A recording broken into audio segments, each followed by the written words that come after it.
Dracula's Guest. By Bram Stoker. When we started for our drive, the sun was shining brightly on Munich, and the air was full of the joyousness of early summer. Just as we were about to depart, Herr Delbruck, the maitre d'hotel of the Cotter Saisons, where I was staying, came down, bareheaded, to the carriage and, after wishing me a pleasant drive, said to the coachman, still holding his hand on the handle of the carriage door, "Remember, you are back by nightfall. The sky looks bright, but there is a shiver in the north wind that says there may be a sudden storm. But I am sure you will not be late." Here he smiled, and added, "For you know what night it is." Johann answered with an emphatic, "Ja, mein Herr," and, touching his hat, drove off quickly. When we had cleared the town, I said, after signaling to him to stop, "Tell me, Johann, what is tonight?" He crossed himself, as he answered laconically, "Walpurgis Nacht." Then he took out his watch, a great, old-fashioned German silver thing as big as a turnip, and looked at it, with his eyebrows gathered together and a little impatient shrug of his shoulders. I realized that this was his way of respectfully protesting against the unnecessary delay, and sank back in the carriage, merely motioning him to proceed. He started off rapidly, as if to make up for lost time. Every now and then the horses seemed to throw up their heads and sniffed the air suspiciously.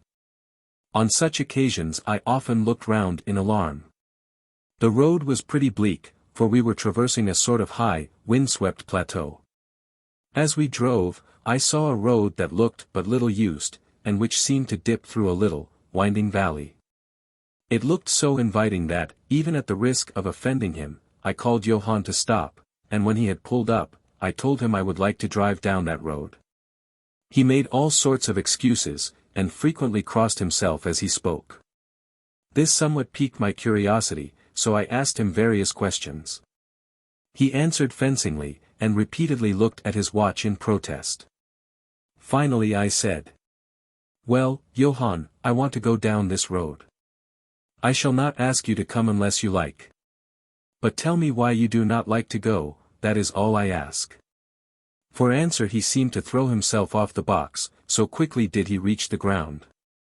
Then he stretched out his hands appealingly to me, and implored me not to go. There was just enough of English mixed with the German for me to understand the drift of his talk.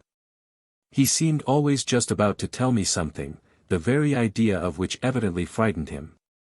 But each time he pulled himself up, saying, as he crossed himself, "Walpurgis Nacht." I tried to argue with him, but it was difficult to argue with a man when I did not know his language. The advantage certainly rested with him, for although he began to speak in English, of a very crude and broken kind, he always got excited and broke into his native tongue, and every time he did so, he looked at his watch. Then the horses became restless and sniffed the air. At this he grew very pale, and, looking around in a frightened way, he suddenly jumped forward, took them by the bridles and led them on some 20 feet. I followed, and asked why he had done this. For answer he crossed himself, pointed to the spot we had left and drew his carriage in the direction of the other road, indicating a cross, and said, first in German, then in English, "Buried him what killed themselves." I remembered the old custom of burying suicides at crossroads. Ah! I see, a suicide. How interesting. But for the life of me I could not make out why the horses were frightened. Whilst we were talking, we heard a sort of sound between a yelp and a bark. It was far away, but the horses got very restless, and it took Johann all his time to quiet them. He was pale, and said, "It sounds like a wolf, but yet there are no wolves here now." "No." I said, questioning him, "Isn't it long since the wolves were so near the city?" "Long, long," he answered, "in the spring and summer. But with the snow the wolves have been here not so long." Whilst he was petting the horses and trying to quiet them, dark clouds drifted rapidly across the sky. The sunshine passed away, and a breath of cold wind seemed to drift past us. It was only a breath, however, and more in the nature of a warning than a fact, for the sun came out brightly again. Johann looked under his lifted hand at the horizon and said, "The storm of snow, he comes before long time." Then he looked at his watch again, and, straightway holding his reins firmly, for the horses were still pawing the ground restlessly and shaking their heads, he climbed to his box as though the time had come for proceeding on our journey. I felt a little obstinate and did not at once get into the carriage. "Tell me," I said, "about this place where the road leads," and I pointed down. Again he crossed himself and mumbled a prayer, before he answered, "It is unholy." "What is unholy?" I inquired. "The village." "Then there is a village?" "No, no. No one lives there hundreds of years." My curiosity was piqued, "But you said there was a village." "There was." "Where is it now?" Whereupon he burst out into a long story in German and English, so mixed up that I could not quite understand exactly what he said, but roughly I gathered that long ago, hundreds of years, men had died there and been buried in their graves. And sounds were heard under the clay, and when the graves were opened, men and women were found rosy with life, and their mouths red with blood. And so, in haste to save their lives, aye, and their souls. And here he crossed himself, those who were left fled away to other places, where the living lived, and the dead were dead and not something. He was evidently afraid to speak the last words. As he proceeded with his narration, he grew more and more excited. It seemed as if his imagination had got hold of him, and he ended in a perfect paroxysm of fear, white-faced, perspiring, trembling and looking round him, as if expecting that some dreadful presence would manifest itself there in the bright sunshine on the open plain. Finally, in an agony of desperation, he cried, "Walpurgis nacht," and pointed to the carriage for me to get in. All my English blood rose at this, and, standing back, I said, "You are afraid, Johann, you are afraid. Go home, I shall return alone. The walk will do me good." The carriage door was open. I took from the seat my oak walking stick, which I always carry on my holiday excursions, and closed the door, pointing back to Munich, and said, "Go home, Johann, Walpurgisnacht doesn't concern Englishmen." The horses were now more restive than ever, and Johann was trying to hold them in, while excitedly imploring me not to do anything so foolish. I pitied the poor fellow, he was deeply in earnest, but all the same I could not help laughing. His English was quite gone now. In his anxiety he had forgotten that his only means of making me understand was to talk my language, so he jabbered away in his native German. It began to be a little tedious. After giving the direction, "Home," I turned to go down the crossroad into the valley. With a despairing gesture, Johann turned his horses towards Munich. I leaned on my stick and looked after him. He went slowly along the road for a while, then there came over the crest of the hill a man tall and thin. I could see so much in the distance. When he drew near the horses, they began to jump and kick about, then to scream with terror. Johann could not hold them in, they bolted down the road, running away madly. I watched them out of sight, then looked for the stranger, but I found that he, too, was gone. With a light heart I turned down the side road through the deepening valley to which Johann had objected. There was not the slightest reason, that I could see, for his objection. And I dare say I tramped for a couple of hours without thinking of time or distance, and certainly without seeing a person or a house. So far as the place was concerned, it was desolation itself. But I did not notice this particularly till, on turning a bend in the road, I came upon a scattered fringe of wood. Then I recognized that I had been impressed unconsciously by the desolation of the region through which I had passed. I sat down to rest myself, and began to look around. It struck me that it was considerably colder than it had been at the commencement of my walk. A sort of sighing sound seemed to be around me, with, now and then, high overhead, a sort of muffled roar. Looking upwards I noticed that great thick clouds were drifting rapidly across the sky from north to south at a great height. There were signs of coming storm in some lofty stratum of the air. I was a little chilly, and, thinking that it was the sitting still after the exercise of walking, I resumed my journey. The ground I passed over was now much more picturesque. There were no striking objects that the eye might single out. But in all there was a charm of beauty. I took little heed of time, and it was only when the deepening twilight forced itself upon me that I began to think of how I should find my way home. The brightness of the day had gone. The air was cold, and the drifting of clouds high overhead was more marked. They were accompanied by a sort of far-away rushing sound, through which seemed to come at intervals that mysterious cry which the driver had said came from a wolf. For a while I hesitated. I had said I would see the deserted village, so on I went, and presently came on a wide stretch of open country, shut in by hills all around. Their sides were covered with trees which spread down to the plain, dotting, in clumps, the gentler slopes and hollows which showed here and there.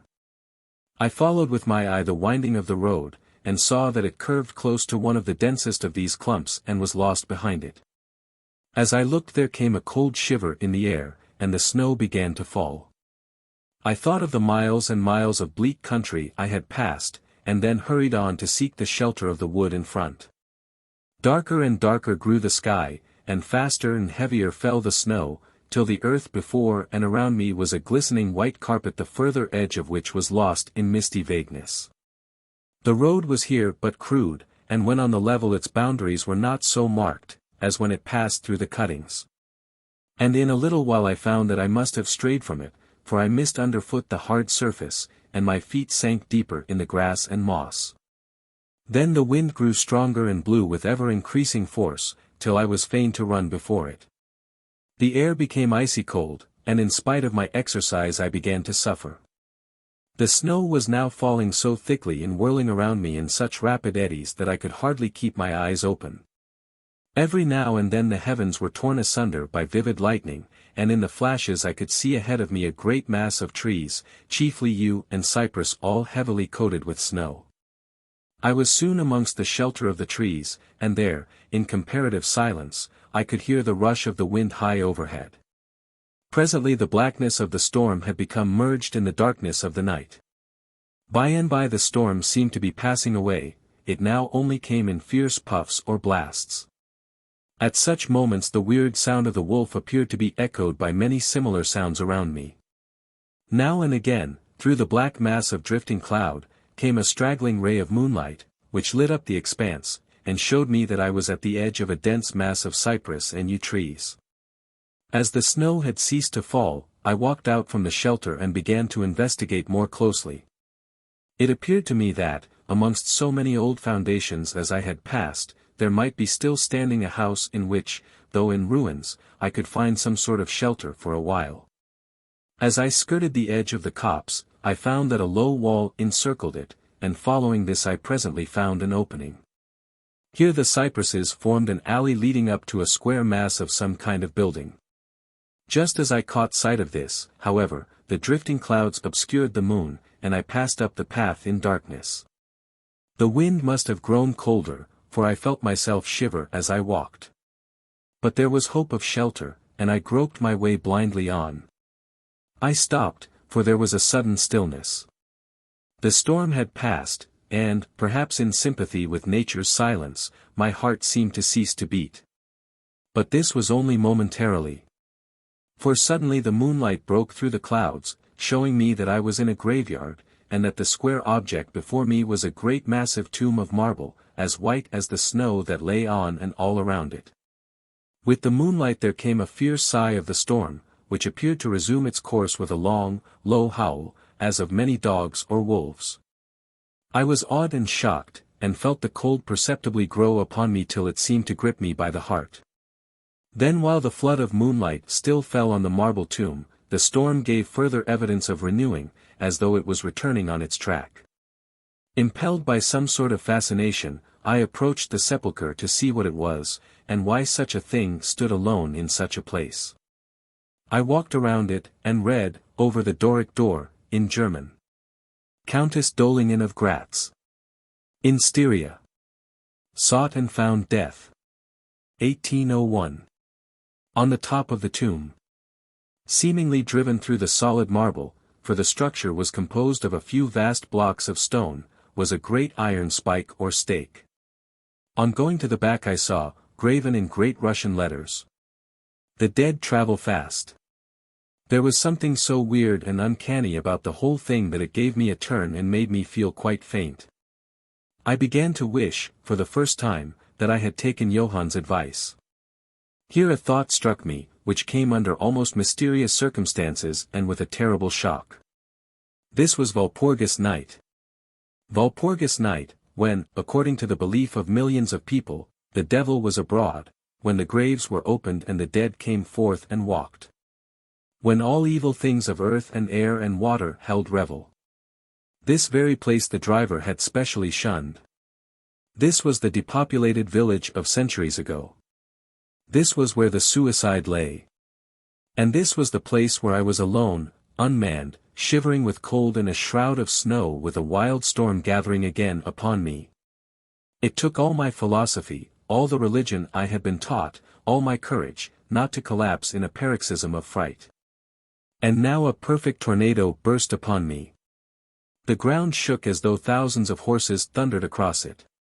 And this time the storm bore on its icy wings, not snow, but great hailstones which drove with such violence that they might have come from the thongs of Balearic slingers, hailstones that beat down leaf and branch and made the shelter of the cypresses of no more avail than though their stems were standing corn.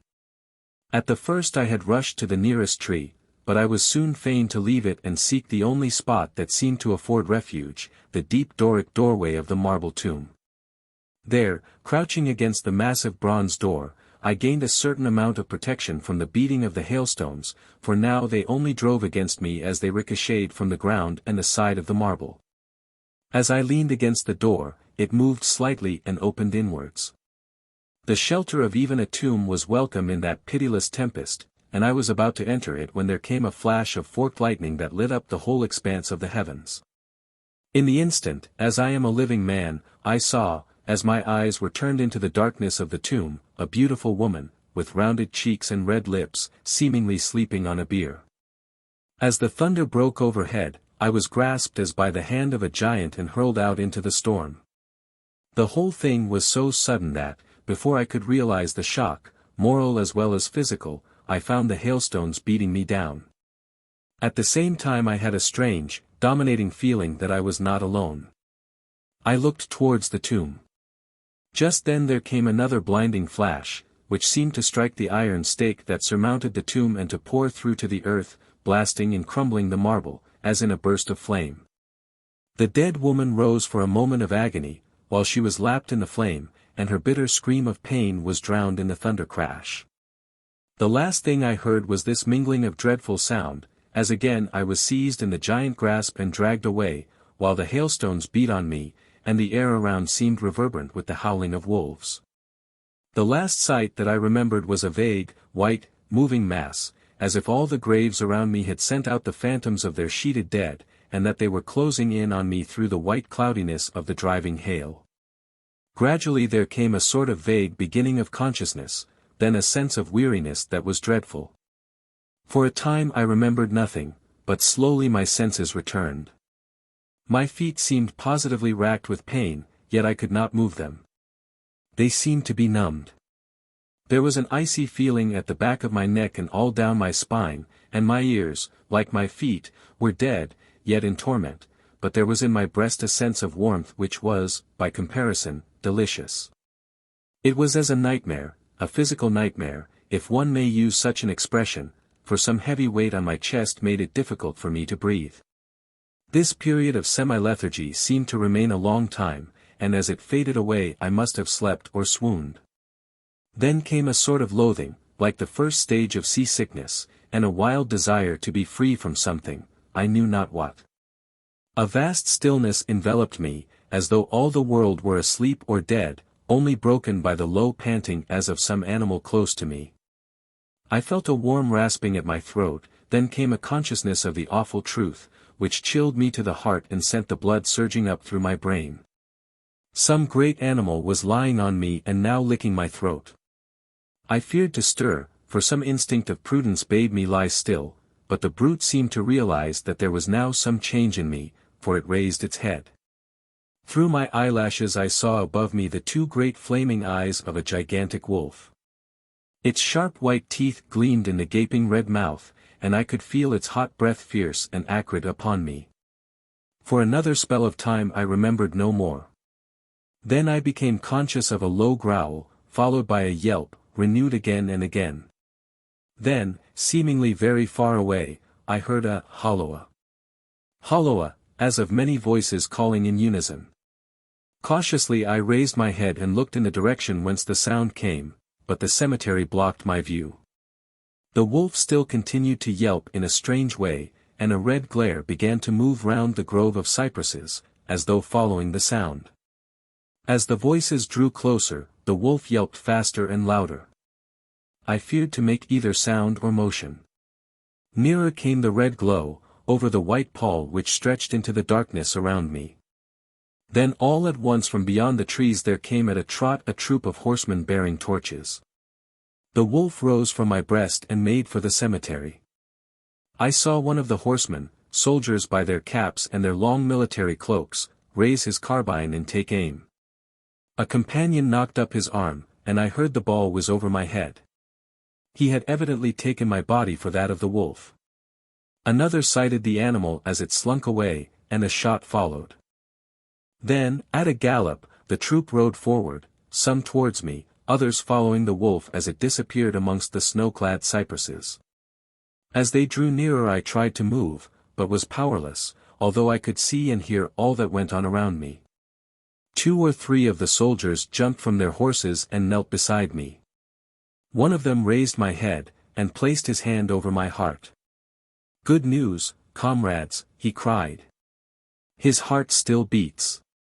Then some brandy was poured down my throat, it put vigor into me, and I was able to open my eyes fully and look around. Lights and shadows were moving among the trees, and I heard men call to one another. They drew together, uttering frightened exclamations, and the lights flashed as the others came pouring out of the cemetery pell-mell, like men possessed. When the further ones came close to us, those who were around me asked them eagerly, "Well, have you found him?" The reply rang out hurriedly. "No. No. Come away quick, quick. This is no place to stay, and on this of all nights." What was it?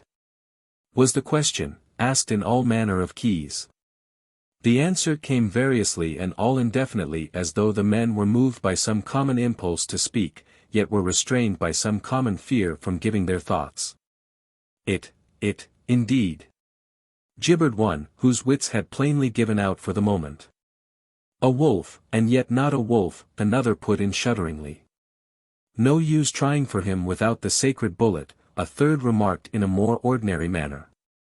Serve us right for coming out on this night. Truly we have earned our 1,000 marks, were the ejaculations of a fourth. There was blood on the broken marble, another said after a pause, the lightning never brought that there. And for him, is he safe? Look at his throat. See, comrades, the wolf has been lying on him and keeping his blood warm. The officer looked at my throat and replied. He is all right, the skin is not pierced. What does it all mean? We should never have found him but for the yelping of the wolf. What became of it? Asked the man who was holding up my head, and who seemed the least panic-stricken of the party, for his hands were steady and without tremor. On his sleeve was the chevron of a petty officer. It went to its home, answered the man, whose long face was pallid, and who actually shook with terror as he glanced around him fearfully. There are graves enough there in which it may lie. Come, comrades, come quickly. Let us leave this cursed spot. The officer raised me to a sitting posture, as he uttered a word of command, then several men placed me upon a horse. He sprang to the saddle behind me, took me in his arms, gave the word to advance, and, turning our faces away from the cypresses, we rode away in swift, military order. As yet my tongue refused its office, and I was perforce silent. I must have fallen asleep, for the next thing I remembered was finding myself standing up, supported by a soldier on each side of me. It was almost broad daylight, and to the north a red streak of sunlight was reflected, like a path of blood, over the waste of snow. The officer was telling the men to say nothing of what they had seen, except that they found an English stranger, guarded by a large dog. Dog.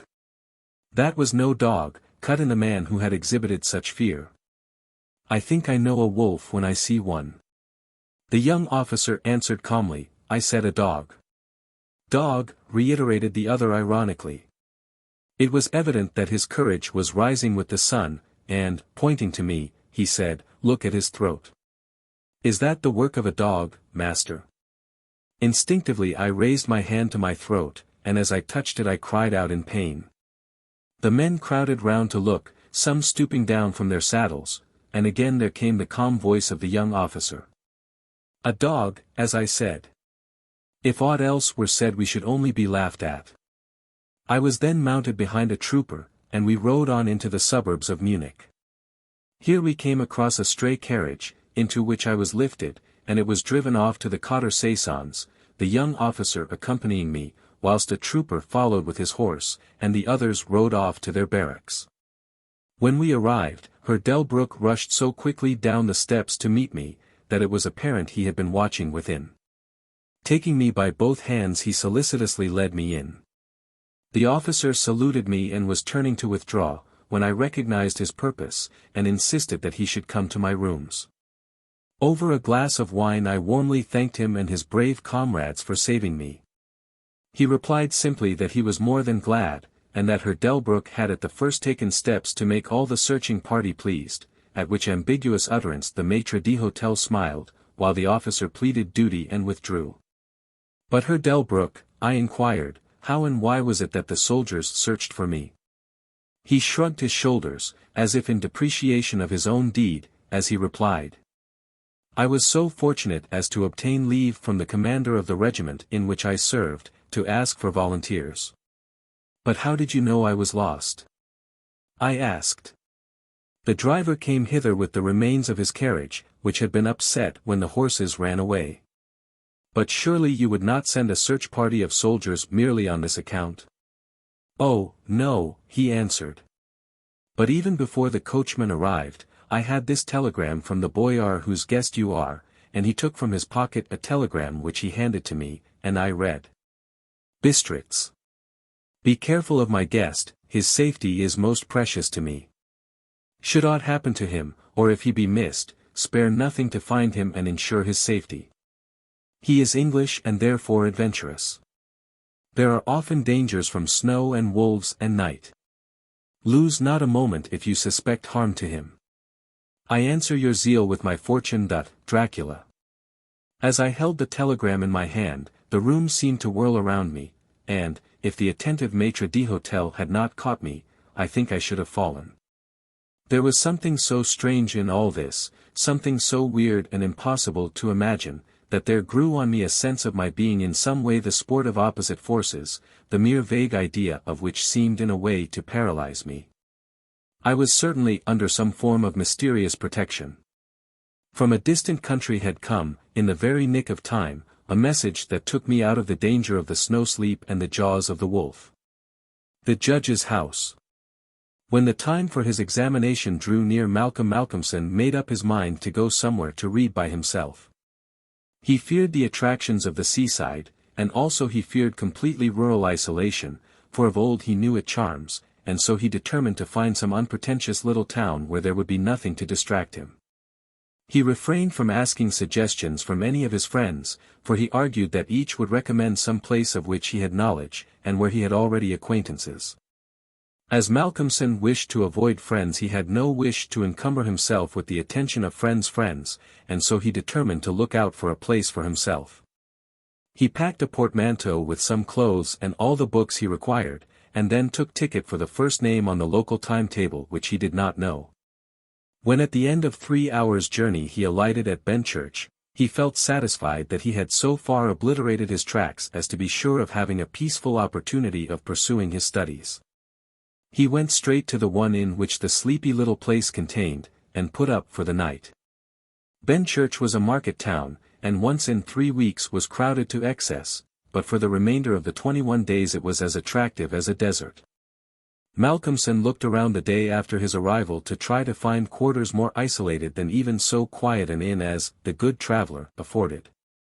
There was only one place which took his fancy, and it certainly satisfied his wildest ideas regarding quiet. In fact, quiet was not the proper word to apply to it, desolation was the only term conveying any suitable idea of its isolation. It was an old rambling, heavy-built house of the Jacobean style, with heavy gables and windows, unusually small, and set higher than was customary in such houses, and was surrounded with a high brick wall massively built. Indeed, on examination, it looked more like a fortified house than an ordinary dwelling. But all these things pleased Malcolmson. Here, he thought, is the very spot I have been looking for, and if I can get opportunity of using it I shall be happy. His joy was increased when he realized beyond doubt that it was not at present inhabited. From the post office he got the name of the agent, who was rarely surprised at the application to rent a part of the old house. Mr. Carnford, the local lawyer and agent, was a genial old gentleman, and frankly confessed his delight at anyone being willing to live in the house. "To tell you the truth," said he, "I should be only too happy, on behalf of the owners, to let anyone have the house rent-free for a term of years if only to accustom the people here to see it inhabited. It has been so long empty that some kind of absurd prejudice has grown up about it, and this can be best put down by its occupation, if only," he added with a sly glance at Malcolmson, "by a scholar like yourself, who wants its quiet for a time."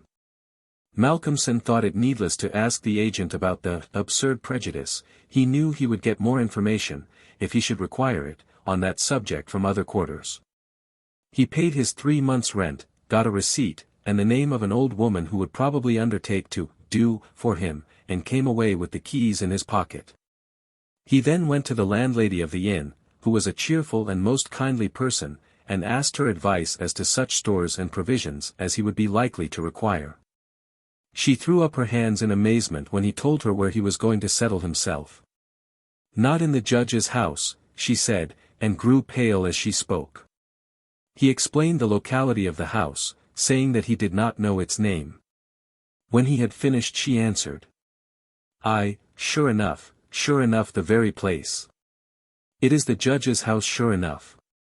He asked her to tell him about the place, why so called, and what there was against it.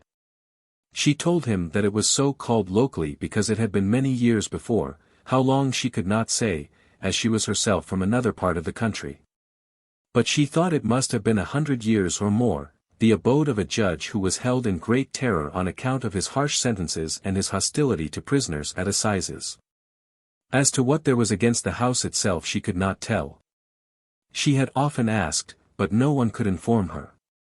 But there was a general feeling that there was something, and for her own part she would not take all the money in Drinkwater's bank and stay in the house an hour by herself.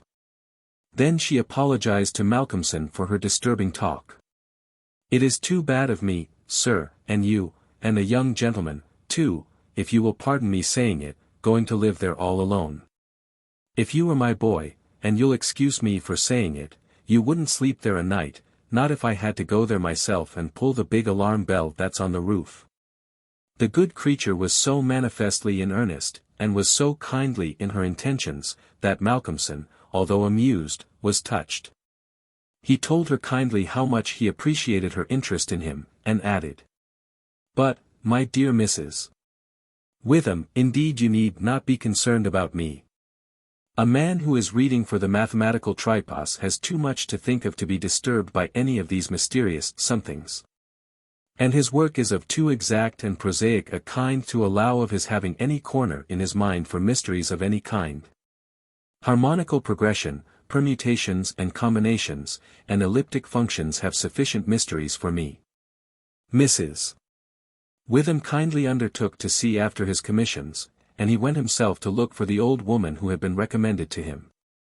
When he returned to the judge's house with her, after an interval of a couple of hours, he found Mrs.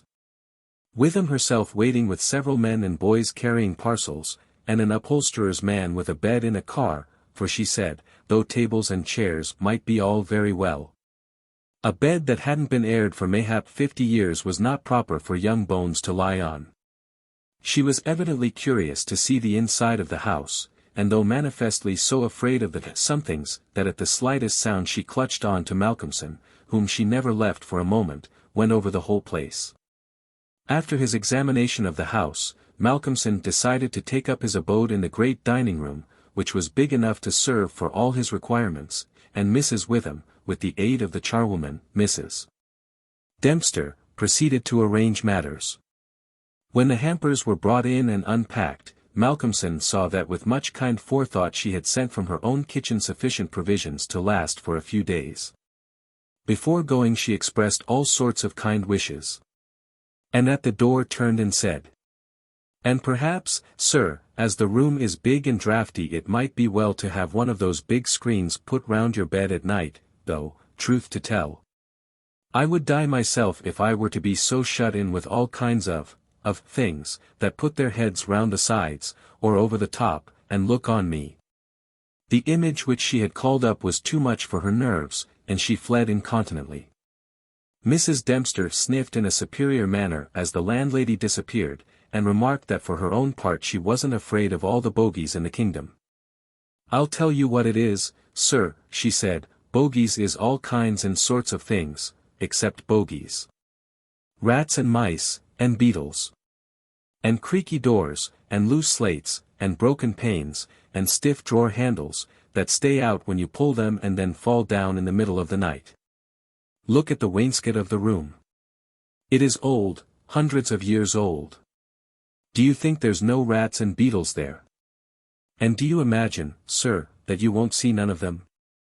Rats is bogies, I tell you, and bogies is rats, and don't you get to think anything else."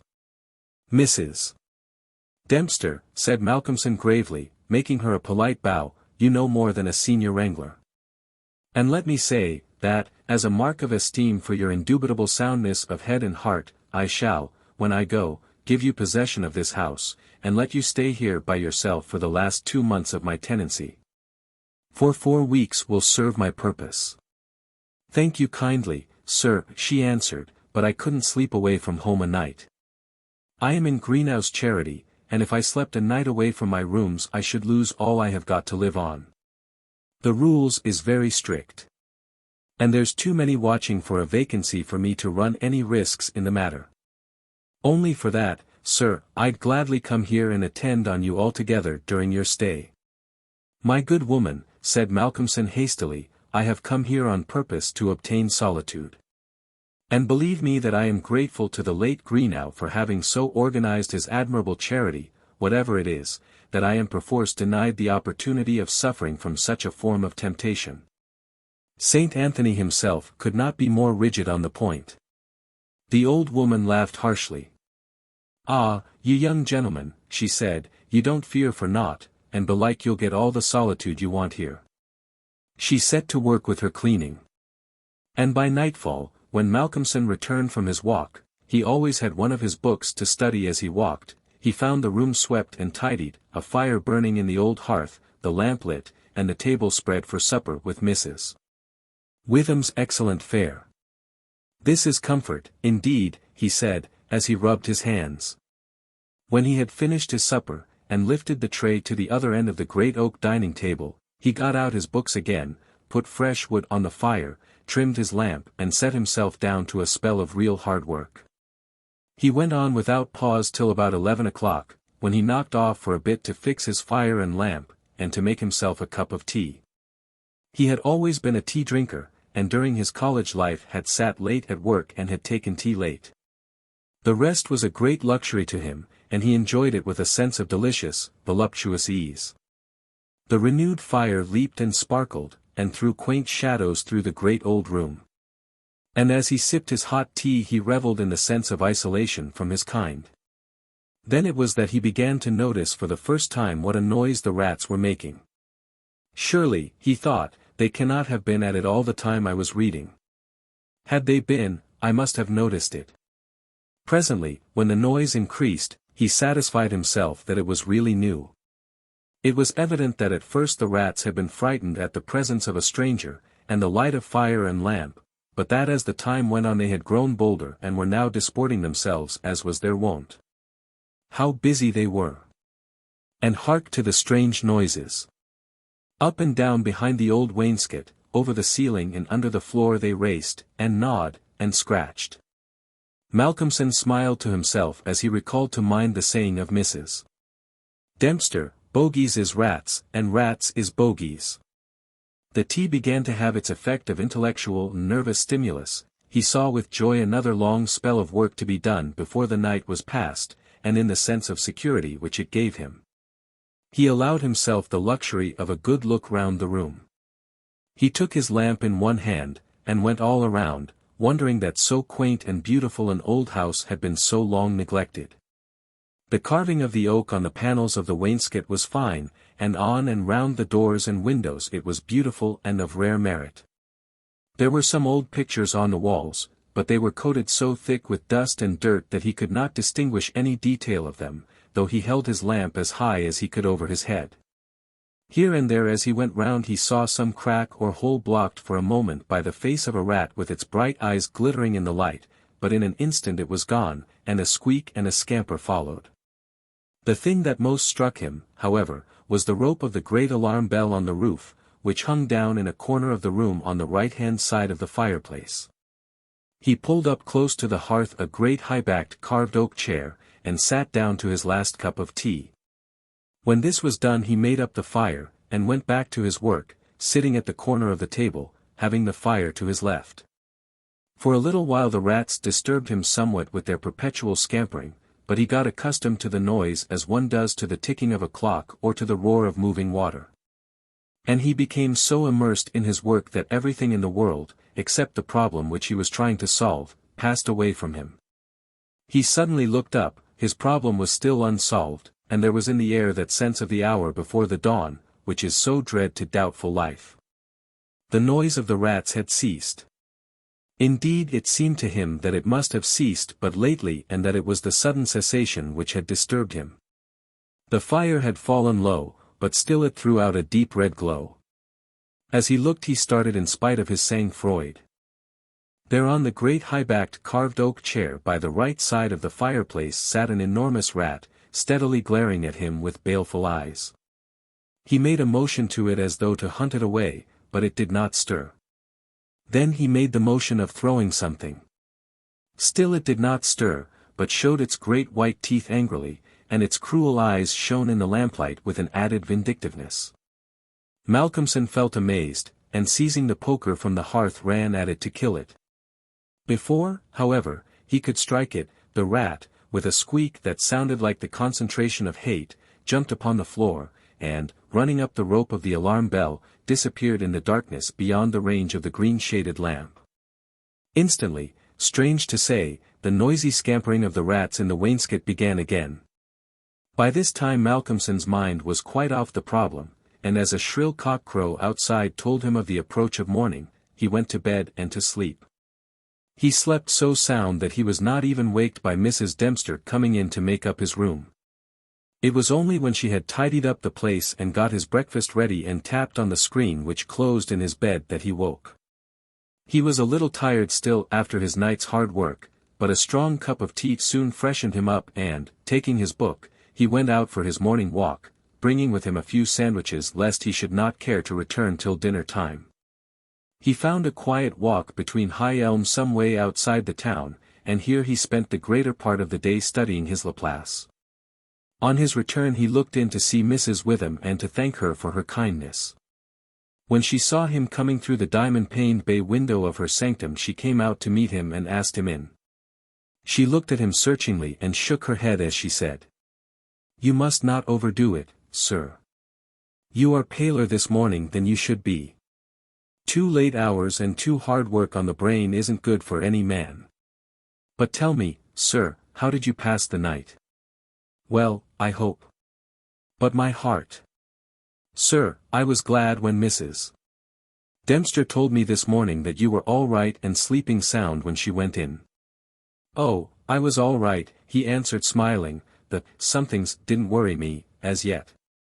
Only the rats, and they had a circus, I tell you, all over the place.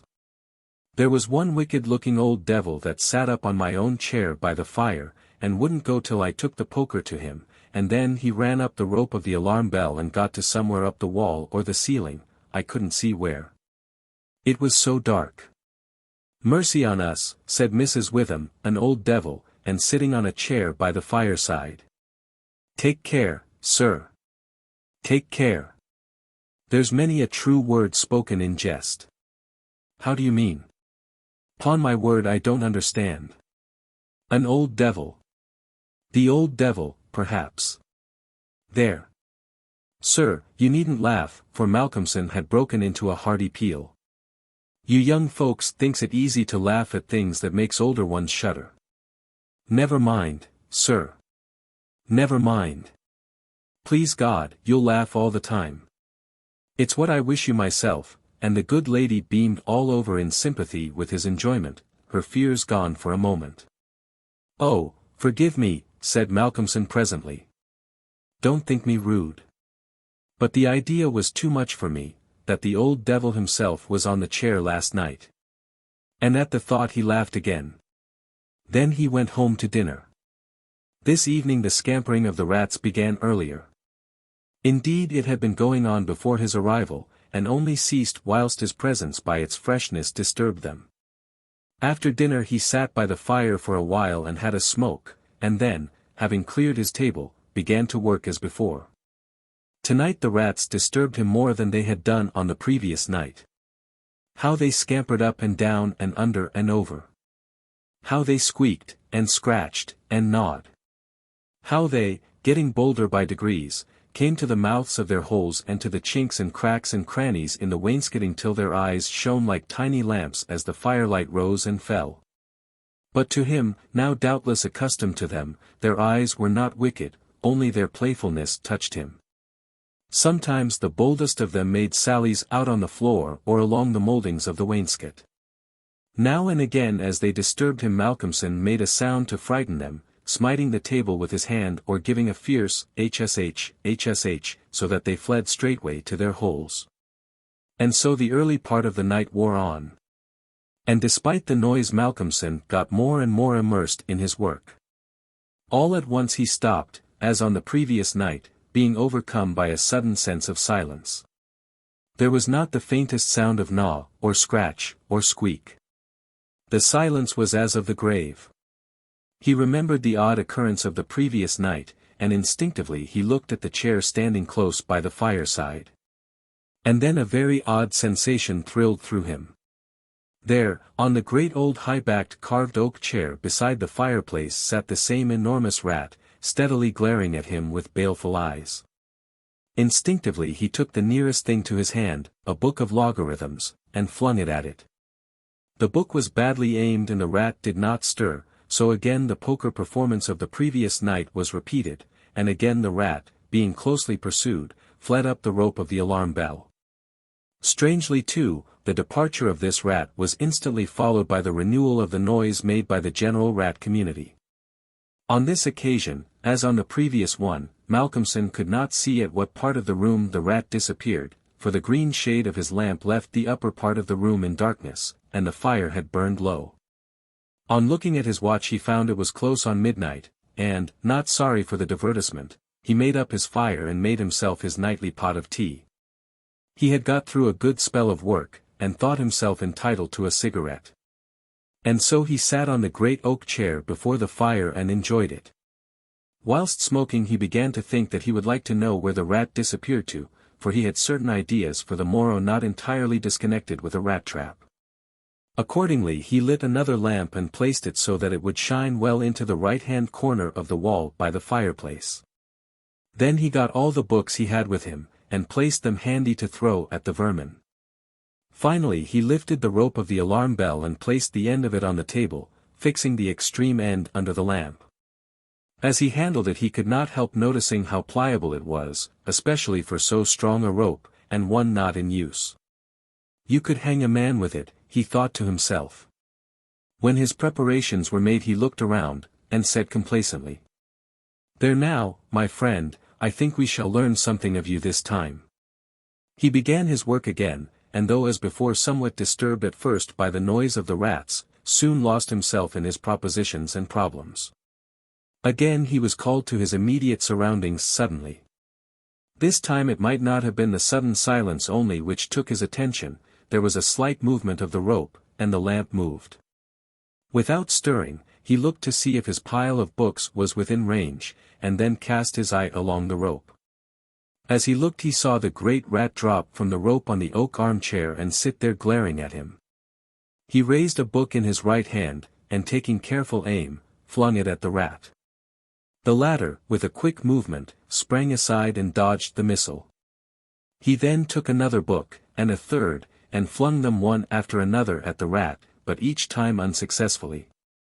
At last, as he stood with a book poised in his hand to throw, the rat squeaked and seemed afraid. This made Malcolmson more than ever eager to strike, and the book flew and struck the rat a resounding blow. It gave a terrified squeak, and turning on his pursuer a look of terrible malevolence, ran up the chair back and made a great jump to the rope of the alarm bell and ran up it like lightning. The lamp rocked under the sudden strain, but it was a heavy one and did not topple over. Malcolmson kept his eyes on the rat, and saw it by the light of the second lamp leap to a moulding of the wainscot and disappear through a hole in one of the great pictures which hung on the wall. Obscured and invisible through its coating of dirt and dust. "I shall look up my friend's habitation in the morning," said the student, as he went over to collect his books. "The third picture from the fireplace, I shall not forget." He picked up the books one by one, commenting on them as he lifted them. Conic sections he does not mind, nor cycloidal oscillations, nor the Principia, nor quaternions, nor thermodynamics. Now for the book that fetched him. Malcolmson took it up and looked at it. As he did so he started, and a sudden pallor overspread his face. He looked round uneasily and shivered slightly, as he murmured to himself. "The Bible my mother gave me. What an odd coincidence." He sat down to work again, and the rats in the wainscot renewed their gambols. They did not disturb him, however, somehow their presence gave him a sense of companionship. But he could not attend to his work, and after striving to master the subject on which he was engaged gave it up in despair, and went to bed as the first streak of dawn stole in through the eastern window. He slept heavily but uneasily, and dreamed much, and when Mrs. Dempster woke him late in the morning he seemed ill at ease, and for a few minutes did not seem to realize exactly where he was. His first request rather surprised the servant. "Mrs. Dempster, when I am out today I wish you would get the steps and dust or wash those pictures, specially that one the third from the fireplace, I want to see what they are." Late in the afternoon Malcolmson worked at his books in the shaded walk, and the cheerfulness of the previous day came back to him as the day wore on, and he found that his reading was progressing well. He had worked out to a satisfactory conclusion all the problems which had as yet baffled him, and it was in a state of jubilation that he paid a visit to Mrs. Witham at The Good Traveller. He found a stranger in the cosy sitting room with the landlady, who was introduced to him as Dr. Thornhill.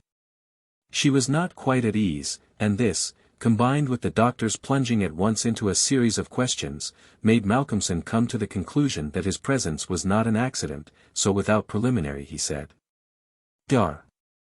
Thornhill, I shall with pleasure answer you any question you may choose to ask me if you will answer me one question first." The doctor seemed surprised, but he smiled and answered at once, "Done." "What is it?" "Did Mrs. Witham ask you to come here and see me and advise me?" Dr. Thornhill for a moment was taken aback, and Mrs. Witham got fiery red and turned away, but the doctor was a frank and ready man, and he answered at once and openly. "She did, but she didn't intend you to know it. I suppose it was my clumsy haste that made you suspect. She told me that she did not like the idea of your being in that house all by yourself, and that she thought you took too much strong tea. In fact, she wants me to advise you if possible to give up the tea and the very late hours. I was a keen student in my time, so I suppose I may take the liberty of a college man, and without offense, advise you not quite as a stranger." Malcolmson with a bright smile held out his hand. "Shake. As they say in America," he said. "I must thank you for your kindness and Mrs. Witham too, and your kindness deserves a return on my part. I promise to take no more strong tea, no tea at all till you let me, and I shall go to bed tonight at 1 o'clock at latest. Will that do?" "Capital," said the doctor. Now tell us all that you noticed in the old house," and so Malcolmson then and there told in minute detail all that had happened in the last 2 nights. He was interrupted every now and then by some exclamation from Mrs. Witham, till finally when he told of the episode of the Bible the landlady's pent-up emotions found vent in a shriek, and it was not till a stiff glass of brandy and water had been administered that she grew composed again. Dar. Thornhill listened with a face of growing gravity, and when the narrative was complete and Mrs. Witham had been restored he asked. "The rat always went up the rope of the alarm bell?" "Always." "I suppose you know," said the doctor after a pause, "what the rope is?" "No." "It is," said the doctor slowly, "the very rope which the hangman used for all the victims of the judge's judicial rancor." Here he was interrupted by another scream from Mrs. Witham, and steps had to be taken for her recovery. Malcolmson, having looked at his watch, and found that it was close to his dinner hour, had gone home before her complete recovery. When Mrs. Witham was herself again she almost assailed the doctor with angry questions as to what he meant by putting such horrible ideas into the poor young man's mind. "He has quite enough there already to upset him," she added. "Dar." Thornhill replied. "My dear madam, I had a distinct purpose in it. I wanted to draw his attention to the bell rope, and to fix it there. It may be that he is in a highly overwrought state, and has been studying too much, although I am bound to say that he seems as sound and healthy a young man, mentally and bodily, as ever I saw, but then the rats, and that suggestion of the devil." The doctor shook his head and went on. "I would have offered to go and stay the first night with him but that I felt sure it would have been a cause of offense.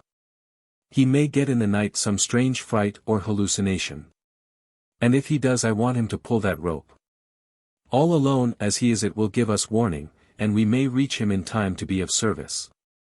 I shall be sitting up pretty late tonight and shall keep my ears open. Do not be alarmed if Benchurch gets a surprise before morning." "Oh, doctor, what do you mean?" "What do you mean?" "I mean this. That possibly, nay, more probably, we shall hear the great alarm bell from the judge's house tonight," and the doctor made about as effective an exit as could be thought of.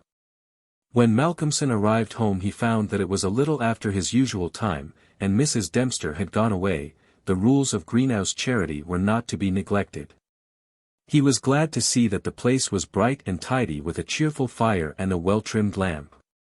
The evening was colder than might have been expected in April, and a heavy wind was blowing with such rapidly increasing strength that there was every promise of a storm during the night.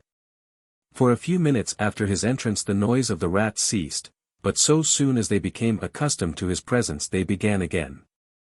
He was glad to hear them, for he felt once more the feeling of companionship in their noise.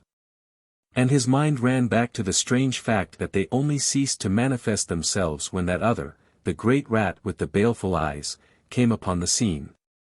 The reading lamp only was lit and its green shade kept the ceiling and the upper part of the room in darkness. So that the cheerful light from the hearth spreading over the floor and shining on the white cloth laid over the end of the table was warm and cheery. Malcolmson sat down to his dinner with a good appetite and a buoyant spirit. After his dinner and a cigarette he sat steadily down to work, determined not to let anything disturb him, for he remembered his promise to the doctor, and made up his mind to make the best of the time at his disposal.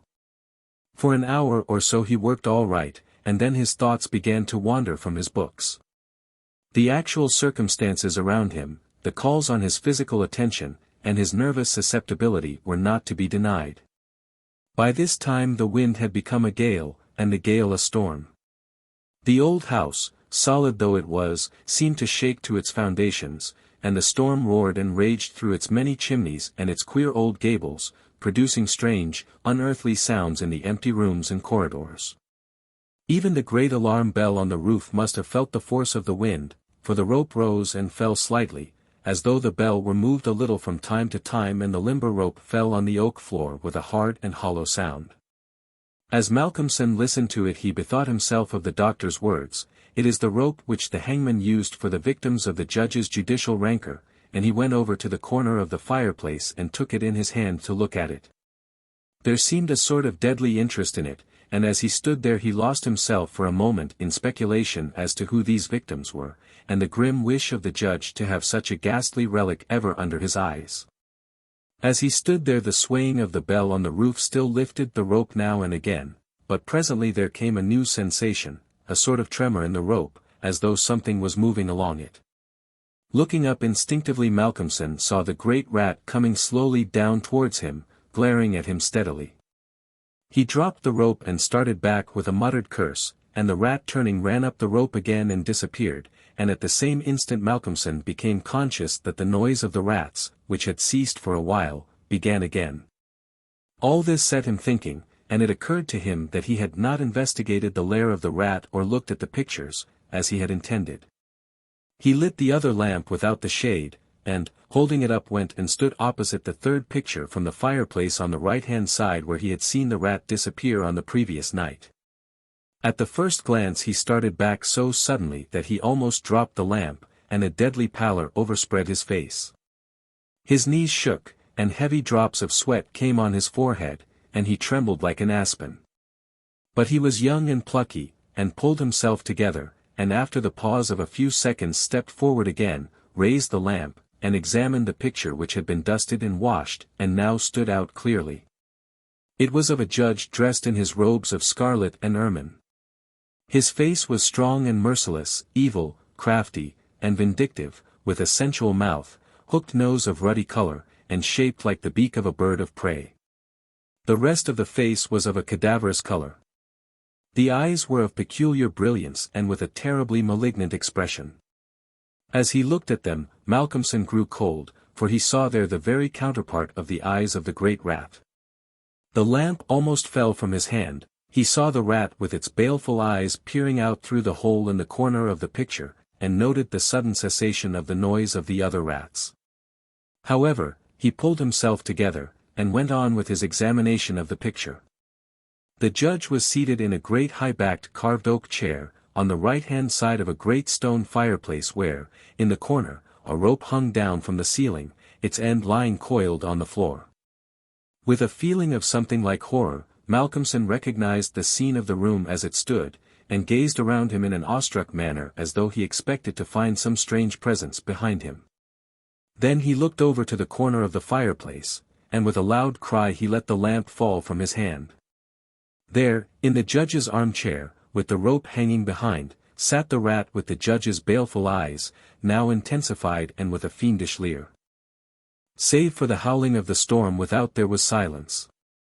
The fallen lamp recalled Malcolmson to himself. Fortunately it was of metal, and so the oil was not spilt. However, the practical need of attending to it settled at once his nervous apprehensions. When he had turned it out, he wiped his brow and thought for a moment. "This will not do," he said to himself. "If I go on like this I shall become a crazy fool. This must stop. I promised the doctor I would not take tea.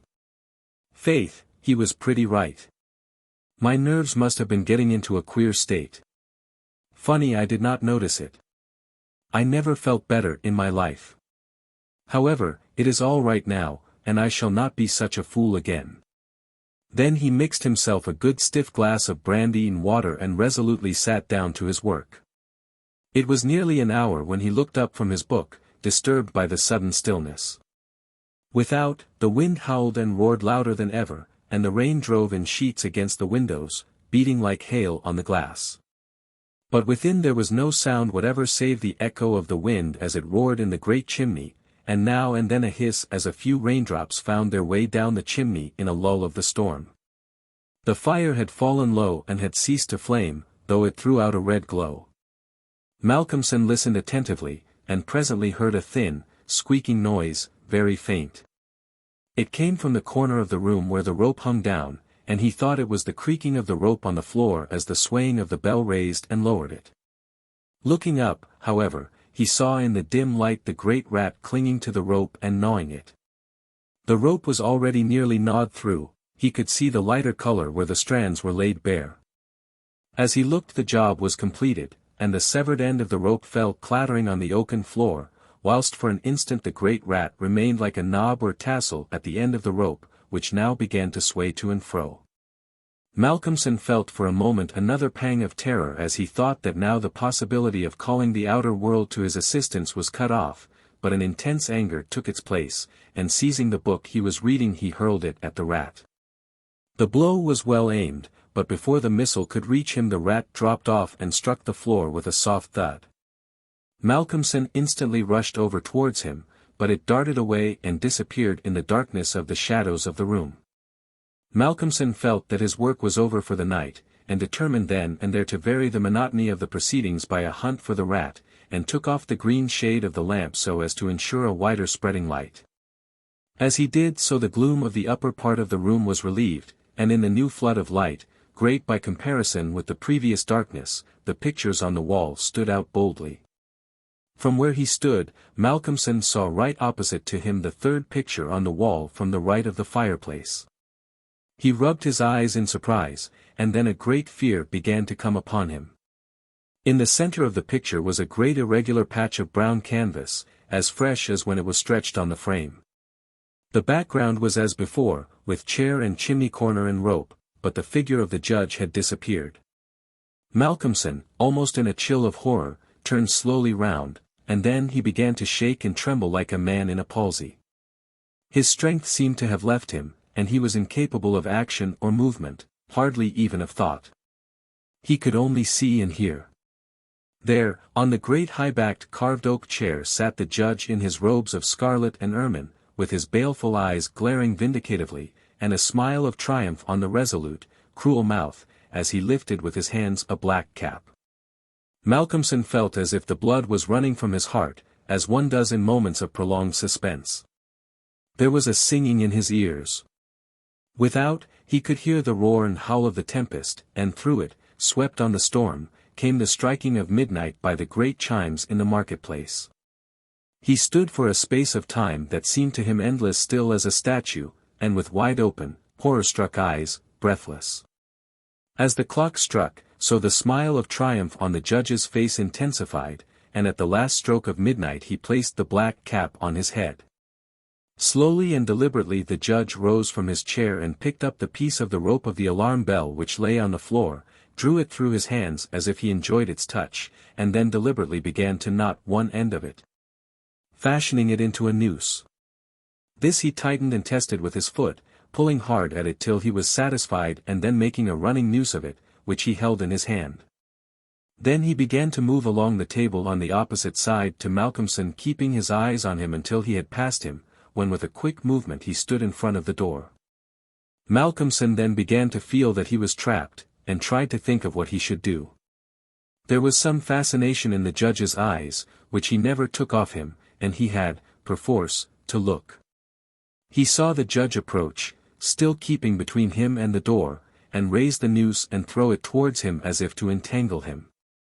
With a great effort he made a quick movement to one side, and saw the rope fall beside him, and heard it strike the oaken floor. Again the judge raised the noose and tried to ensnare him, ever keeping his baleful eyes fixed on him, and each time by a mighty effort the student just managed to evade it. So this went on for many times, the judge seeming never discouraged nor discomposed at failure, but playing as a cat does with a mouse. At last in despair, which had reached its climax, Malcolmson cast a quick glance round him. The lamp seemed to have blazed up, and there was a fairly good light in the room. At the many rat holes and in the chinks and crannies of the wainscot he saw the rat's eyes, and this aspect, that was purely physical, gave him a gleam of comfort. He looked around and saw that the rope of the great alarm bell was laden with rats. Every inch of it was covered with them, and more were pouring through the small circular hole in the ceiling whence it emerged, so that with their weight the bell was beginning to sway. Hark! It had swayed till the clapper had touched the bell. The sound was but a tiny one, but the bell was only beginning to sway, and it would increase. At the sound the judge, who had been keeping his eyes fixed on Malcolmson, looked up, and a scowl of diabolical anger overspread his face. His eyes fairly glowed like hot coals, and he stamped his foot with a sound that seemed to make the house shake. A dreadful peal of thunder broke overhead as he raised the rope again, whilst the rats kept running up and down the rope as though working against time. This time, instead of throwing it, he drew close to his victim, and held open the noose as he approached. As he came closer there seemed something paralyzing in his very presence, and Malcolmson stood rigid as a corpse. He felt the judge's icy fingers touch his throat as he adjusted the rope. The noose tightened. Then the judge, taking the rigid form of the student in his arms, carried him over and placed him standing in the oak chair, and stepping up beside him, put his hand up and caught the end of the swaying rope of the alarm bell. As he raised his hand the rats fled squeaking, and disappeared through the hole in the ceiling. Taking the end of the noose which was round Malcolmson's neck he tied it to the hanging bell rope, and then descending pulled away the chair. When the alarm bell of the judge's house began to sound a crowd soon assembled. Lights and torches of various kinds appeared, and soon a silent crowd was hurrying to the spot. They knocked loudly at the door, but there was no reply.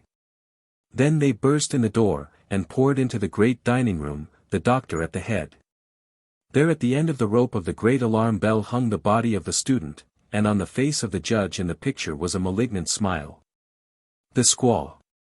Nuremberg at the time was not so much exploited as it has been since then. Irving had not been playing Faust, and the very name of the old town was hardly known to the great bulk of the traveling public. My wife and I, being in the second week of our honeymoon, naturally wanted someone else to join our party, so that when the cheery stranger, Elias P. Hutchison, hailing from Isthmian City, Bleeding Gulch, Maple Tree County, Neb., turned up at the station at Frankfurt, and casually remarked that he was going on to see the most all-fired old Methuselah of a town in Europe, and that he guessed that so much traveling alone was enough to send an intelligent, active citizen into the melancholy ward of a daft house, we took the pretty broad hint and suggested that we should join forces. We found, on comparing notes afterwards, that we had each intended to speak with some diffidence or hesitation so as not to appear too eager, such not being a good compliment to the success of our married life. But the effect was entirely marred by our both beginning to speak at the same instant, stopping simultaneously and then going on together again. Anyhow, no matter how, it was done, and Elias P. Hutchison became one of our party. Straightway Amelia and I found the pleasant benefit, instead of quarreling, as we had been doing, we found that the restraining influence of a third party was such that we now took every opportunity of spooning in odd corners.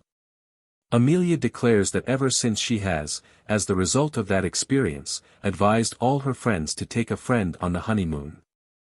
Well, we did Nuremberg together, and much enjoyed the racy remarks of our transatlantic friend, who, from his quaint speech and his wonderful stock of adventures, might have stepped out of a novel.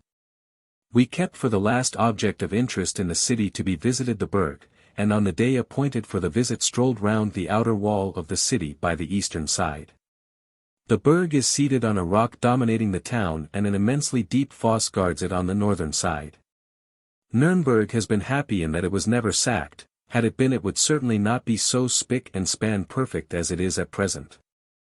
The ditch has not been used for centuries, and now its base is spread with tea gardens and orchards, of which some of the trees are of quite respectable growth.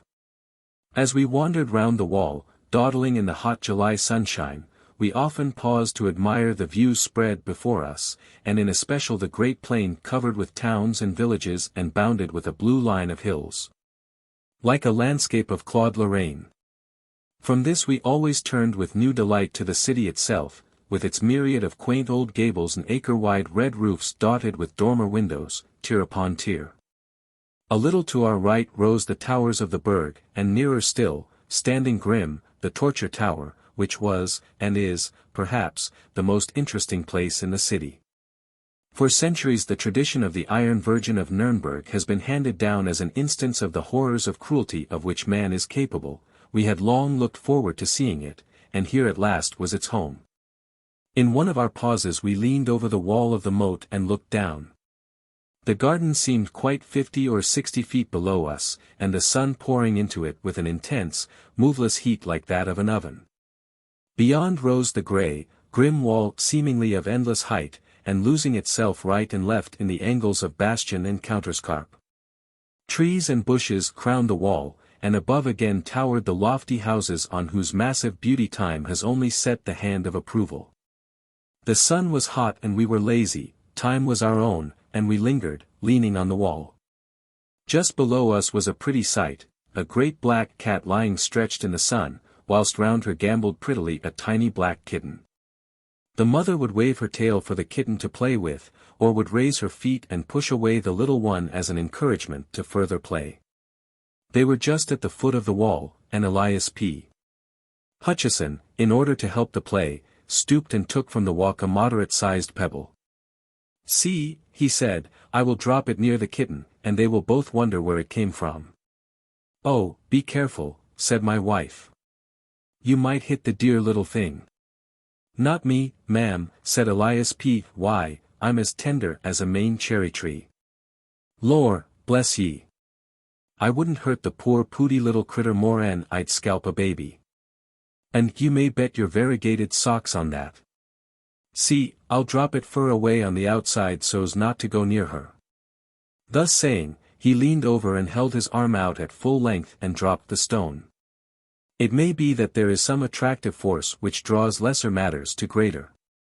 Or more probably that the wall was not plump but sloped to its base, we not noticing the inclination from above. But the stone fell with a sickening thud that came up to us through the hot air, right on the kitten's head, and shattered out its little brains then and there. The black cat cast a swift upward glance, and we saw her eyes like green fire fixed an instant on Elias P. Hutcheson. And then her attention was given to the kitten, which lay still with just a quiver of her tiny limbs, whilst a thin red stream trickled from a gaping wound. With a muffled cry, such as a human being might give, she bent over the kitten licking its wounds and moaning. Suddenly she seemed to realize that it was dead, and again threw her eyes up at us. I shall never forget the sight, for she looked the perfect incarnation of hate. Her green eyes blazed with lurid fire, and the white, sharp teeth seemed to almost shine through the blood which dabbled her mouth and whiskers.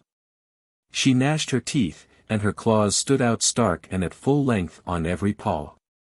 Then she made a wild rush up the wall as if to reach us, but when the momentum ended fell back, and further added to her horrible appearance for she fell on the kitten, and rose with her black fur smeared with its brains and blood. Amelia turned quite faint, and I had to lift her back from the wall. There was a seat close by in shade of a spreading plane tree, and here I placed her whilst she composed herself. Then I went back to Hutcheson, who stood without moving, looking down on the angry cat below. As I joined him, he said, "Wall. I guess that air the savagest beast I ever see, 'cept once when an Apache squaw had an edge on a half-breed what they nicknamed Splinters 'cause of the way he fixed up her papoose which he stole on a raid just to show that he appreciated the way they had given his mother the fire torture. She got that kinder look so set on her face that it just seemed to grow there. She followed Splinters more'n 3 year till at last the braves got him and handed him over to her. They did say that no man, white or Injun, had ever been so long a-dying under the tortures of the Apaches. The only time I ever see her smile was when I wiped her out. I came on the camp just in time to see Splinters pass in his checks, and he wasn't sorry to go either. He was a hard citizen, and though I never could shake with him after that papoose business, for it was bitter bad, and he should have been a white man, for he looked like one, I see he had got paid out in full. Dern me, but I took a piece of his hide from one of his skin posts and had it made into a pocketbook. It's here now," and he slapped the breast pocket of his coat. Whilst he was speaking the cat was continuing her frantic efforts to get up the wall. She would take a run back and then charge up, sometimes reaching an incredible height. She did not seem to mind the heavy fall which she got each time but started with renewed vigor, and at every tumble her appearance became more horrible. Hutcheson was a kind-hearted man. My wife and I had both noticed little acts of kindness to animals as well as to persons, and he seemed concerned at the state of fury to which the cat had wrought herself. "Wall, now," he said, "I do declare that that poor critter seems quite desperate. There. There. Poor thing, it was all an accident, though that won't bring back your little one to you. Say. I wouldn't have had such a thing happen for 1,000. Just shows what a clumsy fool of a man can do when he tries to play. Seems I'm too darn slipper-handed to even play with a cat. Say Colonel. It was a pleasant way he had to bestow titles freely. I hope your wife don't hold no grudge against me on account of this unpleasantness. Why, I wouldn't have had it occur on no account. He came over to Amelia and apologized profusely, and she with her usual kindness of heart hastened to assure him that she quite understood that it was an accident. Then we all went again to the wall and looked over. The cat missing Hutchison's face had drawn back across the moat, and was sitting on her haunches as though ready to spring. Indeed, the very instant she saw him she did spring, and with a blind unreasoning fury, which would have been grotesque, only that it was so frightfully real. She did not try to run up the wall, but simply launched herself at him as though hate and fury could lend her wings to pass straight through the great distance between them. Amelia, womanlike, got quite concerned, and said to Elias P. in a warning voice, "Oh! You must be very careful. That animal would try to kill you if she were here." Her eyes looked like positive murder. He laughed out jovially. "Excuse me, ma'am," he said, "but I can't help Logan. Fancy a man that has fought grizzlies and Injuns bein' careful of bein' murdered by a cat." When the cat heard him laugh, her whole demeanor seemed to change. She no longer tried to jump or run up the wall, but went quietly over, and sitting again beside the dead kitten began to lick and fondle it as though it were alive. "See," said I, "the effect of a really strong man. Even that animal in the midst of her fury recognizes the voice of a master, and bows to him." "Like a squaw," was the only comment of Elias P. Hutchison, as we moved on our way round the city fosse. Every now and then we looked over the wall and each time saw the cat following us. At first she had kept going back to the dead kitten, and then as the distance grew greater took it in her mouth and so followed. After a while, however, she abandoned this, for we saw her following all alone. She had evidently hidden the body somewhere. Amelia's alarm grew at the cat's persistence, and more than once she repeated her warning. But the American always laughed with amusement, till finally, seeing that she was beginning to be worried, he said, "I say, ma'am, you needn't be skeered over that cat. I go healed, I do." Here he slapped his pistol pocket at the back of his lumbar region. "Why sooner'n have you worried, I'll shoot the critter, right here, and risk the police interferin' with a citizen of the United States for carryin' arms contrary to regulations." As he spoke he looked over the wall, but the cat on seeing him, retreated, with a growl, into a bed of tall flowers, and was hidden. He went on, "Blessed if that AR critter ain't got more sense of what's good for her than most Christians. I guess we've seen the last of her. You bet, she'll go back now to that busted kitten and have a private funeral of it, all to herself." Amelia did not like to say more, lest he might, in mistaken kindness to her, fulfill his threat of shooting the cat, and so we went on and crossed the little wooden bridge leading to the gateway whence ran the steep paved roadway between the burg and the pentagonal torture tower. As we crossed the bridge we saw the cat again down below us. When she saw us her fury seemed to return, and she made frantic efforts to get up the steep wall. Hutchison laughed as he looked down at her, and said, "Goodbye, old girl. Sorry I injured your feelin's, but you'll get over it in time. So long." And then we passed through the long, dim archway and came to the gate of the burg. When we came out again after our survey of this most beautiful old place which not even the well-intentioned efforts of the Gothic restorers of 40 years ago have been able to spoil, though their restoration was then glaring white, we seemed to have quite forgotten the unpleasant episode of the morning.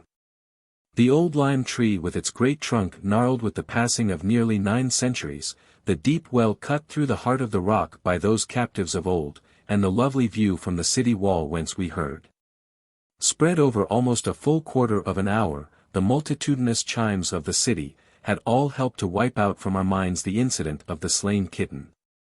We were the only visitors who had entered the torture tower that morning, so at least said the old custodian, and as we had the place all to ourselves were able to make a minute and more satisfactory survey than would have otherwise been possible. The custodian, looking to us as the sole source of his gains for the day, was willing to meet our wishes in any way. The torture tower is truly a grim place, even now when many thousands of visitors have sent a stream of life, and the joy that follows life, into the place, but at the time I mention it wore its grimmest and most gruesome aspect. The dust of ages seemed to have settled on it, and the darkness and the horror of its memories seemed to have become sentient in a way that would have satisfied the pantheistic souls of Philo or Spinoza. The lower chamber where we entered was seemingly, in its normal state, filled with incarnate darkness. Even the hot sunlight streaming in through the door seemed to be lost in the vast thickness of the walls, and only showed the masonry rough as when the builder's scaffolding had come down, but coated with dust and marked here and there with patches of dark stain which, if walls could speak, could have given their own dread memories of fear and pain. We were glad to pass up the dusty wooden staircase, the custodian leaving the outer door open to light us somewhat on our way, for to our eyes the one long-wicked, evil-smelling candle stuck in a sconce on the wall gave an inadequate light.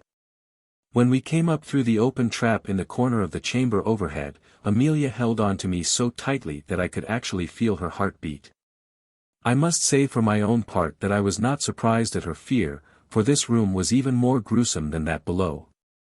Here there was certainly more light, but only just sufficient to realize the horrible surroundings of the place. The builders of the tower had evidently intended that only they who should gain the top should have any of the joys of light and prospect.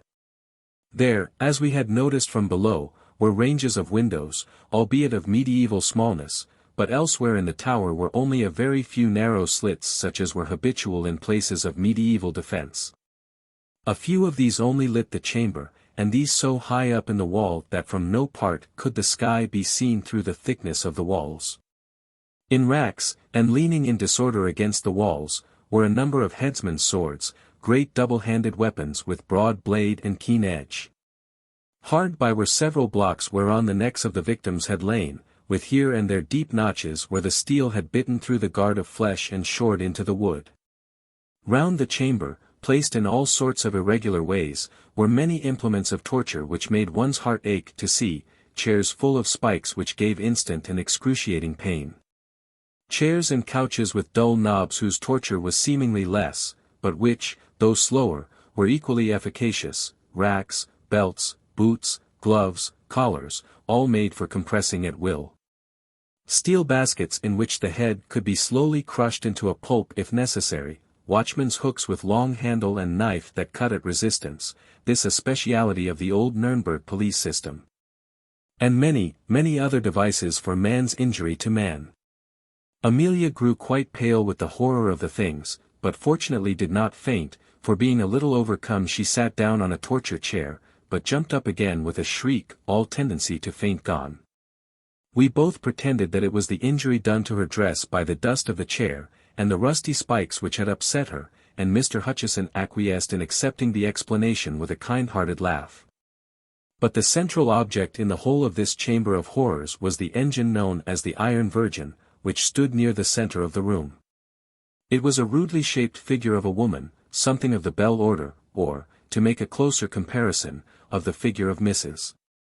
Noah in the Children's Ark, but without that slimness of waist and perfect rondeur of hip which marks the aesthetic type of the Noah family. One would hardly have recognized it as intended for a human figure at all had not the founder shaped on the forehead a rude semblance of a woman's face. This machine was coated with rust without, and covered with dust. A rope was fastened to a ring in the front of the figure, about where the waist should have been, and was drawn through a pulley, fastened on the wooden pillar which sustained the flooring above.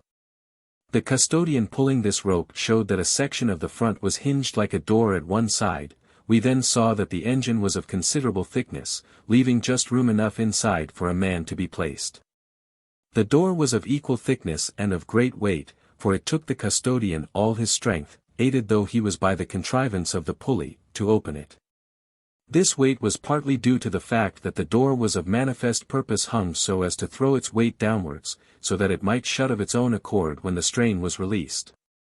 The inside was honeycombed with rust, nay more, the rust alone that comes through time would hardly have eaten so deep into the iron walls, the rust of the cruel stains was deep indeed. It was only, however, when we came to look at the inside of the door, that the diabolical intention was manifest to the full.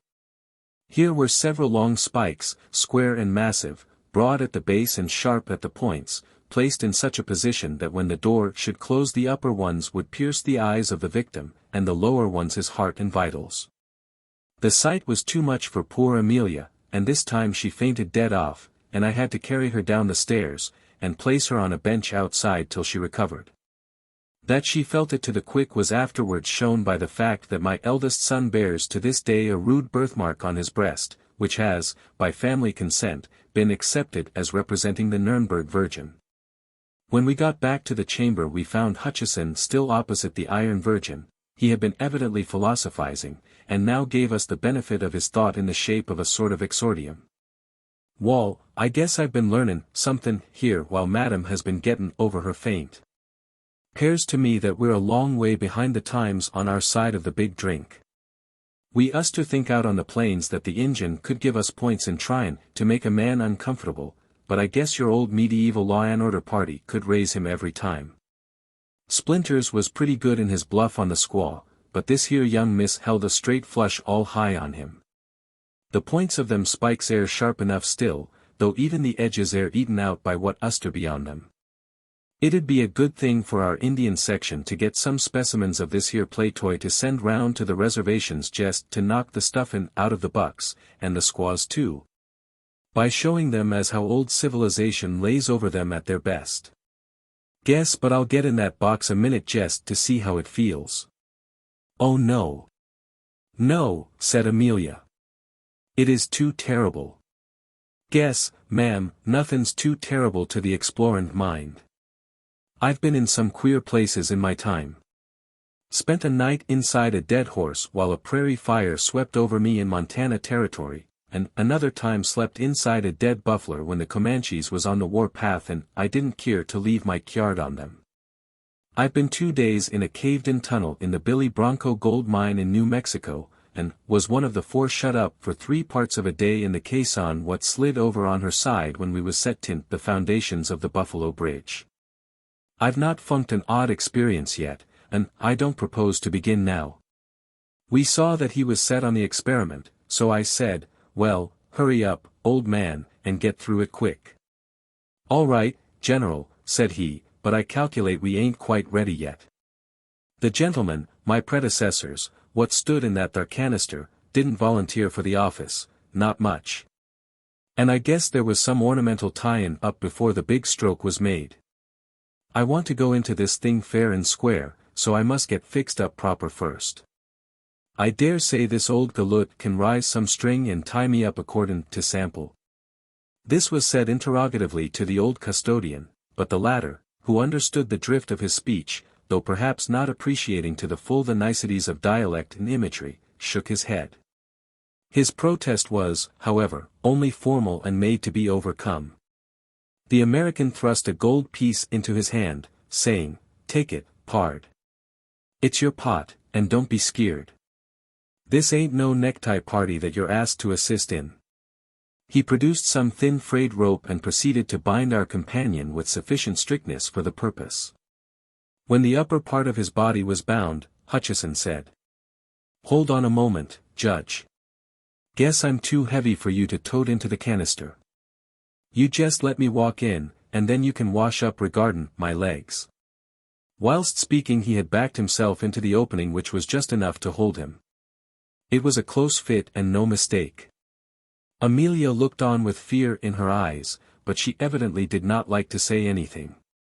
Then the custodian completed his task by tying the American's feet together so that he was now absolutely helpless and fixed in his voluntary prison. He seemed to really enjoy it, and the incipient smile which was habitual to his face blossomed into actuality as he said, "Guess this here Eve was made out of the rib of a dwarf. There ain't much room for a full-grown citizen of the United States to hustle. We uster make our coffins more roomier in Idaho Territory. Now, Judge, you jest begin to let this door down, slow, onto me. I want to feel the same pleasure as the other jays had when those spikes began to move toward their eyes." "Oh no. No. No," broke in Amelia hysterically. "It is too terrible. I can't bear to see it, I can't. I can't." But the American was obdurate. "Say, Colonel," said he, "why not take Madame for a little promenade? I wouldn't hurt her feelings for the world. But now that I am here, havin' kem 8,000 miles, wouldn't it be too hard to give up the very experience I've been pinnin' and pantin' for? A man can't get to feel like canned goods every time. Me and the judge here'll fix up this thing in no time, and then you'll come back, and we'll all laugh together." Once more the resolution that is born of curiosity triumphed, and Amelia stayed holding tight to my arm and shivering whilst the custodian began to slacken slowly inch by inch the rope that held back the iron door. Hutcheson's face was positively radiant as his eyes followed the first movement of the spikes. "Wall," he said, "I guess I've not had enjoyment like this since I left New York. Bar a scrap with a French sailor at Wapping, and that warn't much of a picnic neither, I've not had a show for real pleasure in this deoderated continent, where there ain't no BRs nor no Injuns, and where nary man goes healed. Slow there, Judge. Don't you rush this business. I want a show for my money this game, I do." The custodian must have had in him some of the blood of his predecessors in that ghastly tower, for he worked the engine with a deliberate and excruciating slowness which after 5 minutes, in which the outer edge of the door had not moved half as many inches, began to overcome Amelia. I saw her lips whiten, and felt her hold upon my arm relax. I looked around an instant for a place whereon to lay her, and when I looked at her again found that her eye had become fixed on the side of the Virgin. Following its direction I saw the black cat crouching out of sight. Her green eyes shone like danger lamps in the gloom of the place, and their color was heightened by the blood which still smeared her coat and reddened her mouth. I cried out, "The cat! Look out for the cat," for even then she sprang out before the engine. At this moment she looked like a triumphant demon. Her eyes blazed with ferocity, her hair bristled out till she seemed twice her normal size, and her tail lashed about as does a tiger's when the quarry is before it. Elias P. Hutcheson when he saw her was amused, and his eyes positively sparkled with fun as he said, "Darned if the squaw hain't got on all her war paint. Jest give her a shove off if she comes any of her tricks on me, for I'm so fixed everlastingly by the boss, that durn my skin if I can keep my eyes from her if she wants them. Easy there, Judge. Don't you slack that AR rope or I'm euchred." At this moment Amelia completed her feint, and I had to clutch hold of her round the waist or she would have fallen to the floor. Whilst attending to her I saw the black cat crouching for a spring, and jumped up to turn the creature out. But at that instant, with a sort of hellish scream, she hurled herself, not as we expected at Hutcheson, but straight at the face of the custodian.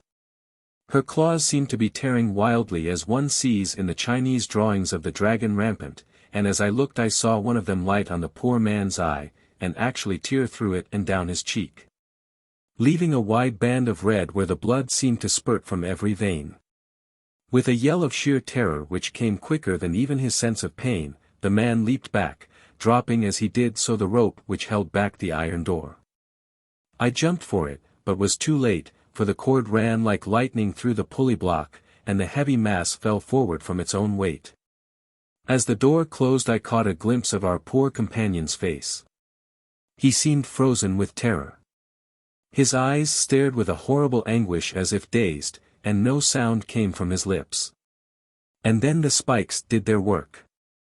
Happily the end was quick, for when I wrenched open the door they had pierced so deep that they had locked in the bones of the skull through which they had crushed, and actually tore him, out of his iron prison till, bound as he was, he fell at full length with a sickly thud upon the floor, the face turning upward as he fell. I rushed to my wife, lifted her up and carried her out, for I feared for her very reason if she should wake from her faint to such a scene. I laid her on the bench outside and ran back. Leaning against the wooden column was the custodian moaning in pain whilst he held his reddening handkerchief to his eyes.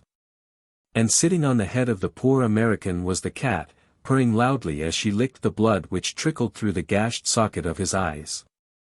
I think no one will call me cruel because I seized one of the old executioner's swords and shore her in two as she sat. The secret of the growing gold.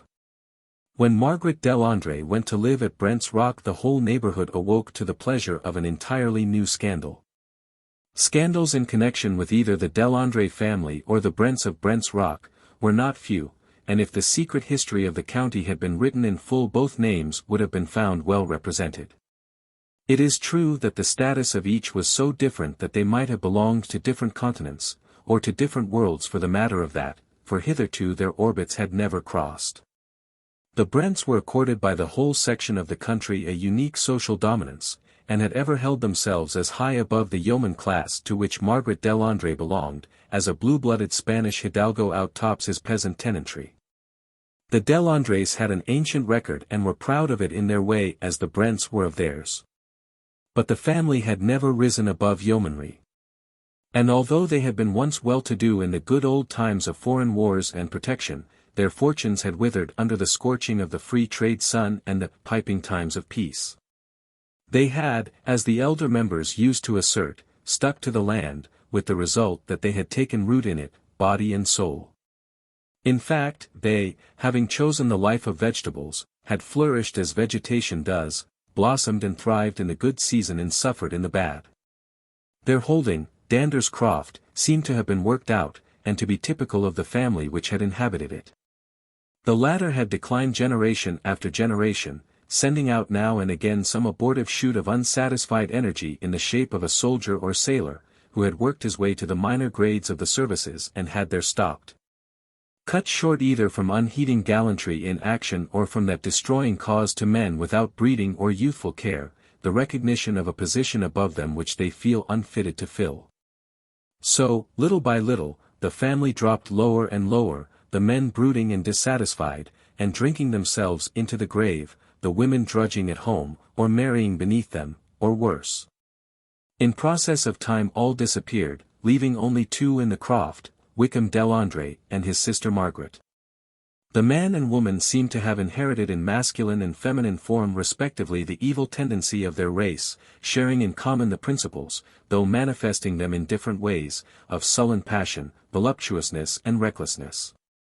The history of the Brents had been something similar, but showing the causes of decadence in their aristocratic and not their plebeian forms. They, too, had sent their shoots to the wars. But their positions had been different and they had often attained honor, for without flaw they were gallant, and brave deeds were done by them before the selfish dissipation which marked them had sapped their vigor. The present head of the family, if family it could now be called when one remained of the direct line, was Geoffrey Brent. He was almost a type of worn-out race, manifesting in some ways its most brilliant qualities, and in others its utter degradation. He might be fairly compared with some of those antique Italian nobles whom the painters have preserved to us with their courage, their unscrupulousness, their refinement of lust and cruelty, the voluptuary actual with the fiend potential. He was certainly handsome, with that dark, aquiline, commanding beauty which women so generally recognize as dominant. With men he was distant and cold, but such a bearing never deters womankind. The inscrutable laws of sex have so arranged that even a timid woman is not afraid of a fierce and haughty man. And so it was that there was hardly a woman of any kind or degree, who lived within view of Brent's Rock, who did not cherish some form of secret admiration for the handsome wastrel. The category was a wide one, for Brent's Rock rose up steeply from the midst of a level region and for a circuit of 100 miles it lay on the horizon, with its high old towers and steep roofs cutting the level edge of wood and hamlet. And far scattered mansions. So long as Geoffrey Brent confined his dissipations to London and Paris and Vienna, anywhere out of sight and sound of his home, opinion was silent. It is easy to listen to far-off echoes unmoved, and we can treat them with disbelief, or scorn, or disdain, or whatever attitude of coldness may suit our purpose. But when the scandal came close home it was another matter. And the feelings of independence and integrity which is in people of every community which is not utterly spoiled, asserted itself and demanded that condemnation should be expressed. Still there was a certain reticence in all, and no more notice was taken of the existing facts than was absolutely necessary. Margaret Delandre bore herself so fearlessly and so openly, she accepted her position as the justified companion of Geoffrey Brent so naturally that people came to believe that she was secretly married to him. And therefore thought it wiser to hold their tongues lest time should justify her and also make her an active enemy. The one person who, by his interference, could have settled all doubts was debarred by circumstances from interfering in the matter. Wickham Delandre had quarrelled with his sister, or perhaps it was that she had quarrelled with him, and they were on terms not merely of armed neutrality but of bitter hatred. The quarrel had been antecedent to Margaret going to Brent's Rock. She and Wickham had almost come to blows. There had certainly been threats on one side and on the other, and in the end Wickham, overcome with passion, had ordered his sister to leave his house. She had risen straightway, and, without waiting to pack up even her own personal belongings, had walked out of the house. On the threshold she had paused for a moment to hurl a bitter threat at Wickham that he would rue in shame and despair to the last hour of his life his act of that day. Some weeks had since passed. And it was understood in the neighbourhood that Margaret had gone to London, when she suddenly appeared driving out with Geoffrey Brent, and the entire neighbourhood knew before nightfall that she had taken up her abode at the Rock. It was no subject of surprise that Brent had come back unexpectedly, for such was his usual custom. Even his own servants never knew when to expect him, for there was a private door, of which he alone had the key, by which he sometimes entered without anyone in the house being aware of his coming. This was his usual method of appearing after a long absence. Wickham Delandre was furious at the news. He vowed vengeance, and to keep his mind level with his passion drank deeper than ever. He tried several times to see his sister, but she contemptuously refused to meet him. He tried to have an interview with Brent and was refused by him also. Then he tried to stop him in the road, but without avail, for Geoffrey was not a man to be stopped against his will. Several actual encounters took place between the two men, and many more were threatened and avoided. At last Wickham Delandre settled down to a morose, vengeful acceptance of the situation. Neither Margaret nor Geoffrey was of a pacific temperament, and it was not long before there began to be quarrels between them. One thing would lead to another, and wine flowed freely at Brent's Rock. Now and again the quarrels would assume a bitter aspect, and threats would be exchanged in uncompromising language that fairly awed the listening servants. But such quarrels generally ended where domestic altercations do, in reconciliation, and in a mutual respect for the fighting qualities proportionate to their manifestation. Fighting for its own sake is found by a certain class of persons, all the world over, to be a matter of absorbing interest, and there is no reason to believe that domestic conditions minimize its potency. Geoffrey and Margaret made occasional absences from Brent's Rock, and on each of these occasions Wickham Delandre also absented himself. But as he generally heard of the absence too late to be of any service, he returned home each time in a more bitter and discontented frame of mind than before. At last there came a time when the absence from Brent's Rock became longer than before. Only a few days earlier there had been a quarrel, exceeding in bitterness anything which had gone before, but this, too, had been made up, and a trip on the continent had been mentioned before the servants. After a few days Wickham Delandre also went away, and it was some weeks before he returned. It was noticed that he was full of some new importance, satisfaction, exaltation, they hardly knew how to call it. He went straightway to Brent's Rock, and demanded to see Geoffrey Brent, and on being told that he had not yet returned, said, with a grim decision which the servants noted, "I shall come again. My news is solid, it can wait," and turned away. Week after week went by, and month after month, and then there came a rumor, certified later on, that an accident had occurred in the Zermatt Valley. Whilst crossing a dangerous pass the carriage containing an English lady and the driver had fallen over a precipice, the gentleman of the party, Mr. Geoffrey Brent, having been fortunately saved as he had been walking up the hill to ease the horses. He gave information, and search was made. The broken rail, the excoriated roadway, the marks where the horses had struggled on the decline before finally pitching over into the torrent, all told the sad tale. It was a wet season, and there had been much snow in the winter, so that the river was swollen beyond its usual volume, and the eddies of the stream were packed with ice. All search was made, and finally the wreck of the carriage and the body of one horse were found in an eddy of the river. Later on the body of the driver was found on the sandy, torrent-swept waste near Tash. But the body of the lady, like that of the other horse, had quite disappeared, and was, what was left of it by that time, whirling amongst the eddies of the Rhone on its way down to the Lake of Geneva. Wickham Delandre made all the inquiries possible, but could not find any trace of the missing woman. He found, however, in the books of the various hotels the name of Mr. and Mrs. Geoffrey Brent. And he had a stone erected at Zermatt to his sister's memory, under her married name, and a tablet put up in the church at Breton, the parish in which both Brent's Rock and Dander's Croft were situated. There was a lapse of nearly a year, after the excitement of the matter had worn away, and the whole neighborhood had gone on its accustomed way. Brent was still absent, and Delandre more drunken, more morose, and more revengeful than before. Then there was a new excitement. Brent's Rock was being made ready for a new mistress. It was officially announced by Geoffrey himself in a letter to the vicar, that he had been married some months before to an Italian lady, and that they were then on their way home. Then a small army of workmen invaded the house. And hammer and plane sounded, and a general air of size and paint pervaded the atmosphere. One wing of the old house, the south, was entirely redone. And then the great body of the workmen departed, leaving only materials for the doing of the old hall when Geoffrey Brent should have returned, for he had directed that the decoration was only to be done under his own eyes. He had brought with him accurate drawings of a hall in the house of his bride's father, for he wished to reproduce for her the place to which she had been accustomed.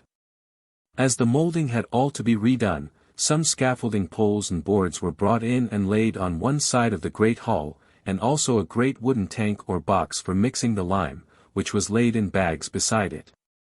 When the new mistress of Brent's Rock arrived the bells of the church rang out, and there was a general jubilation. She was a beautiful creature, full of the poetry and fire and passion of the South. And the few English words which she had learned were spoken in such a sweet and pretty broken way that she won the hearts of the people almost as much by the music of her voice as by the melting beauty of her dark eyes. Geoffrey Brent seemed more happy than he had ever before appeared, but there was a dark, anxious look on his face that was new to those who knew him of old, and he started at times as though at some noise that was unheard by others. And so months passed and the whisper grew that at last Brent's Rock was to have an heir. Geoffrey was very tender to his wife, and the new bond between them seemed to soften him. He took more interest in his tenants and their needs than he had ever done, and works of charity on his part as well as on his sweet young wife's were not lacking. He seemed to have set all his hopes on the child that was coming, and as he looked deeper into the future the dark shadow that had come over his face seemed to die gradually away. All the time Wickham Delandre nursed his revenge. Deep in his heart had grown up a purpose of vengeance which only waited an opportunity to crystallize and take a definite shape. His vague idea was somehow centered in the wife of Brent, for he knew that he could strike him best through those he loved, and the coming time seemed to hold in its womb the opportunity for which he longed. One night he sat alone in the living room of his house. It had once been a handsome room in its way, but time and neglect had done their work and it was now little better than a ruin, without dignity or picturesqueness of any kind. He had been drinking heavily for some time and was more than half stupefied. He thought he heard a noise as of someone at the door and looked up. Then he called half savagely to come in, but there was no response. With a muttered blasphemy he renewed his potations. Presently he forgot all around him, sank into a daze, but suddenly awoke to see standing before him someone or something like a battered, ghostly edition of his sister. For a few moments there came upon him a sort of fear. The woman before him, with distorted features and burning eyes seemed hardly human, and the only thing that seemed a reality of his sister, as she had been, was her wealth of golden hair, and this was now streaked with grey. She eyed her brother with a long, cold stare, and he, too, as he looked and began to realize the actuality of her presence, found the hatred of her which he had had, once again surging up in his heart. All the brooding passion of the past year seemed to find a voice at once as he asked her. "Why are you here? You're dead and buried. I am here, Wickham Delandre, for no love of you, but because I hate another even more than I do you. A great passion blazed in her eyes. Him? He asked, in so fierce a whisper that even the woman was for an instant startled till she regained her calm. Yes, him, she answered. But make no mistake, my revenge is my own. And I merely use you to help me to it. Wickham asked suddenly. Did he marry you? The woman's distorted face broadened out in a ghastly attempt at a smile. It was a hideous mockery, for the broken features and seamed scars took strange shapes and strange colors, and queer lines of white showed out as the straining muscles pressed on the old cicatrices. So you would like to know? It would please your pride to feel that your sister was truly married. Well, you shall not know. That was my revenge on you, and I do not mean to change it by a hair's breadth. I have come here tonight simply to let you know that I am alive, so that if any violence be done me where I am going there may be a witness. Where are you going? Demanded her brother. That is my affair. And I have not the least intention of letting you know. Wickham stood up, but the drink was on him and he reeled and fell. As he lay on the floor he announced his intention of following his sister. And with an outburst of splenetic humor told her that he would follow her through the darkness by the light of her hair, and of her beauty. At this she turned on him, and said that there were others beside him that would rue her hair and her beauty too. As he will, she hissed, for the hair remains though the beauty be gone. When he withdrew the linchpin and sent us over the precipice into the torrent, he had little thought of my beauty. Perhaps his beauty would be scarred like mine where he whirled, as I was, among the rocks of the Visp, and frozen on the ice pack in the drift of the river. But let him beware. His time is coming. And with a fierce gesture she flung open the door and passed out into the night. Later on that night, Mrs. Brent, who was but half asleep, became suddenly awake and spoke to her husband. Geoffrey, was not that the click of a lock somewhere below our window? But Geoffrey, though she thought that he, too, had started at the noise, seemed sound asleep, and breathed heavily. Again Mrs. Brent dozed, but this time awoke to the fact that her husband had arisen and was partially dressed. He was deadly pale, and when the light of the lamp which he had in his hand fell on his face, she was frightened at the look in his eyes. "What is it, Geoffrey? What dost thou?" she asked. "Hush! Little one," he answered, in a strange, hoarse voice. "Go to sleep. I am restless, and wish to finish some work I left undone." "Bring it here, my husband," she said, "I am lonely and I fear when thou art away." For reply he merely kissed her and went out, closing the door behind him. She lay awake for a while, and then nature asserted itself, and she slept. Suddenly she started broad awake with the memory in her ears of a smothered cry from somewhere not far off. She jumped up and ran to the door and listened, but there was no sound. She grew alarmed for her husband, and called out, "Geoffrey! Geoffrey!" After a few moments the door of the great hall opened, and Geoffrey appeared at it, but without his lamp. "Hush," he said, in a sort of whisper, and his voice was harsh and stern. "Hush! Get to bed. I am working, and must not be disturbed. Go to sleep, and do not wake the house." With a chill in her heart, for the harshness of her husband's voice was new to her, she crept back to bed and lay there trembling, too frightened to cry, and listened to every sound. There was a long pause of silence, and then the sound of some iron implement striking muffled blows. Then there came a clang of a heavy stone falling, followed by a muffled curse. Then a dragging sound, and then more noise of stone on stone. She lay all the while in an agony of fear, and her heart beat dreadfully. She heard a curious sort of scraping sound, and then there was silence. Presently the door opened gently, and Geoffrey appeared. His wife pretended to be asleep. But through her eyelashes she saw him wash from his hands something white that looked like lime.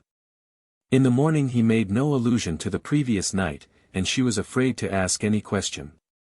From that day there seemed some shadow over Geoffrey Brent. He neither ate nor slept as he had been accustomed, and his former habit of turning suddenly as though someone were speaking from behind him revived. The old hall seemed to have some kind of fascination for him.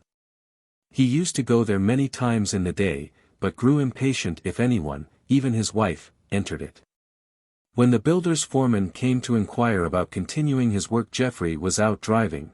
The man went into the hall, and when Geoffrey returned the servant told him of his arrival and where he was. With a frightful oath he pushed the servant aside and hurried up to the old hall. The workman met him almost at the door, and as Geoffrey burst into the room he ran against him. The man apologized. "Beg pardon, sir, but I was just going out to make some inquiries. I directed 12 sacks of lime to be sent here, but I see there are only 10. Damn the 10 sacks and the 12 too," was the ungracious and incomprehensible rejoinder. The workman looked surprised, and tried to turn the conversation. "I see, sir, there is a little matter which our people must have done. But the governor will of course see it set right at his own cost." "What do you mean?" "That there hearthstone, sir, some idiot must have put a scaffold pole on it and cracked it right down the middle, and it's thick enough you'd think to stand anything." Geoffrey was silent for quite a minute, and then said in a constrained voice and with much gentler manner, "Tell your people that I am not going on with the work in the hall at present. I want to leave it as it is for a while longer." "All right, sir. I'll send up a few of our chaps to take away these poles and lime bags and tidy the place up a bit." "No. No," said Geoffrey, "leave them where they are. I shall send and tell you when you are to get on with the work." So the foreman went away, and his comment to his master was, "I'd send in the bill, sir, for the work already done. 'Pears to me that money's a little shaky in that quarter." Once or twice Delandre tried to stop Brent on the road, and, at last, finding that he could not attain his object rode after the carriage, calling out, "What has become of my sister, your wife?" Geoffrey lashed his horses into a gallop, and the other, seeing from his white face and from his wife's collapse almost into a faint that his object was attained, rode away with a scowl and a laugh. That night when Geoffrey went into the hall he passed over to the great fireplace, and all at once started back with a smothered cry. Then with an effort he pulled himself together and went away, returning with a light. He bent down over the broken hearthstone to see if the moonlight falling through the storied window had in any way deceived him. Then with a groan of anguish he sank to his knees. There, sure enough, through the crack in the broken stone were protruding a multitude of threads of golden hair just tinged with grey. He was disturbed by a noise at the door, and looking round, saw his wife standing in the doorway. In the desperation of the moment he took action to prevent discovery, and lighting a match at the lamp, stooped down and burned away the hair that rose through the broken stone. Then rising nonchalantly as he could, he pretended surprise at seeing his wife beside him. For the next week he lived in an agony, for, whether by accident or design, he could not find himself alone in the hall for any length of time. At each visit the hair had grown afresh through the crack, and he had to watch it carefully lest his terrible secret should be discovered. He tried to find a receptacle for the body of the murdered woman outside the house, but someone always interrupted him. And once, when he was coming out of the private doorway, he was met by his wife, who began to question him about it, and manifested surprise that she should not have before noticed the key which he now reluctantly showed her. Geoffrey dearly and passionately loved his wife, so that any possibility of her discovering his dread secrets, or even of doubting him, filled him with anguish. And after a couple of days had passed, he could not help coming to the conclusion that, at least, she suspected something. That very evening she came into the hall after her drive and found him there sitting moodily by the deserted fireplace. She spoke to him directly. "Geoffrey, I have been spoken to by that fellow Delandre, and he says horrible things. He tells to me that a week ago his sister returned to his house, the wreck and ruin of her former self, with only her golden hair as of old, and announced some fell intention.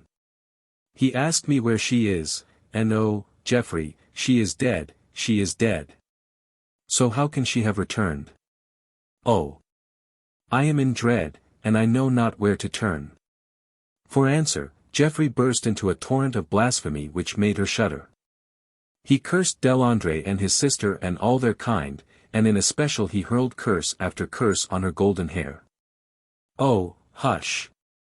Hush," she said, and was then silent, for she feared her husband when she saw the evil effect of his humor. Geoffrey in the torrent of his anger stood up and moved away from the hearth, but suddenly stopped as he saw a new look of terror in his wife's eyes. He followed their glance, and then he too shuddered, for there on the broken hearthstone lay a golden streak as the point of the hair rose through the crack. "Look, look," she shrieked. "Is it some ghost of the dead?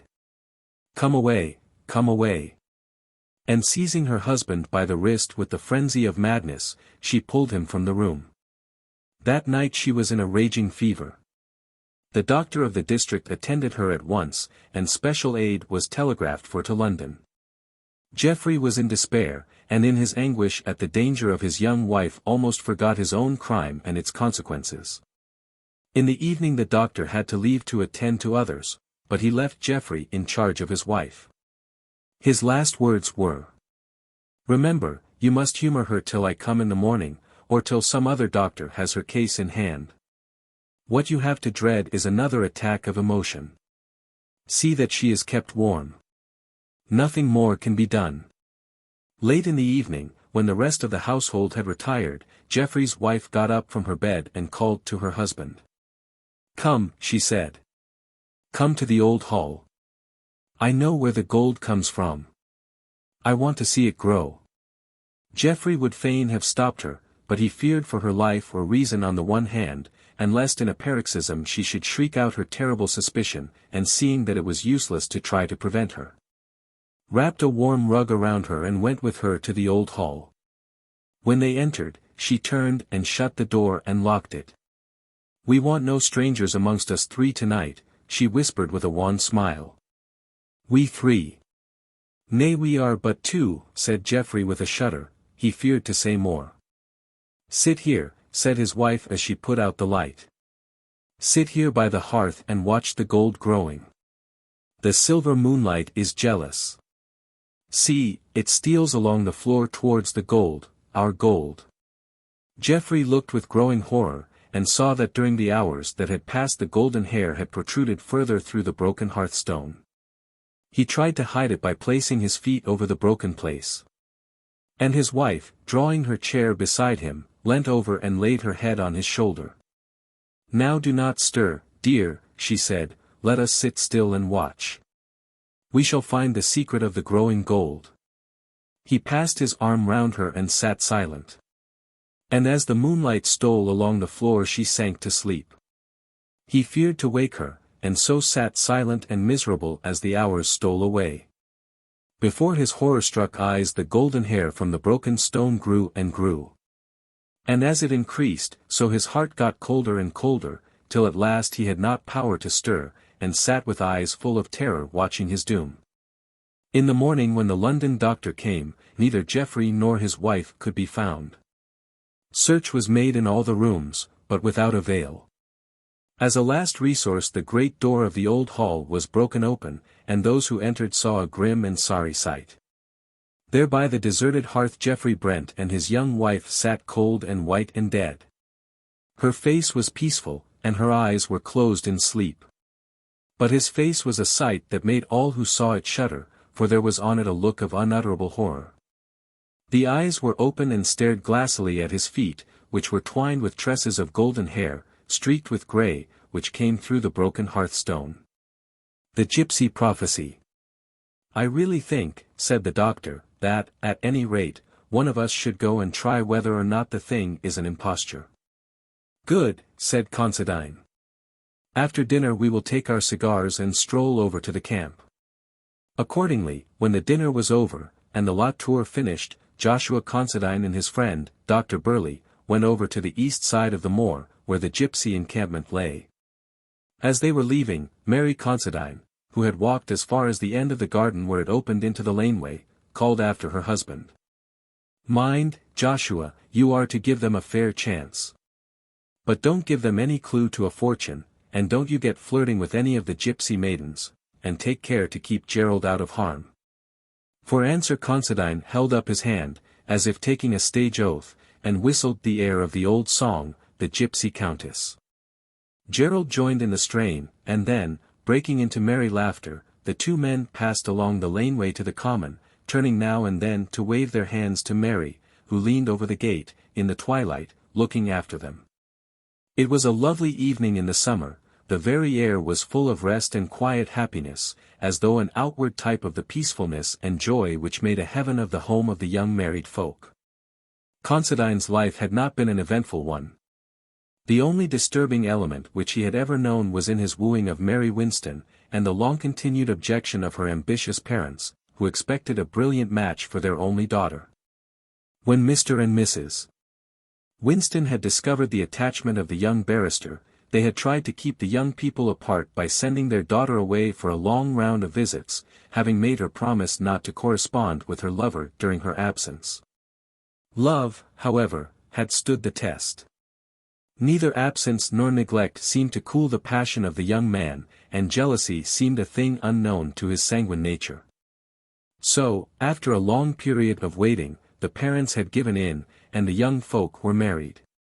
They had been living in the cottage a few months, and were just beginning to feel at home. Gerald Burley, Joshua's old college chum, and himself a sometime victim of Mary's beauty, had arrived a week before, to stay with them for as long a time as he could tear himself away from his work in London.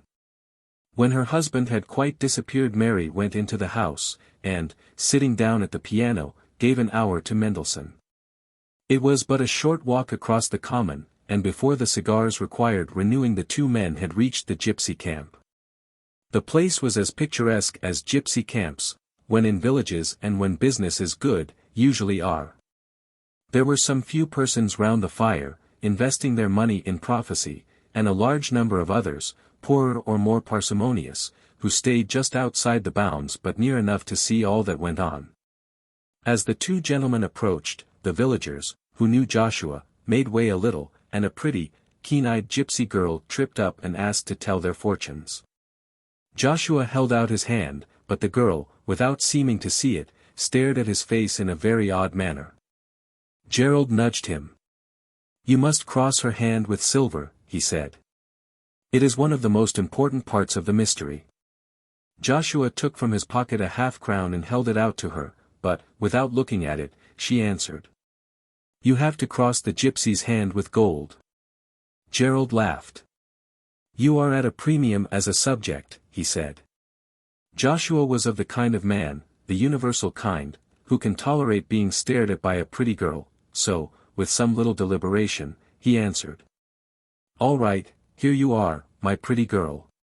But you must give me a real good fortune for it," and he handed her a half-sovereign, which she took, saying, "It is not for me to give good fortune or bad, but only to read what the stars have said." She took his right hand and turned it palm upward, but the instant her eyes met it she dropped it as though it had been red hot, and, with a startled look, glided swiftly away. Lifting the curtain of the large tent, which occupied the center of the camp, she disappeared within. "Sold again," said the cynical Gerald. Joshua stood a little amazed, and not altogether satisfied. They both watched the large tent. In a few moments there emerged from the opening not the young girl, but a stately-looking woman of middle age and commanding presence. The instant she appeared the whole camp seemed to stand still. The clamor of tongues, the laughter and noise of the work were, for a second or two, arrested, and every man or woman who sat, or crouched, or lay, stood up and faced the imperial-looking gypsy. "The Queen, of course," murmured Gerald. "We are in luck tonight." The gypsy queen threw a searching glance around the camp, and then, without hesitating an instant, came straight over and stood before Joshua. "Hold out your hand," she said in a commanding tone. Again Gerald spoke, sotto voce, "I have not been spoken to in that way since I was at school. Your hand must be crossed with gold." 100% at this game, whispered Gerald, as Joshua laid another half-sovereign on his upturned palm. The gypsy looked at the hand with knitted brows, then suddenly looking up into his face, said, "Have you a strong will, have you a true heart that can be brave for one you love?" "I hope so, but I am afraid I have not vanity enough to say, yes. Then I will answer for you, for I read resolution in your face, resolution desperate and determined if need be. You have a wife you love? Yes, emphatically. Then leave her at once, never see her face again. Go from her now, while love is fresh and your heart is free from wicked intent. Go quick, go far, and never see her face again. Joshua drew away his hand quickly, and said, "Thank you," stiffly but sarcastically, as he began to move away. "I say," said Gerald, "you're not going like that, old man, no use in being indignant with the stars or their prophet, and, moreover, your sovereign, what of it? At least, hear the matter out." "Silence, ribald," commanded the queen, "you know not what you do. Let him go, and go ignorant, if he will not be warned." Joshua immediately turned back. "At all events, we will see this thing out," he said. "Now, madam, you have given me advice, but I paid for a fortune." "Be warned," said the gypsy. "The stars have been silent for long, let the mystery still wrap them round. My dear madam, I do not get within touch of a mystery every day, and I prefer for my money knowledge rather than ignorance. I can get the latter commodity for nothing when I want any of it." Gerald echoed the sentiment. "As for me, I have a large and unsaleable stock on hand." The gypsy queen eyed the two men sternly, and then said, "As you wish. You have chosen for yourself, and have met warning with scorn, and appeal with levity. On your own heads be the doom." "Amen," said Gerald. With an imperious gesture the queen took Joshua's hand again, and began to tell his fortune. "I see here the flowing of blood, it will flow before long, it is running in my sight. It flows through the broken circle of a severed ring." "Go on," said Joshua, smiling. Gerald was silent. "Must I speak plainer?" "Certainly. We commonplace mortals want something definite. The stars are a long way off, and their words get somewhat dulled in the message." The gypsy shuddered, and then spoke impressively. "This is the hand of a murderer, the murderer of his wife." She dropped the hand and turned away. Joshua laughed. "Do you know," said he, "I think if I were you I should prophesy some jurisprudence into my system. For instance, you say, this hand is the hand of a murderer. Well, whatever it may be in the future, or potentially, it is at present not one. You ought to give your prophecy in such terms as the hand which will be a murderer's, or, rather, the hand of one who will be the murderer of his wife. The stars are really not good on technical questions." The gypsy made no reply of any kind, but, with drooping head and despondent mien, walked slowly to her tent, and, lifting the curtain, disappeared. Without speaking the two men turned homewards, and walked across the moor. Presently, after some little hesitation, Gerald spoke. "Of course, old man, this is all a joke, a ghastly one, but still a joke. But would it not be well to keep it to ourselves?" "How do you mean?" "Well, not tell your wife. It might alarm her." "Alarm her? My dear Gerald, what are you thinking of?" "Why, she would not be alarmed or afraid of me if all the gypsies that ever didn't come from Bohemia agreed that I was to murder her, or even to have a hard thought of her, whilst so long as she was saying Jack Robinson." Gerald remonstrated. "Old fellow, women are superstitious, far more than we men are, and, also they are blessed, or cursed, with a nervous system to which we are strangers. I see too much of it in my work not to realize it. Take my advice and do not let her know, or you will frighten her." Joshua's lips unconsciously hardened as he answered, "My dear fellow, I would not have a secret from my wife. Why, it would be the beginning of a new order of things between us. We have no secrets from each other. If we ever have, then you may begin to look out for something odd between us." "Still," said Gerald, "at the risk of unwelcome interference, I say again be warned in time."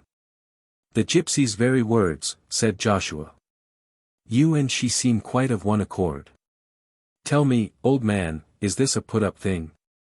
You told me of the gypsy camp, did you arrange it all with Her Majesty? This was said with an air of bantering earnestness. Gerald assured him that he only heard of the camp that morning, but he made fun of every answer of his friend, and, in the process of this raillery, the time passed, and they entered the cottage. Mary was sitting at the piano but not playing. The dim twilight had waked some very tender feelings in her breast, and her eyes were full of gentle tears. When the men came in, she stole over to her husband's side and kissed him.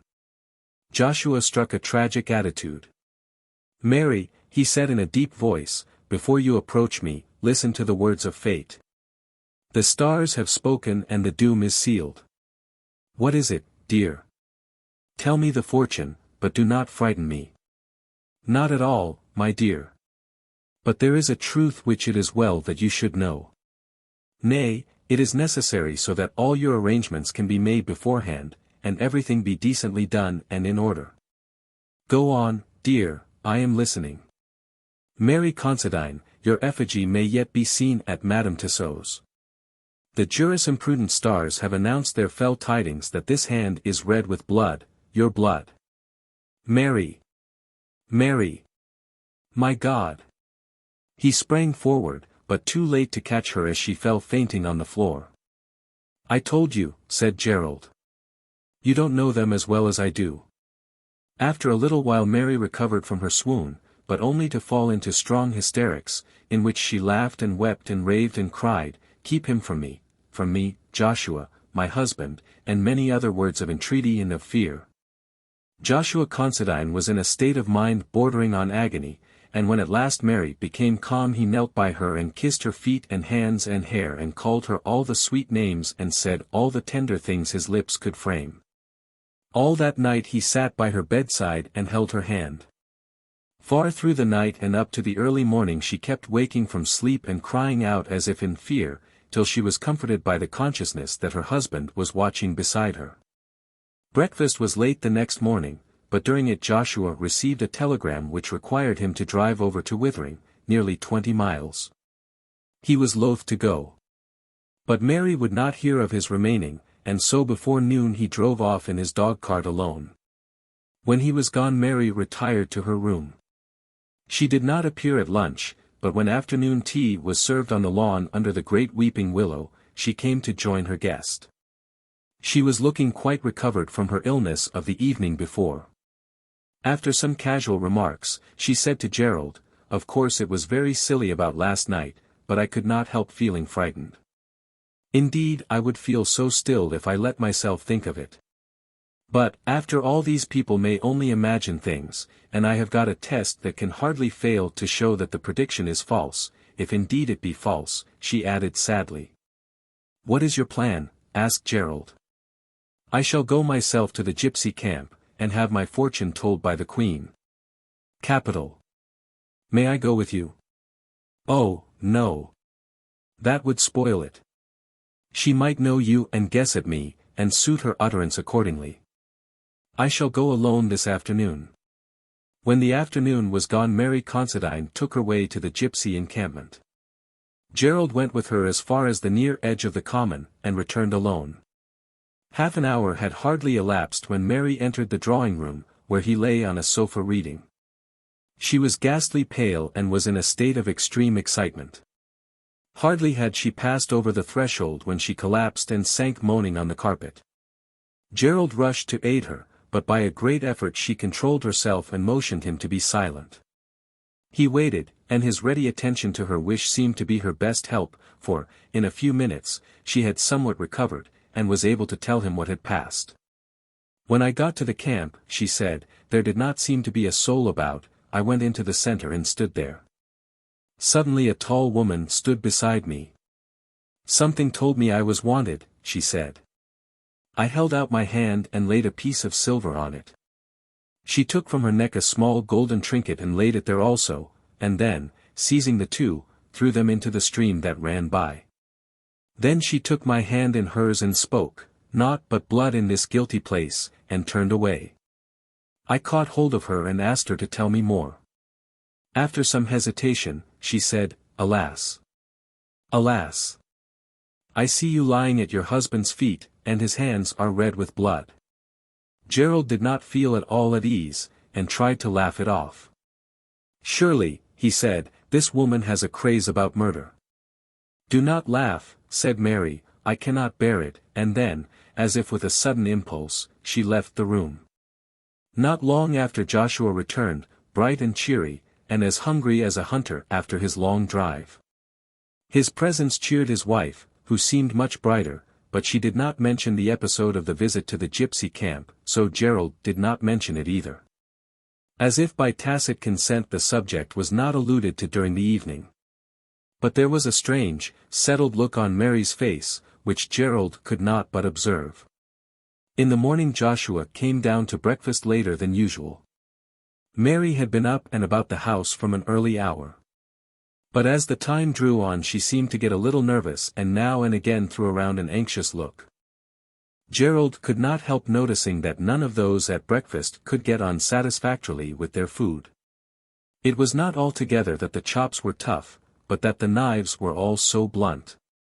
Being a guest, he, of course, made no sign, but presently saw Joshua draw his thumb across the edge of his knife in an unconscious sort of way. At the action Mary turned pale and almost fainted. After breakfast they all went out on the lawn. Mary was making up a bouquet, and said to her husband, "Get me a few of the tea roses, dear." Joshua pulled down a cluster from the front of the house. The stem bent, but was too tough to break. He put his hand in his pocket to get his knife, but in vain. "Lend me your knife, Gerald," he said. But Gerald had not got one, so he went into the breakfast room and took one from the table. He came out feeling its edge and grumbling. "What on earth has happened to all the knives? The edges seem all ground off." Mary turned away hurriedly and entered the house. Joshua tried to sever the stalk with the blunt knife as country cooks sever the necks of fowl, as schoolboys cut twine. With a little effort he finished the task. The cluster of roses grew thick, so he determined to gather a great bunch. He could not find a single sharp knife in the sideboard where the cutlery was kept, so he called Mary, and when she came, told her the state of things. She looked so agitated and so miserable that he could not help knowing the truth, and, as if astounded and hurt, asked her, "Do you mean to say that you have done it?" She broke in, "Oh, Joshua, I was so afraid." He paused, and a set, white look came over his face. "Mary," said he, "is this all the trust you have in me? I would not have believed it." "Oh, Joshua! Joshua," she cried entreatingly, "forgive me," and wept bitterly. Joshua thought a moment and then said, "I see how it is. We shall better end this or we shall all go mad." He ran into the drawing room. "Where are you going?" almost screamed Mary. Gerald saw what he meant, that he would not be tied to blunt instruments by the force of a superstition, and was not surprised when he saw him come out through the French window, bearing in his hand a large Gurkha knife, which usually lay on the center table, and which his brother had sent him from northern India. It was one of those great hunting knives which worked such havoc, at close quarters with the enemies of the loyal Gurkhas during the mutiny, of great weight but so evenly balanced in the hand as to seem light, and with an edge like a razor. With one of these knives the Gurkha can cut a sheep in two. When Mary saw him come out of the room with the weapon in his hand she screamed in an agony of fright, and the hysterics of last night were promptly renewed. Joshua ran toward her, and, seeing her falling, threw down the knife and tried to catch her. However, he was just a second too late, and the two men cried out in horror simultaneously as they saw her fall upon the naked blade. When Gerald rushed over he found that in falling her left hand had struck the blade, which lay partly upwards on the grass. Some of the small veins were cut through, and the blood gushed freely from the wound. As he was tying it up he pointed out to Joshua that the wedding ring was severed by the steel. They carried her fainting to the house. When, after a while, she came out, with her arm in a sling, she was peaceful in her mind and happy. She said to her husband, "The gypsy was wonderfully near the truth, too near for the real thing ever to occur now, dear." Joshua bent over and kissed the wounded hand. The coming of Abel Behenna. The little Cornish port of Pencastle was bright in the early April, when the sun had seemingly come to stay after a long and bitter winter. Boldly and blackly the rock stood out against a background of shaded blue, where the sky fading into mist met the far horizon. The sea was of true Cornish hue, sapphire, save where it became deep emerald green in the fathomless depths under the cliffs, where the seal caves opened their grim jaws. On the slopes the grass was parched and brown. The spikes of furze bushes were ashy grey, but the golden yellow of their flowers streamed along the hillside, dipping out in lines as the rock cropped up, and lessening into patches and dots till finally it died away altogether where the sea winds swept round the jutting cliffs and cut short the vegetation as though with an ever-working aerial shears. The whole hillside, with its body of brown and flashes of yellow, was just like a colossal yellow hammer. The little harbour opened from the sea between towering cliffs, and behind a lonely rock, pierced with many caves and blowholes through which the sea in storm time sent its thunderous voice, together with a fountain of drifting spume. Hence, it wound westwards in a serpentine course, guarded at its entrance by two little curving piers to left and right. These were roughly built of dark slates placed endways and held together with great beams bound with iron bands. Thence, it flowed up the rocky bed of the stream whose winter torrents had of old cut out its way amongst the hills. This stream was deep at first, with here and there, where it widened, patches of broken rock exposed at low water, full of holes where crabs and lobsters were to be found at the ebb of the tide. From amongst the rocks rose sturdy posts, used for warping in the little coasting vessels which frequented the port. Higher up, the stream still flowed deeply, for the tide ran far inland, but always calmly, for all the force of the wildest storm was broken below. Some quarter-mile inland the stream was deep at high water, but at low tide there were at each side patches of the same broken rock as lower down, through the chinks of which the sweet water of the natural stream trickled and murmured after the tide had ebbed away. Here, too, rose mooring posts for the fishermen's boats. At either side of the river was a row of cottages down almost on the level of high tide. They were pretty cottages, strongly and snugly built, with trim narrow gardens in front, full of old-fashioned plants, flowering currants, coloured primroses, wallflower, and stonecrop. Over the fronts of many of them climbed clematis and wisteria. The window sides and door posts of all were as white as snow, and the little pathway to each was paved with light-coloured stones. At some of the doors were tiny porches, whilst at others were rustic seats cut from tree trunks or from old barrels. In nearly every case the window ledges were filled with boxes or pots of flowers or foliage plants. Two men lived in cottages exactly opposite each other across the stream. Two men, both young, both good-looking, both prosperous, and who had been companions and rivals from their boyhood. Abel Behenna was dark with the gypsy darkness which the Phoenician mining wanderers left in their track. Eric Sanson, which the local antiquarian said was a corruption of Sagamanson, was fair, with the ruddy hue which marked the path of the wild Norseman. These two seemed to have singled out each other from the very beginning to work and strive together, to fight for each other and to stand back to back in all endeavors. They had now put the coping stone on their temple of unity by falling in love with the same girl. Sarah Trefusis was certainly the prettiest girl in Pencastle, and there was many a young man who would gladly have tried his fortune with her, but that there were two to contend against. And each of these the strongest and most resolute man in the port, except the other. The average young man thought that this was very hard, and on account of it bore no goodwill to either of the three principals, whilst the average young woman who had, lest worse should befall, to put up with the grumbling of her sweetheart, and the sense of being only second best which it implied, did not either, be sure, regard Sarah with friendly eye. Thus it came, in the course of a year or so, for rustic courtship is a slow process, that the two men and woman found themselves thrown much together. They were all satisfied, so it did not matter, and Sarah, who was vain and something frivolous, took care to have her revenge on both men and women in a quiet way. When a young woman in her walking out can only boast one not quite satisfied young man, it is no particular pleasure to her to see her escort cast sheep's eyes at a better-looking girl supported by two devoted swains. At length there came a time which Sarah dreaded, and which she had tried to keep distant, the time when she had to make her choice between the two men. She liked them both, and, indeed, either of them might have satisfied the ideas of even a more exacting girl.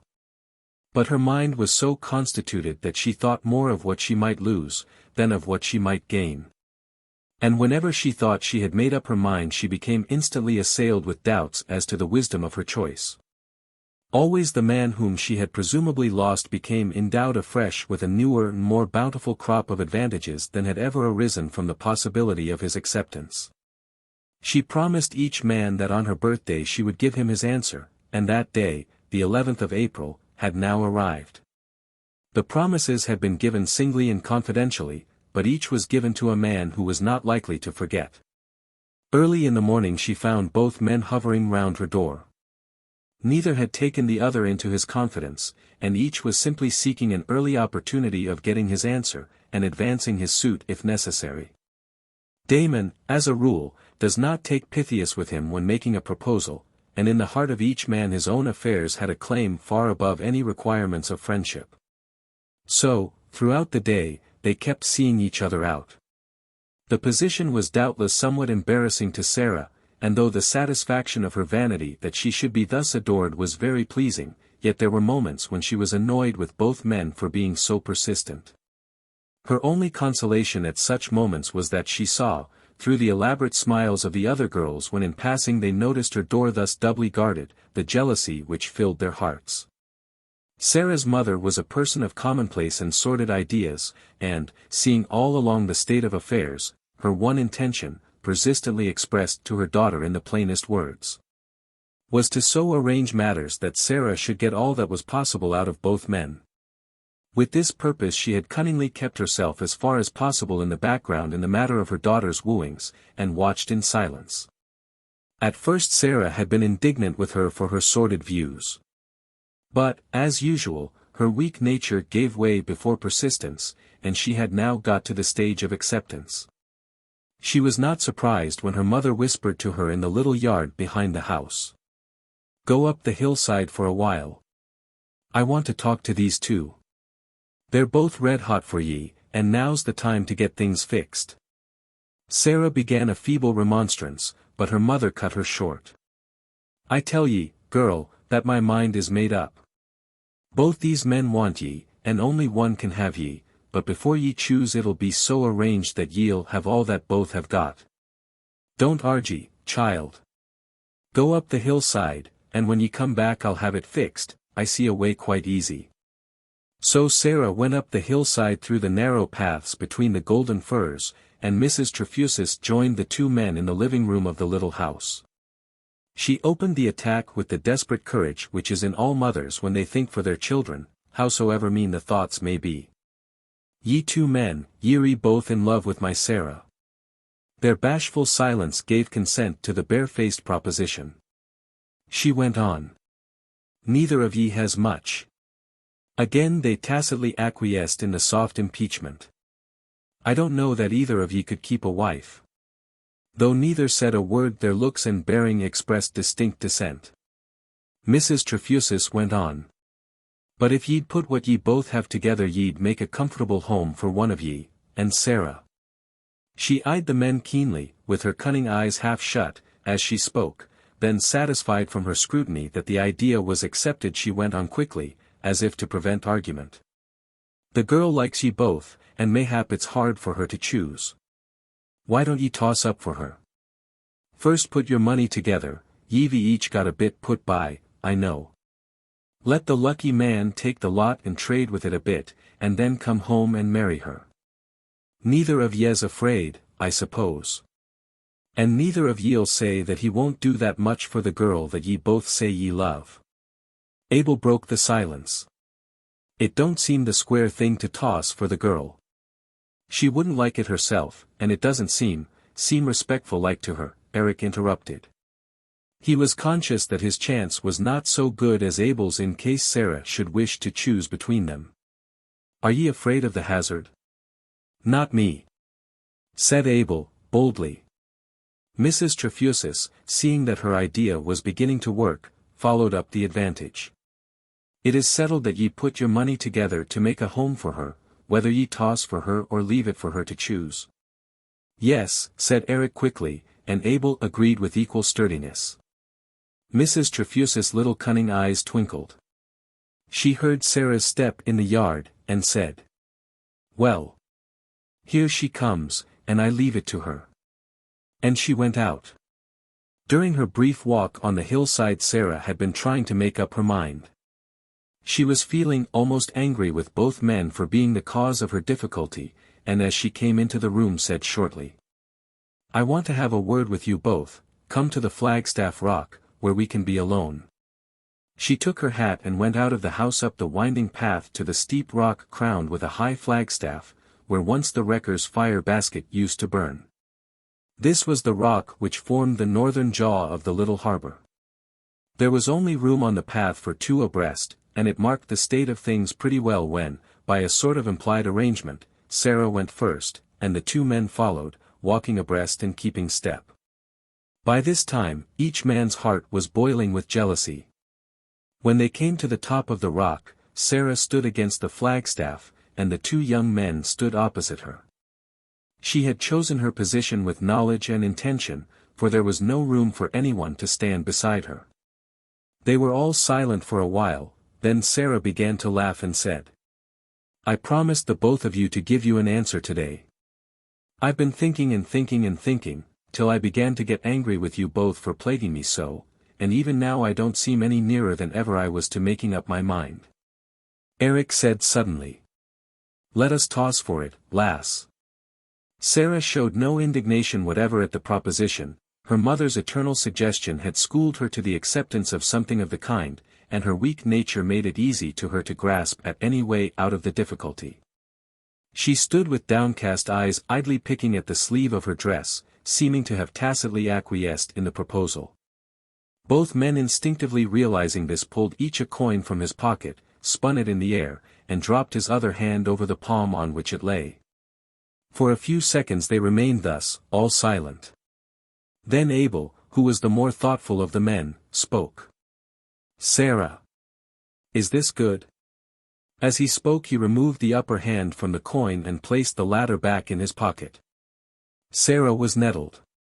"Good or bad, it's good enough for me. Take it or leave it as you like," she said, to which he replied quickly.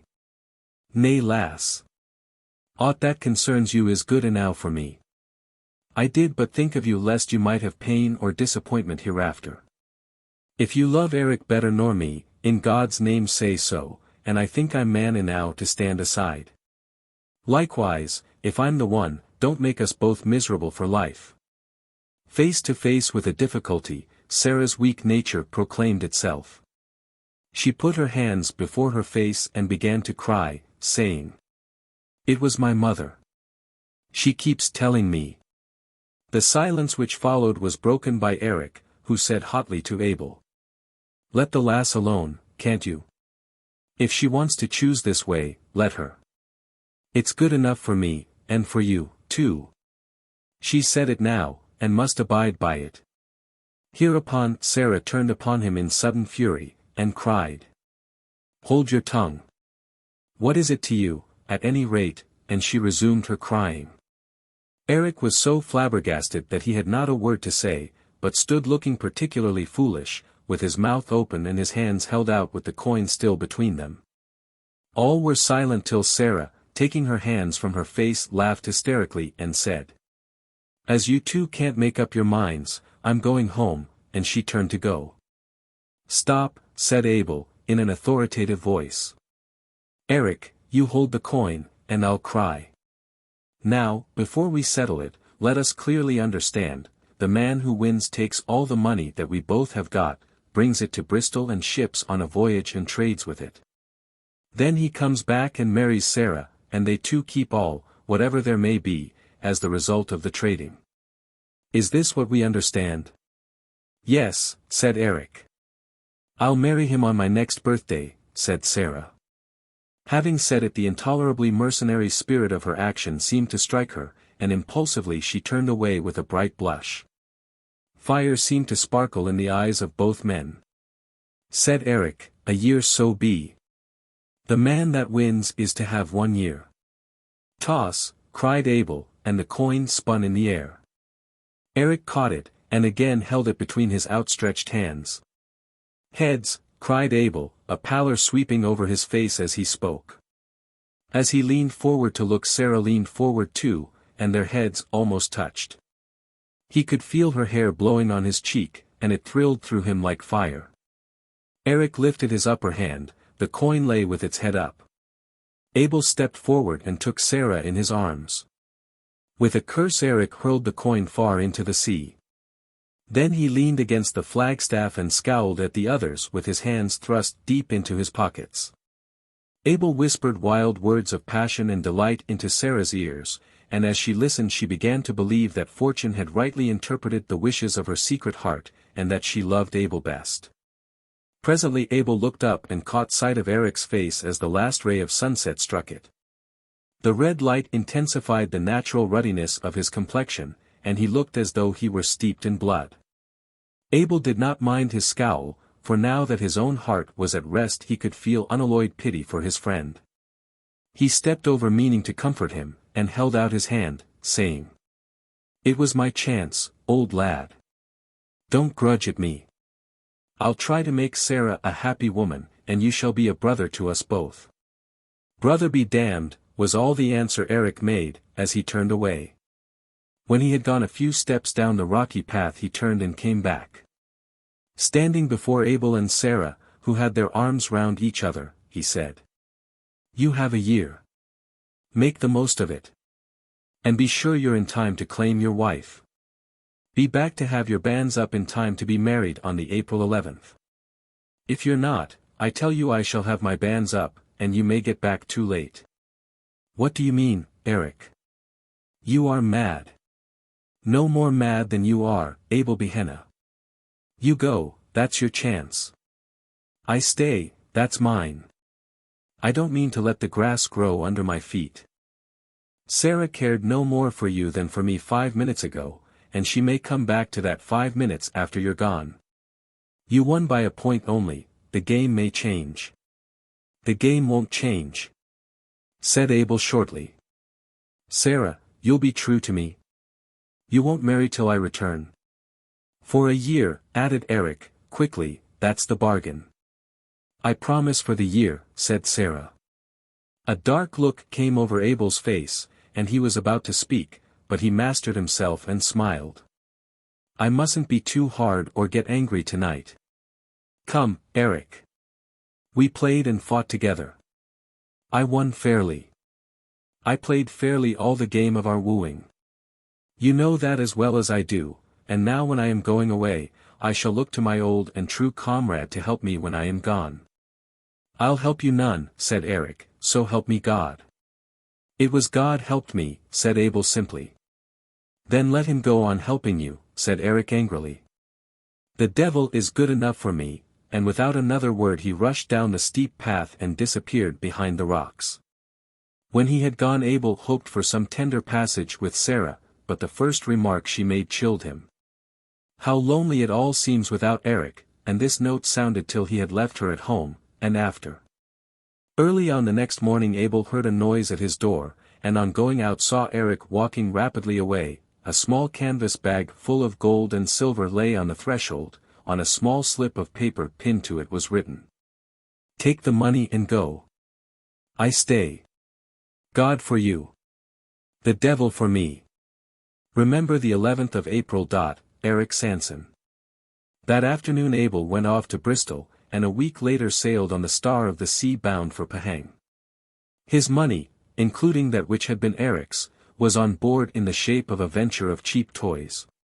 He had been advised by a shrewd old mariner of Bristol whom he knew, and who knew the ways of the Kersenis, who predicted that every penny invested would be returned with a shilling to boot.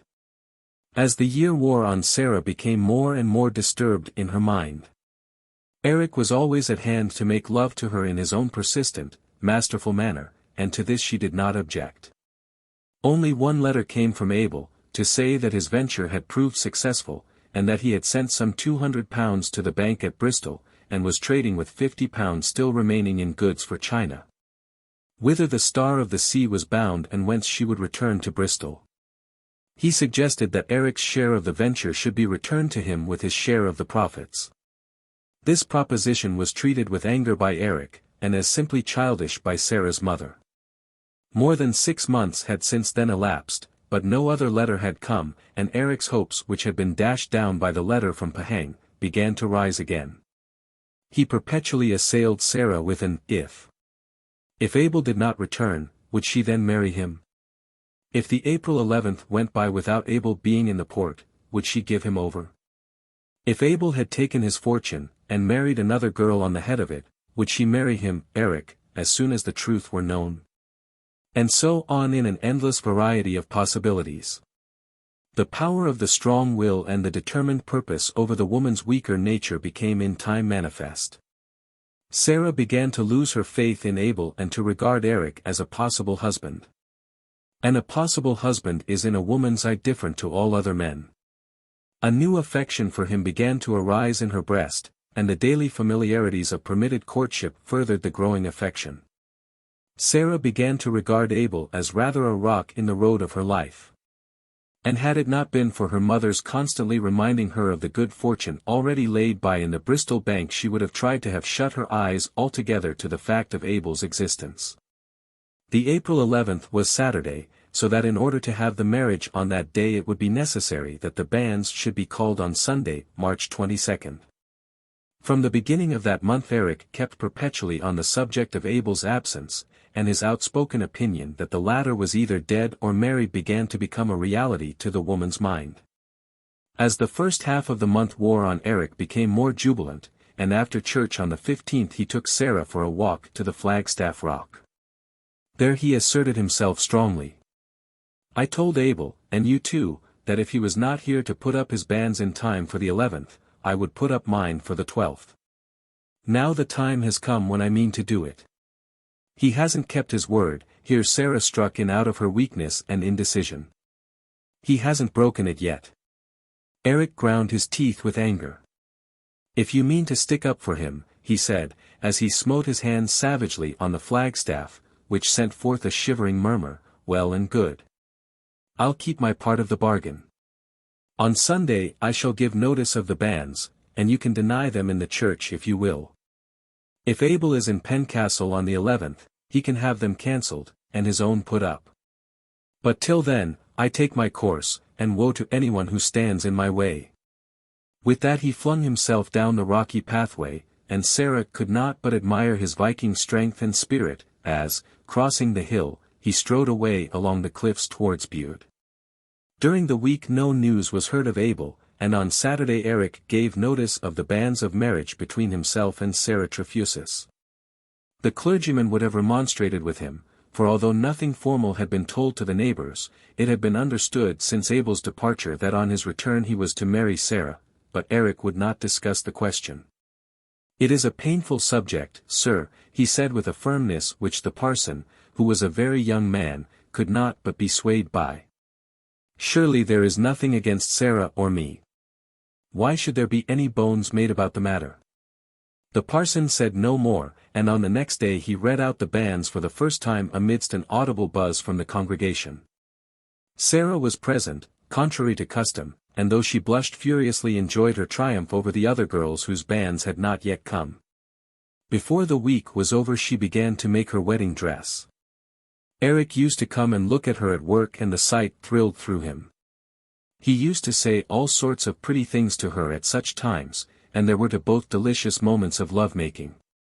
The banns were read a second time on the 29th, and Eric's hope grew more and more fixed, though there were to him moments of acute despair when he realized that the cup of happiness might be dashed from his lips at any moment, right up to the last. At such times he was full of passion, desperate and remorseless, and he ground his teeth and clenched his hands in a wild way as though some taint of the old berserker fury of his ancestors still lingered in his blood. On the Thursday of that week he looked in on Sarah and found her, amid a flood of sunshine, putting finishing touches to her white wedding gown. His own heart was full of gaiety, and the sight of the woman who was so soon to be his own so occupied, filled him with a joy unspeakable, and he felt faint with languorous ecstasy. Bending over he kissed Sarah on the mouth, and then whispered in her rosy ear. "Your wedding dress, Sarah. And for me." As he drew back to admire her she looked up saucily, and said to him. "Perhaps not for you. There is more than a week yet for Abel," and then cried out in dismay, for with a wild gesture and a fierce oath Eric dashed out of the house, banging the door behind him. The incident disturbed Sarah more than she could have thought possible, for it awoke all her fears and doubts and indecision afresh. She cried a little, and put by her dress, and to soothe herself went out to sit for a while on the summit of the Flagstaff Rock. When she arrived she found there a little group anxiously discussing the weather. The sea was calm and the sun bright, but across the sea were strange lines of darkness and light, and close in to shore the rocks were fringed with foam, which spread out in great white curves and circles as the currents drifted. The wind had backed, and came in sharp, cold puffs. The blowhole, which ran under the Flagstaff Rock, from the rocky bay without to the harbor within, was booming at intervals, and the seagulls were screaming ceaselessly as they wheeled about the entrance of the port. "It looks bad," she heard an old fisherman say to the Coast Guard. "I seen it just like this once before, when the East Indiaman Coromandel went to pieces in Desert Bay." Sarah did not wait to hear more. She was of a timid nature where danger was concerned, and could not bear to hear of wrecks and disasters. She went home and resumed the completion of her dress, secretly determined to appease Eric when she should meet him with a sweet apology, and to take the earliest opportunity of being even with him after her marriage. The old fisherman's weather prophecy was justified. That night at dusk a wild storm came on. The sea rose and lashed the western coasts from Skye to Scilly and left a tale of disaster everywhere. The sailors and fishermen of Pencastle all turned out on the rocks and cliffs and watched eagerly. Presently, by a flash of lightning, a ketch was seen drifting under only a jib about half a mile outside the port. All eyes and all glasses were concentrated on her, waiting for the next flash, and when it came a chorus went up that it was the lovely Alice, trading between Bristol and Penzance, and touching at all the little ports between. "God help them," said the harbour master, "for nothing in this world can save them when they are between Bude and Tintagel and the wind on shore." The coastguards exerted themselves, and, aided by brave hearts and willing hands, they brought the rocket apparatus up on the summit of the Flagstaff Rock. Then they burned blue lights so that those on board might see the harbor opening in case they could make any effort to reach it. They worked gallantly enough on board, but no skill or strength of man could avail. Before many minutes were over the lovely Alice rushed to her doom on the great island rock that guarded the mouth of the port.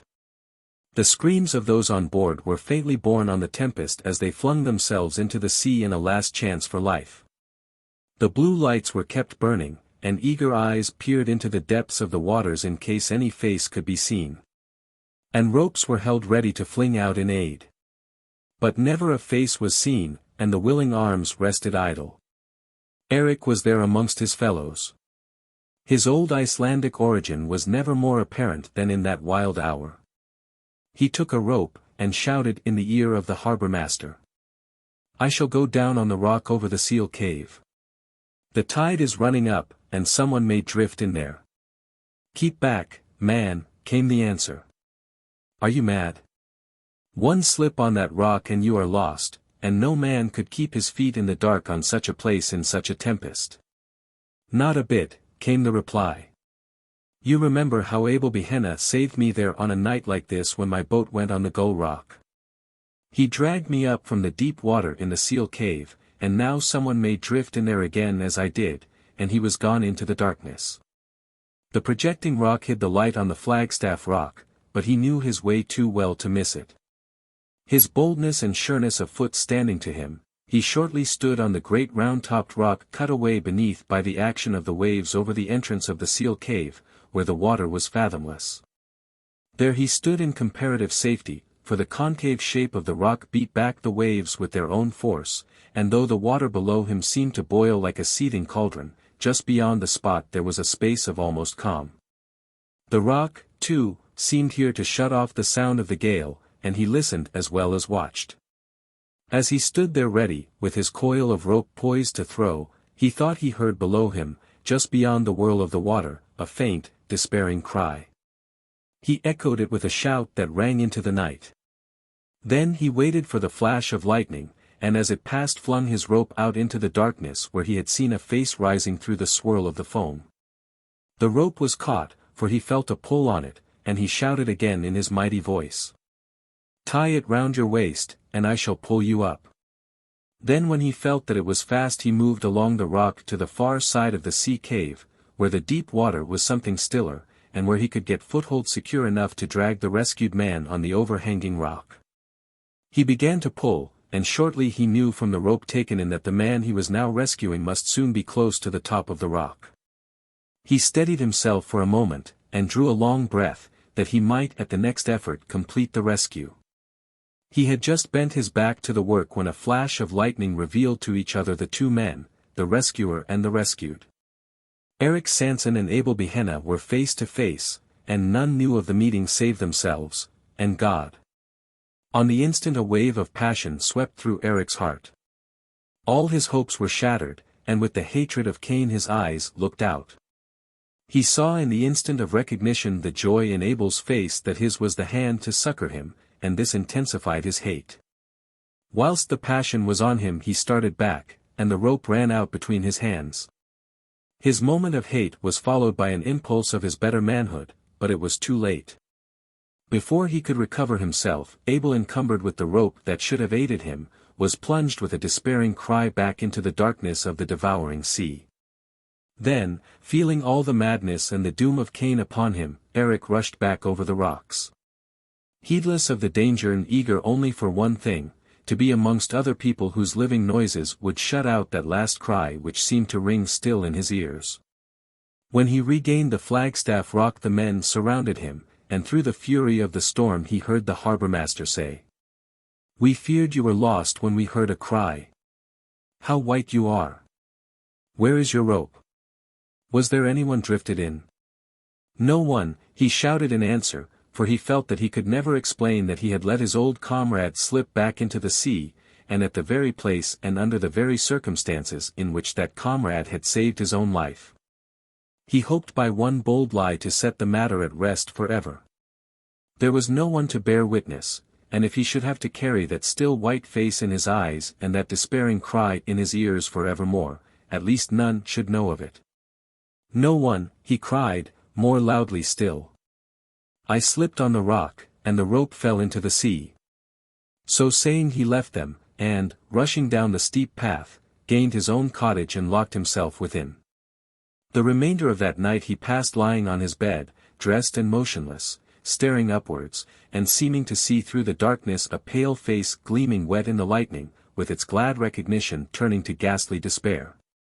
And to hear a cry which never ceased to echo in his soul. In the morning the storm was over and all was smiling again, except that the sea was still boisterous with its unspent fury. Great pieces of wreck drifted into the port, and the sea around the island rock was strewn with others. Two bodies also drifted into the harbour, one the master of the wrecked ketch, the other a strange seaman whom no one knew. Sarah saw nothing of Eric till the evening, and then he only looked in for a minute. He did not come into the house, but simply put his head in through the open window. "Well, Sarah," he called out in a loud voice, though to her it did not ring truly, "is the wedding dress done? Sunday week, mind. Sunday week." Sarah was glad to have the reconciliation so easy, but, womanlike, when she saw the storm was over and her own fears groundless, she at once repeated the cause of offense. "Sunday, so be it," she said without looking up, "if Abel isn't there on Saturday." Then she looked up saucily, though her heart was full of fear of another outburst on the part of her impetuous lover. But the window was empty. Eric had taken himself off, and with a pout she resumed her work. She saw Eric no more till Sunday afternoon, after the banns had been called the third time, when he came up to her before all the people with an air of proprietorship which half pleased and half annoyed her. Not yet, mister. She said, pushing him away, as the other girls giggled. Wait till Sunday next, if you please, the day after Saturday, she added, looking at him saucily. The girls giggled again, and the young men guffawed. They thought it was the snub that touched him so that he became as white as a sheet as he turned away. But Sarah, who knew more than they did, laughed, for she saw triumph through the spasm of pain that overspread his face. The week passed uneventfully, however. As Saturday drew nigh, Sarah had occasional moments of anxiety, and as to Eric, he went about at night-time like a man possessed. He restrained himself when others were by, but now and again he went down amongst the rocks and caves and shouted aloud. This seemed to relieve him somewhat, and he was better able to restrain himself for some time after. All Saturday he stayed in his own house and never left it. As he was to be married on the morrow, the neighbors thought it was shyness on his part, and did not trouble or notice him. Only once was he disturbed, and that was when the chief boatman came to him and sat down, and after a pause said, "Eric, I was over in Bristol yesterday. I was in the ropemaker's getting a coil to replace the one you lost the night of the storm, and there I saw Michael Heavens of this place, who is a salesman there. He told me that Abel Behenna had come home the week ere last on the Star of the Sea from Canton, and that he had lodged a sight of money in the Bristol Bank in the name of Sarah Behenna. He told Michael so himself, and that he had taken passage on the Lovely Alice to Pencastle. Bear up, man," for Eric had with a groan dropped his head on his knees, with his face between his hands. "He was your old comrade, I know, but you couldn't help him. He must have gone down with the rest that awful night. I thought I'd better tell you, lest it might come some other way, and you might keep Sarah Trefusis from being frightened. They were good friends once, and women take these things to heart. It would not do to let her be pained with such a thing on her wedding day." Then he rose and went away, leaving Eric still sitting disconsolately with his head on his knees. "Poor fellow," murmured the chief boatman to himself, "he takes it to heart. Well, well. Right enough. They were true comrades once, and Abel saved him." The afternoon of that day, when the children had left school, they strayed as usual on half-holidays along the quay and the paths by the cliffs. Presently some of them came running in a state of great excitement to the harbor, where a few men were unloading a coal ketch, and a great many were superintending the operation. One of the children called out, "There is a porpoise in the harbor mouth. We saw it come through the blowhole. It had a long tail, and was deep under the water." "It was no porpoise," said another, "it was a seal, but it had a long tail. It came out of the seal cave." The other children bore various testimony, but on 2 points they were unanimous. It, whatever it was, had come through the blowhole deep under the water, and had a long, thin tail, a tail so long that they could not see the end of it. There was much unmerciful chaffing of the children by the men on this point, but as it was evident that they had seen something, quite a number of persons, young and old, male and female, went along the high paths on either side of the harbor mouth to catch a glimpse of this new addition to the fauna of the sea, a long-tailed porpoise or seal. The tide was now coming in. There was a slight breeze, and the surface of the water was rippled so that it was only at moments that anyone could see clearly into the deep water. After a spell of watching, a woman called out that she saw something moving up the channel, just below where she was standing. There was a stampede to the spot, but by the time the crowd had gathered the breeze had freshened, and it was impossible to see with any distinctness below the surface of the water. On being questioned, the woman described what she had seen, but in such an incoherent way that the whole thing was put down as an effect of imagination. Had it not been for the children's report, she would not have been credited at all. Her semi-hysterical statement that what she saw was "like a pig with the entrails out" was only thought anything of by an old coastguard, who shook his head but did not make any remark. For the remainder of the daylight this man was seen always on the bank, looking into the water, but always with disappointment manifest on his face. Eric arose early on the next morning. He had not slept all night, and it was a relief to him to move about in the light. He shaved himself with a hand that did not tremble, and dressed himself in his wedding clothes. There was a haggard look on his face, and he seemed as though he had grown years older in the last few days. Still there was a wild, uneasy light of triumph in his eyes, and he kept murmuring to himself over and over again. "This is my wedding day. Abel cannot claim her now, living or dead, living or dead. Living or dead." He sat in his armchair, waiting with an uncanny quietness for the church hour to arrive. When the bell began to ring he arose and passed out of his house, closing the door behind him. He looked at the river and saw the tide had just turned. In the church he sat with Sarah and her mother, holding Sarah's hand tightly in his all the time, as though he feared to lose her. When the service was over they stood up together, and were married in the presence of the entire congregation. For no one left the church. Both made the responses clearly, Eric's being even on the defiant side. When the wedding was over Sarah took her husband's arm, and they walked away together, the boys and younger girls being cuffed by their elders into a decorous behavior, for they would fain have followed close behind their heels. The way from the church led down to the back of Eric's cottage, a narrow passage being between it and that of his next neighbor.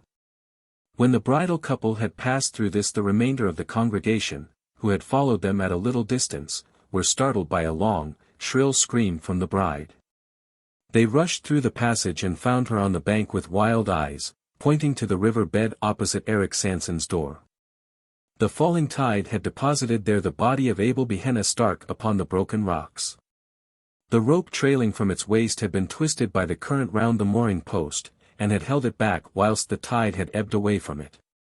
The right elbow had fallen in a chink in the rock, leaving the hand outstretched towards Sarah, with the open palm upward as though it were extended to receive hers, the pale drooping fingers open to the clasp. All that happened afterwards was never quite known to Sarah Sanson. Whenever she would try to recollect there would become a buzzing in her ears and a dimness in her eyes, and all would pass away. The only thing that she could remember of it all, and this she never forgot, was Eric's breathing heavily, with his face whiter than that of the dead man, as he muttered under his breath. "Devil's help. Devil's faith. Devil's price. The burial of the rats." Leaving Paris by the Orleans road, cross the Enceinte, and, turning to the right, you find yourself in a somewhat wild and not at all savory district. Right and left, before and behind, on every side rise great heaps of dust and waste accumulated by the process of time. Paris has its night as well as its day life, and the sojourner who enters his hotel in the Rue de Rivoli or the Rue St. Honoré late at night or leaves it early in the morning, can guess, in coming near Montrouge, if he has not done so already, the purpose of those great wagons that look like boilers on wheels which he finds halting everywhere as he passes. Every city has its peculiar institutions created out of its own needs, and one of the most notable institutions of Paris is its rag-picking population. In the early morning, and Parisian life commences at an early hour, may be seen in most streets standing on the pathway opposite every court and alley and between every few houses, as still in some American cities, even in parts of New York. Large wooden boxes into which the domestics or tenement holders empty the accumulated dust of the past day. Round these boxes gather and pass on, when the work is done, to fresh fields of labor and pastures new, squalid hungry-looking men and women. The implements of whose craft consist of a coarse bag or basket slung over the shoulder and a little rake with which they turn over and probe and examine in the minutest manner the dustbins.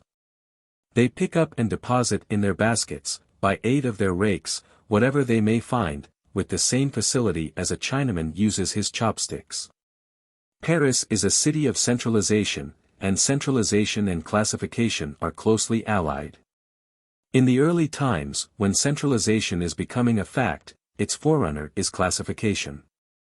All things which are similar or analogous become grouped together, and from the grouping of groups rises one whole or central point. We see radiating many long arms with innumerable tentaculi, and in the center rises a gigantic head with a comprehensive brain and keen eyes to look on every side and ears sensitive to hear, and a voracious mouth to swallow. Other cities resemble all the birds and beasts and fishes whose appetites and digestions are normal. Paris alone is the analogical apotheosis of the octopus. Product of centralization carried to an ad absurdum, it fairly represents the devil fish. And in no respects is the resemblance more curious than in the similarity of the digestive apparatus. Those intelligent tourists who, having surrendered their individuality into the hands of Messrs. Cook or Gaze, do Paris in 3 days, are often puzzled to know how it is that the dinner which in London would cost about 6 shillings, can be had for 3 francs in a café in the Palais Royal.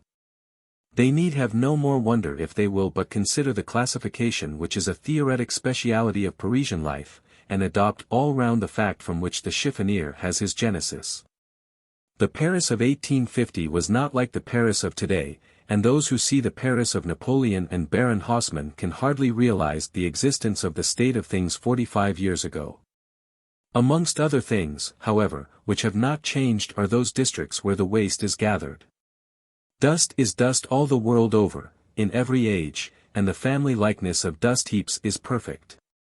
The traveller, therefore, who visits the environs of Montrouge can go back in fancy without difficulty to the year 1850. In this year I was making a prolonged stay in Paris. I was very much in love with a young lady who, though she returned my passion, so far yielded to the wishes of her parents that she had promised not to see me or to correspond with me for a year. I, too, had been compelled to accede to these conditions under a vague hope of parental approval. During the term of probation I had promised to remain out of the country and not to write to my dear one until the expiration of the year. Naturally the time went heavily with me. There was not one of my own family or circle who could tell me of Alice, and none of her own folk had, I am sorry to say, sufficient generosity to send me even an occasional word of comfort regarding her health and well-being.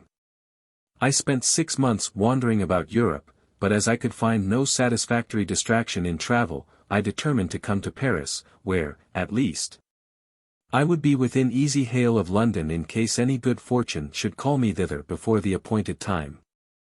That hope deferred mocketh the heart sick was never better exemplified than in my case. For in addition to the perpetual longing to see the face I loved there was always with me a harrowing anxiety lest some accident should prevent me showing Alice in due time that I had, throughout the long period of probation, been faithful to her trust and my own love. Thus, every adventure which I undertook had a fierce pleasure of its own, for it was fraught with possible consequences greater than it would have ordinarily borne. Like all travelers I exhausted the places of most interest in the first month of my stay, and was driven in the second month to look for amusement whithersoever I might. Having made sundry journeys to the better-known suburbs, I began to see that there was a terra incognita, in so far as the guide-book was concerned, in the social wilderness lying between these attractive points. Accordingly I began to systematize my researches, and each day took up the thread of my exploration at the place where I had on the previous day dropped it. In the process of time my wanderings led me near Montrouge, and I saw that hereabouts lay the Ultima Thule of social exploration, a country as little known as that round the source of the White Nile. And so I determined to investigate philosophically the chiffonier, his habitat, his life, and his means of life. The job was an unsavory one, difficult of accomplishment, and with little hope of adequate reward. However, despite reason, obstinacy prevailed, and I entered into my new investigation with a keener energy than I could have summoned to aid me in any investigation leading to any end, valuable or worthy. One day, late in a fine afternoon, toward the end of September, I entered the Holy of Holies of the City of Dust. The place was evidently the recognized abode of a number of chiffoniers, for some sort of arrangement was manifested in the formation of the dust heaps near the road. I passed amongst these heaps, which stood like orderly sentries, determined to penetrate further and trace dust to its ultimate location. As I passed along I saw behind the dust heaps a few forms that flitted to and fro, evidently watching with interest the advent of any stranger to such a place. The district was like a small Switzerland, and as I went forward my tortuous course shut out the path behind me. Presently I got into what seemed a small city or community of chiffoniers. There were a number of shanties or huts, such as may be met with in the remote parts of the Bog of Allen, rude places with wattled walls, plastered with mud and roofs of rude thatch made from stable refuse, such places as one would not like to enter for any consideration, and which even in watercolor could only look picturesque if judiciously treated. In the midst of these huts was one of the strangest adaptations, I cannot say habitations, I had ever seen. An immense old wardrobe, the colossal remnant of some boudoir of Charles VII, or Henry II, had been converted into a dwelling house. The double doors lay open, so that the entire menage was open to public view.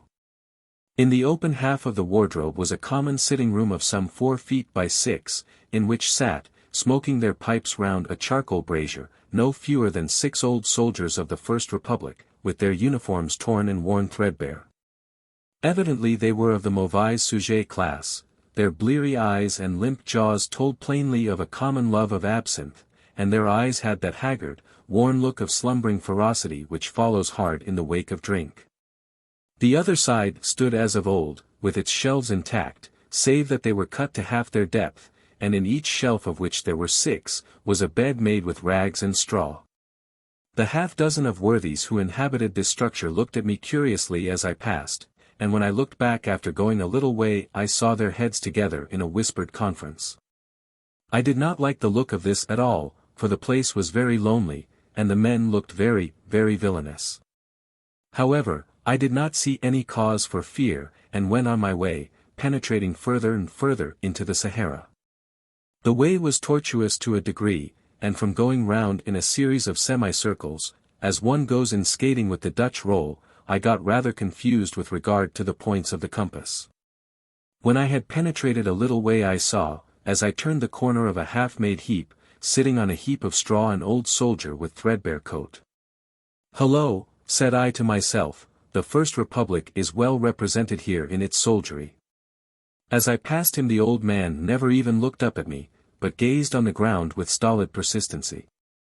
Again I remarked to myself, see what a life of rude warfare can do. This old man's curiosity is a thing of the past. When I had gone a few steps, however, I looked back suddenly, and saw that curiosity was not dead, for the veteran had raised his head and was regarding me with a very queer expression. He seemed to me to look very like one of the 6 worthies in the press. When he saw me looking he dropped his head, and without thinking further of him I went on my way, satisfied that there was a strange likeness between these old warriors. Presently I met another old soldier in a similar manner. He, too, did not notice me whilst I was passing. By this time it was getting late in the afternoon, and I began to think of retracing my steps. Accordingly I turned to go back, but could see a number of tracks leading between different mounds and could not ascertain which of them I should take. In my perplexity I wanted to see someone of whom to ask the way, but could see no one. I determined to go on a few mounds further and so try to see someone, not a veteran. I gained my object, for after going a couple of 100 yards I saw before me a single shanty such as I had seen before, with, however, the difference that this was not one for living in, but merely a roof with 3 walls open in front. From the evidences which the neighborhood exhibited I took it to be a place for sorting. Within it was an old woman wrinkled and bent with age. I approached her to ask the way. She rose as I came close and I asked her my way. She immediately commenced a conversation. And it occurred to me that here in the very center of the kingdom of dust was the place to gather details of the history of Parisian rag-picking, particularly as I could do so from the lips of one who looked like the oldest inhabitant. I began my inquiries, and the old woman gave me most interesting answers. She had been one of the citeuses who sat daily before the guillotine and had taken an active part among the women who signalized themselves by their violence in the Revolution. While we were talking she said suddenly, "But monsieur must be tired standing," and dusted a rickety old stool for me to sit down. I hardly liked to do so for many reasons. But the poor old woman was so civil that I did not like to run the risk of hurting her by refusing, and moreover the conversation of one who had been at the taking of the Bastille was so interesting that I sat down and so our conversation went on. While we were talking an old man, older and more bent and wrinkled even than the woman, appeared from behind the shanty. "Here is Pierre," said she. "Monsieur can hear stories now if he wishes," for Pierre was in everything, from the Bastille to Waterloo. The old man took another stool at my request and we plunged into a sea of revolutionary reminiscences. This old man, albeit clothed like a scarecrow, was like any one of the 6 veterans. I was now sitting in the center of the low hut with the woman on my left hand and the man on my right, each of them being somewhat in front of me. The place was full of all sorts of curious objects of lumber, and of many things that I wished far away. In one corner was a heap of rags which seemed to move from the number of vermin it contained, and in the other a heap of bones whose odor was something shocking. Every now and then, glancing at the heaps, I could see the gleaming eyes of some of the rats which infested the place. These loathsome objects were bad enough, but what looked even more dreadful was an old butcher's axe with an iron handle stained with clots of blood leaning up against the wall on the right-hand side. Still, these things did not give me much concern. The talk of the 2 old people was so fascinating that I stayed on, till the evening came and the dust heaps threw dark shadows over the valleys between them. After a time I began to grow uneasy. I could not tell how or why, but somehow I did not feel satisfied. Uneasiness is an instinct and means warning. The psychic faculties are often the sentries of the intellect, and when they sound alarm the reason begins to act, although perhaps not consciously. This was so with me. I began to bethink me where I was and by what surrounded, and to wonder how I should fare in case I should be attacked, and then the thought suddenly burst upon me, although without any overt cause, that I was in danger. Prudence whispered, "Be still and make no sign," and so I was still and made no sign, for I knew that 4 cunning eyes were on me. 4 eyes, if not more. My God, what a horrible thought! The whole shanty might be surrounded on 3 sides with villains. I might be in the midst of a band of such desperadoes as only half a century of periodic revolution can produce. With a sense of danger my intellect and observation quickened, and I grew more watchful than was my wont. I noticed that the old woman's eyes were constantly wandering towards my hands. I looked at them too, and saw the cause, my rings. On my left little finger I had a large signet and on the right a good diamond. I thought that if there was any danger my first care was to avert suspicion. Accordingly I began to work the conversation round to rag-picking, to the drains, of the things found there, and so by easy stages to jewels. Then, seizing a favorable opportunity, I asked the old woman if she knew anything of such things. She answered that she did, a little. I held out my right hand, and, showing her the diamond, asked her what she thought of that. She answered that her eyes were bad, and stooped over my hand. I said as nonchalantly as I could, "Pardon me. You will see better thus," and taking it off handed it to her. An unholy light came into her withered old face, as she touched it. She stole one glance at me swift and keen as a flash of lightning. She bent over the ring for a moment, her face quite concealed as though examining it. The old man looked straight out of the front of the shanty before him, at the same time fumbling in his pockets and producing a screw of tobacco in a paper and a pipe, which he proceeded to fill. I took advantage of the pause and the momentary rest from the searching eyes on my face to look carefully round the place, now dim and shadowy in the gloaming. There still lay all the heaps of varied reeking foulness. There the terrible blood-stained axe leaning against the wall in the right-hand corner, and everywhere, despite the gloom, the baleful glitter of the eyes of the rats. I could see them even through some of the chinks of the boards at the back low down close to the ground.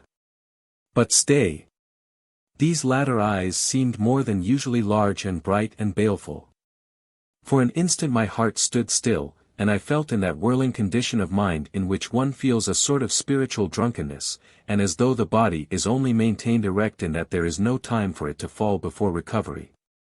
Then, in another second, I was calm, coldly calm, with all my energies in full vigor, with a self-control which I felt to be perfect and with all my feeling and instincts alert. Now I knew the full extent of my danger, I was watched and surrounded by desperate people. I could not even guess at how many of them were lying there on the ground behind the shanty, waiting for the moment to strike. I knew that I was big and strong, and they knew it, too. They knew also, as I did, that I was an Englishman and would make a fight for it, and so we waited. I felt, gained an advantage in the last few seconds, for I knew my danger and understood the situation. Now, I thought, is the test of my courage, the enduring test, the fighting test may come later. The old woman raised her head and said to me in a satisfied kind of way. A very fine ring, indeed, a beautiful ring. Oh, me. I once had such rings, plenty of them, and bracelets and earrings. Oh. For in those fine days I led the town a dance. But they've forgotten me now. They've forgotten me. Why they never heard of me. Perhaps their grandfathers remember me, some of them, and she laughed a harsh, croaking laugh. And then I am bound to say that she astonished me, for she handed me back the ring with a certain suggestion of old-fashioned grace which was not without its pathos. The old man eyed her with a sort of sudden ferocity, half rising from his stool, and said to me suddenly and hoarsely. Let me see. I was about to hand the ring when the old woman said. No. No, do not give it to Pierre. Pierre is eccentric. He loses things, and such a pretty ring. Cat, said the old man, savagely. Suddenly the old woman said, rather more loudly than was necessary. Wait. I shall tell you something about a ring. There was something in the sound of her voice that jarred upon me. Perhaps it was my hypersensitiveness, wrought up as I was to such a pitch of nervous excitement, but I seemed to think that she was not addressing me. As I stole a glance round the place I saw the eyes of the rats in the bone heaps, but missed the eyes along the back. But even as I looked I saw them again appear. The old woman's "wait" had given me a respite from attack, and the men had sunk back to their reclining posture. I once lost a ring, a beautiful diamond hoop that had belonged to a queen, and which was given to me by a farmer of the taxes, who afterwards cut his throat because I sent him away. I thought it must have been stolen, and taxed my people. But I could get no trace. The police came and suggested that it had found its way to the drain. We descended, I in my fine clothes, for I would not trust them with my beautiful ring. I know more of the drain since then, and of rats, too. But I shall never forget the horror of that place, alive with blazing eyes, a wall of them just outside the light of our torches. Well, we got beneath my house. We searched the outlet of the drain, and there in the filth found my ring, and we came out. But we found something else also before we came. As we were coming toward the opening a lot of sewer rats, human ones this time, came towards us. They told the police that one of their number had gone into the drain, but had not returned. He had gone in only shortly before we had, and, if lost, could hardly be far off. They asked help to seek him, so we turned back. They tried to prevent me going, but I insisted. It was a new excitement, and had I not recovered my ring? Not far did we go till we came on something. There was but little water, and the bottom of the drain was raised with brick, rubbish, and much matter of the kind. He had made a fight for it, even when his torch had gone out. But they were too many for him. They had not been long about it. The bones were still warm, but they were picked clean.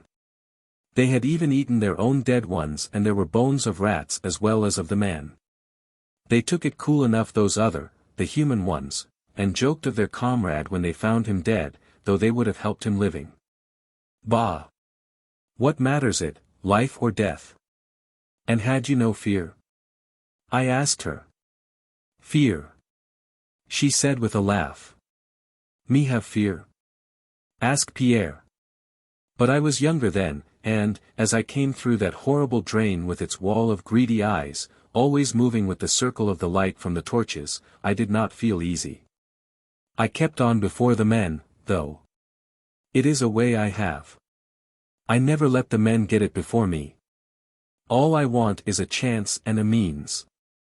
And they ate him up, took every trace away except the bones, and no one knew it, nor no sound of him was ever heard.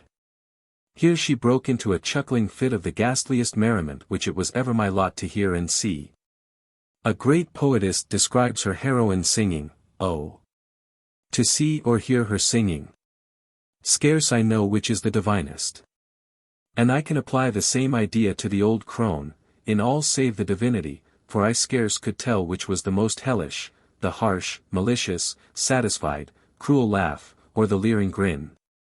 And the horrible square opening of the mouth like a tragic mask, and the yellow gleam of the few discolored teeth in the shapeless gums.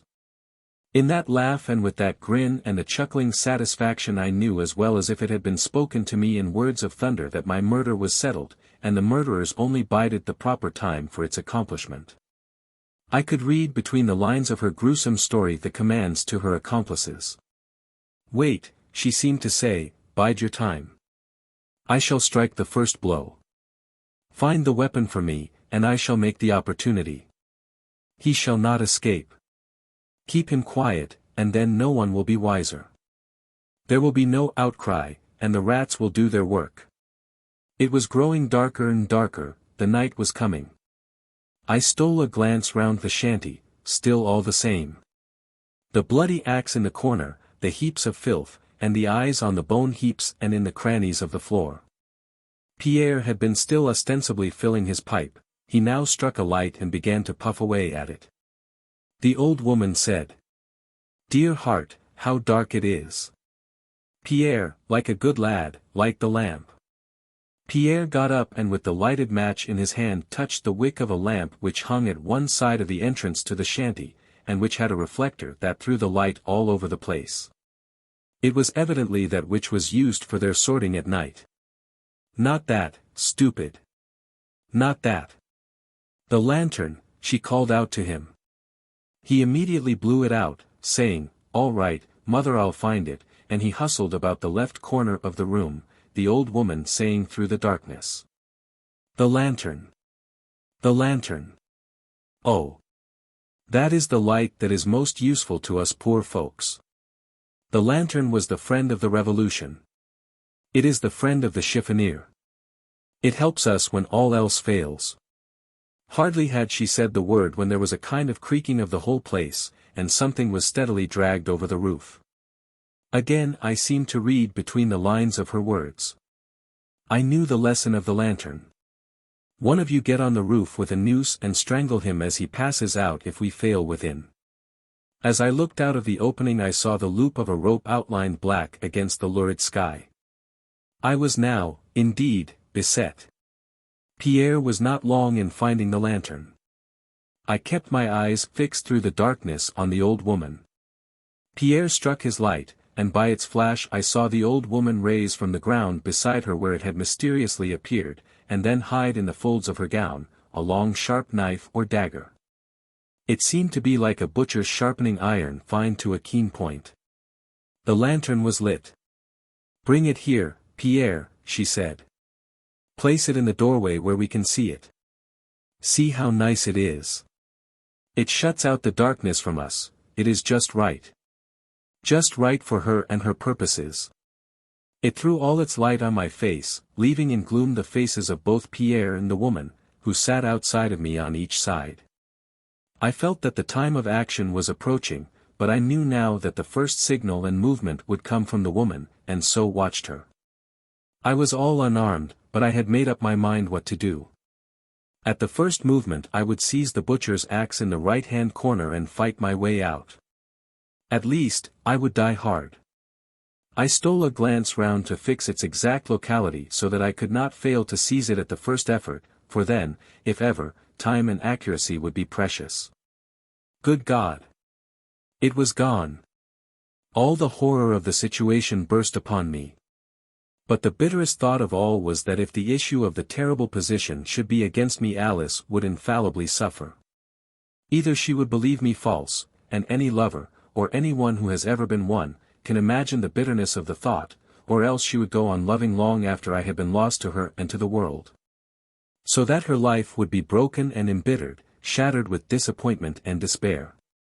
The very magnitude of the pain braced me up and nerved me to bear the dread scrutiny of the plotters.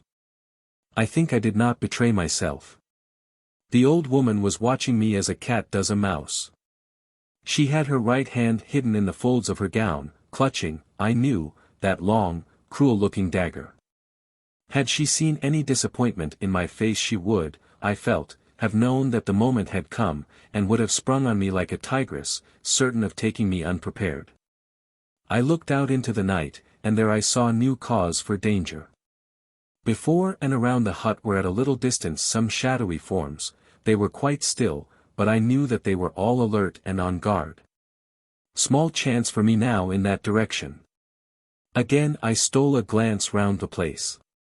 In moments of great excitement and of great danger, which is excitement, the mind works very quickly, and the keenness of the faculties which depend on the mind grows in proportion. I now felt this. In an instant I took in the whole situation.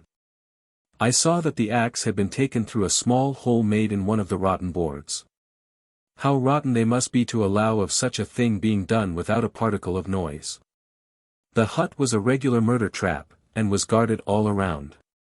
A garroter lay on the roof ready to entangle me with his noose if I should escape the dagger of the old hag.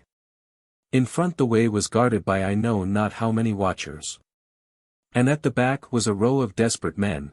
I had seen their eyes still through the crack in the boards of the floor, when last I looked, as they lay prone waiting for the signal to start erect.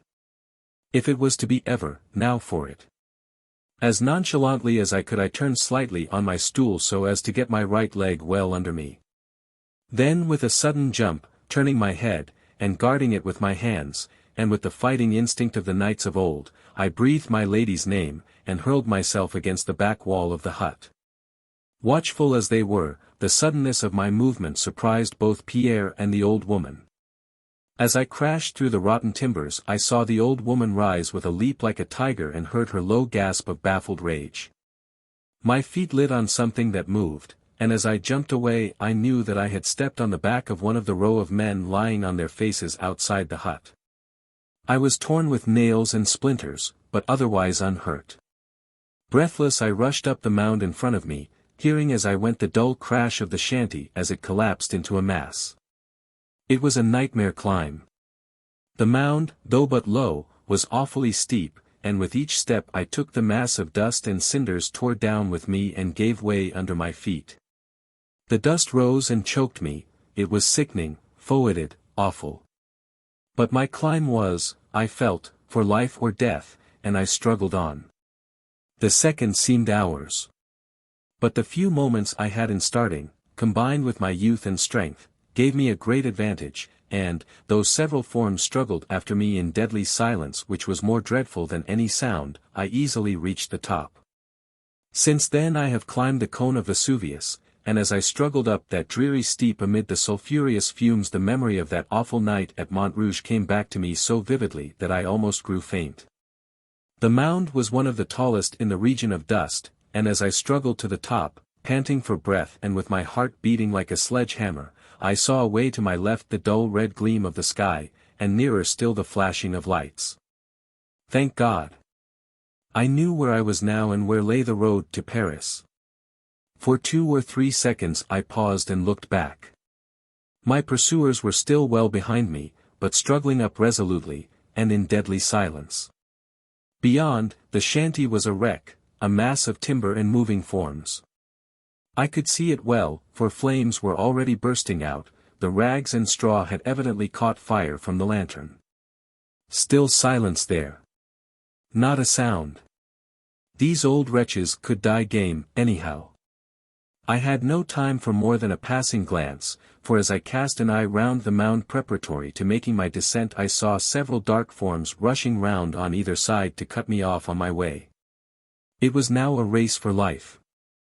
They were trying to head me on my way to Paris, and with the instinct of the moment I dashed down to the right-hand side. I was just in time, for, though I came as it seemed to me down the steep in a few steps, the wary old men who were watching me turned back, and one, as I rushed by into the opening between the 2 mounds in front, almost struck me a blow with that terrible butcher's axe. There could surely not be 2 such weapons about. Then began a really horrible chase. I easily ran ahead of the old men, and even when some younger ones and a few women joined in the hunt I easily distanced them. But I did not know the way, and I could not even guide myself by the light in the sky, for I was running away from it. I had heard that, unless of conscious purpose, hunted men turn always to the left, and so I found it now. And so, I suppose, knew also my pursuers, who were more animals than men, and with cunning or instinct had found out such secrets for themselves, for on finishing a quick spurt, after which I intended to take a moment's breathing space, I suddenly saw ahead of me 2 or 3 forms swiftly passing behind a mound to the right. I was in the spider's web now indeed.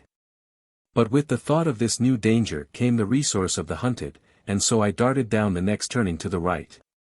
I continued in this direction for some 100 yards, and then, making a turn to the left again, felt certain that I had, at any rate, avoided the danger of being surrounded. But not of pursuit, for on came the rabble after me, steady, dogged, relentless, and still in grim silence. In the greater darkness the mound seemed now to be somewhat smaller than before, although, for the night was closing, they looked bigger in proportion.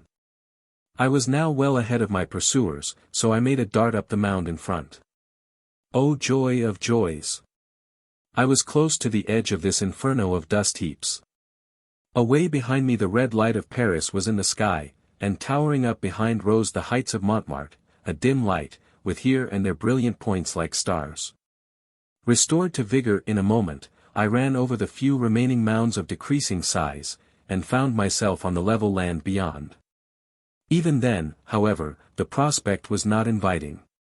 All before me was dark and dismal, and I had evidently come on one of those dank, low-lying waste places which are found here and there in the neighborhood of great cities. Places of waste and desolation, where the space is required for the ultimate agglomeration of all that is noxious, and the ground is so poor as to create no desire of occupancy even in the lowest squatter. With eyes accustomed to the gloom of the evening, and away now from the shadows of those dreadful dust heaps, I could see much more easily than I could a little while ago. It might have been, of course, that the glare in the sky of the lights of Paris, though the city was some miles away, was reflected here. Howsoever it was, I saw well enough to take bearings for certainly some little distance around me. In front was a bleak, flat waste that seemed almost dead level, with here and there the dark shimmering of stagnant pools. Seemingly far off on the right, amid a small cluster of scattered lights, rose a dark mass of Fort Montrouge, and away to the left in the dim distance, pointed with stray gleams from cottage windows. The lights in the sky showed the locality of Bicêtre. A moment's thought decided me to take to the right and try to reach Montrouge. There at least would be some sort of safety, and I might possibly long before come on some of the cross roads which I knew. Somewhere, not far off, must lie the strategic road made to connect the outlying chain of forts circling the city. Then I looked back. Coming over the mounds, and outlined black against the glare of the Parisian horizon, I saw several moving figures, and still away to the right several more deploying out between me and my destination. They evidently meant to cut me off in this direction, and so my choice became constricted. It lay now between going straight ahead or turning to the left. Stooping to the ground, so as to get the advantage of the horizon as a line of sight, I looked carefully in this direction, but could detect no sign of my enemies. I argued that as they had not guarded or were not trying to guard that point, there was evidently danger to me there already. So I made up my mind to go straight on before me. It was not an inviting prospect, and as I went on the reality grew worse. The ground became soft and oozy, and now and again gave way beneath me in a sickening kind of way. I seemed somehow to be going down, for I saw around me places seemingly more elevated than where I was, and this in a place which from a little way back seemed dead level. I looked around, but could see none of my pursuers. This was strange, for all along these birds of the night had followed me through the darkness as well as though it was broad daylight. How I blamed myself for coming out in my light-colored tourist suit of tweed. The silence, and my not being able to see my enemies, whilst I felt that they were watching me, grew appalling, and in the hope of someone not of this ghastly crew hearing me I raised my voice and shouted several times. There was not the slightest response, not even an echo rewarded my efforts. For a while I stood stock still and kept my eyes in one direction. On one of the rising places around me I saw something dark move along, then another, and another. This was to my left, and seemingly moving to head me off. I thought that again I might with my skill as a runner elude my enemies at this game, and so with all my speed darted forward. Splash! My feet had given way in a mass of slimy rubbish, and I had fallen headlong into a reeking, stagnant pool. The water in the mud in which my arms sank up to the elbows was filthy and nauseous beyond description, and in the suddenness of my fall I had actually swallowed some of the filthy stuff, which nearly choked me, and made me gasp for breath. Never shall I forget the moments during which I stood trying to recover myself, almost fainting from the foetid odor of the filthy pool, whose white mist rose ghost-like around. Worst of all, with the acute despair of the hunted animal when he sees the pursuing pack closing on him, I saw before my eyes whilst I stood helpless the dark forms of my pursuers moving swiftly to surround me. It is curious how our minds work on odd matters even when the energies of thought are seemingly concentrated on some terrible and pressing need. I was in momentary peril of my life, my safety depended on my action, and my choice of alternatives coming now with almost every step I took, and yet I could not but think of the strange dogged persistency of these old men. Their silent resolution, their steadfast, grim, persistency even in such a cause commanded, as well as fear, even a measure of respect. What must they have been in the vigor of their youth? I could understand now that whirlwind rush on the bridge of Arcola, that scornful exclamation of the old guard at Waterloo.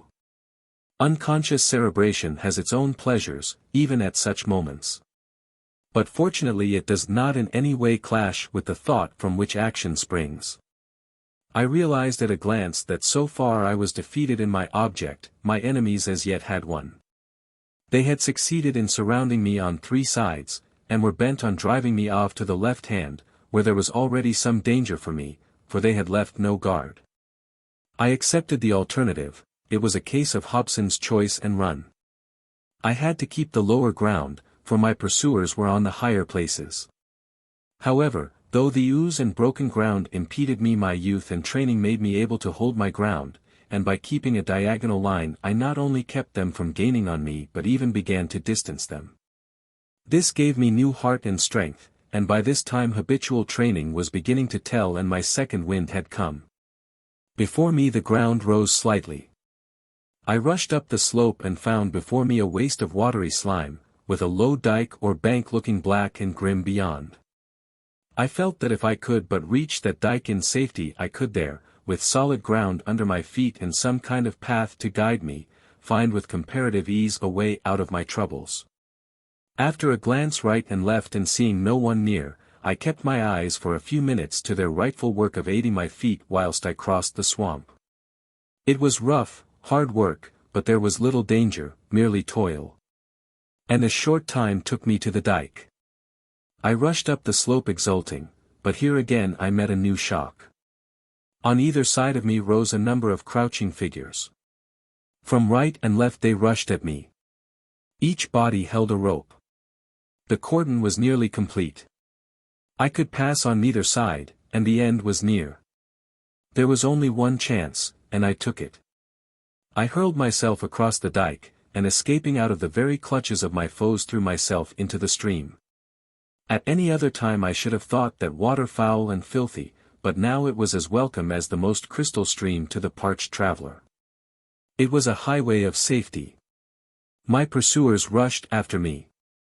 Had only one of them held the rope it would have been all up with me, for he could have entangled me before I had time to swim a stroke. But the many hands holding it embarrassed and delayed them, and when the rope struck the water I heard the splash well behind me. A few minutes' hard swimming took me across the stream. Refreshed with the immersion and encouraged by the escape, I climbed the dike in comparative gaiety of spirits. From the top I looked back. Through the darkness I saw my assailants scattering up and down along the dike. The pursuit was evidently not ended, and again I had to choose my course. Beyond the dike where I stood was a wild, swampy space very similar to that which I had crossed. I determined to shun such a place, and thought for a moment whether I would take up or down the dike. I thought I heard a sound, the muffled sound of oars, so I listened, and then shouted. No response, but the sound ceased. My enemies had evidently got a boat of some kind. As they were on the up side of me I took the down path and began to run. As I passed to the left of where I had entered the water I heard several splashes, soft and stealthy, like the sound a rat makes as he plunges into the stream, but vastly greater. And as I looked I saw the dark sheen of the water broken by the ripples of several advancing heads. Some of my enemies were swimming the stream also. And now behind me, up the stream, the silence was broken by the quick rattle and creak of oars. My enemies were in hot pursuit. I put my best leg foremost and ran on. After a break of a couple of minutes I looked back, and by a gleam of light through the ragged clouds I saw several dark forms climbing the bank behind me. The wind had now begun to rise, and the water beside me was ruffled and beginning to break in tiny waves on the bank. I had to keep my eyes pretty well on the ground before me, lest I should stumble, for I knew that to stumble was death. After a few minutes I looked back behind me. On the dike were only a few dark figures, but crossing the waste, swampy ground were many more. What new danger this portended I did not know, could only guess. Then as I ran it seemed to me that my track kept ever sloping away to the right. I looked up ahead and saw that the river was much wider than before, and that the dike on which I stood fell quite away, and beyond it was another stream on whose near bank I saw some of the dark forms now across the marsh. I was on an island of some kind. My situation was now indeed terrible, for my enemies had hemmed me in on every side. Behind came the quickening roll of the oars, as though my pursuers knew that the end was close. Around me on every side was desolation, there was not a roof or light, as far as I could see. Far off to the right rose some dark mass, but what it was I knew not. For a moment I paused to think what I should do, not for more, for my pursuers were drawing closer. Then my mind was made up. I slipped down the bank and took to the water. I struck out straight ahead so as to gain the current by clearing the backwater of the island, for such I presume it was, when I had passed into the stream. I waited till a cloud came driving across the moon and leaving all in darkness.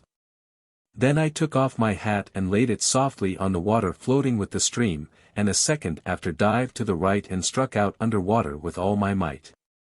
I was, I suppose, half a minute under water, and when I rose came up as softly as I could, and turning, looked back. There went my light brown hat floating merrily away.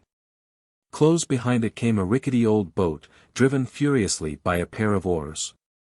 The moon was still partly obscured by the drifting clouds, but in the partial light I could see a man in the bows holding aloft ready to strike what appeared to me to be that same dreadful poleaxe which I had before escaped. As I looked the boat drew closer, closer, and the man struck savagely. The hat disappeared. The man fell forward, almost out of the boat. His comrades dragged him in but without the axe, and then as I turned with all my energies bent on reaching the further bank, I heard the fierce whir of the muttered "Saker," which marked the anger of my baffled pursuers. That was the first sound I had heard from human lips during all this dreadful chase, and full as it was of menace and danger to me it was a welcome sound for it broke that awful silence which shrouded and appalled me. It was as though an overt sign that my opponents were men and not ghosts, and that with them I had, at least, the chance of a man, though but one against many. But now that the spell of silence was broken the sounds came thick and fast. From boat to shore and back from shore to boat came quick question and answer, all in the fiercest whispers. I looked back, a fatal thing to do, for in the instant someone caught sight of my face, which showed white on the dark water, and shouted. Hands pointed to me, and in a moment or two the boat was under way, and following hard after me. I had but a little way to go, but quicker and quicker came the boat after me.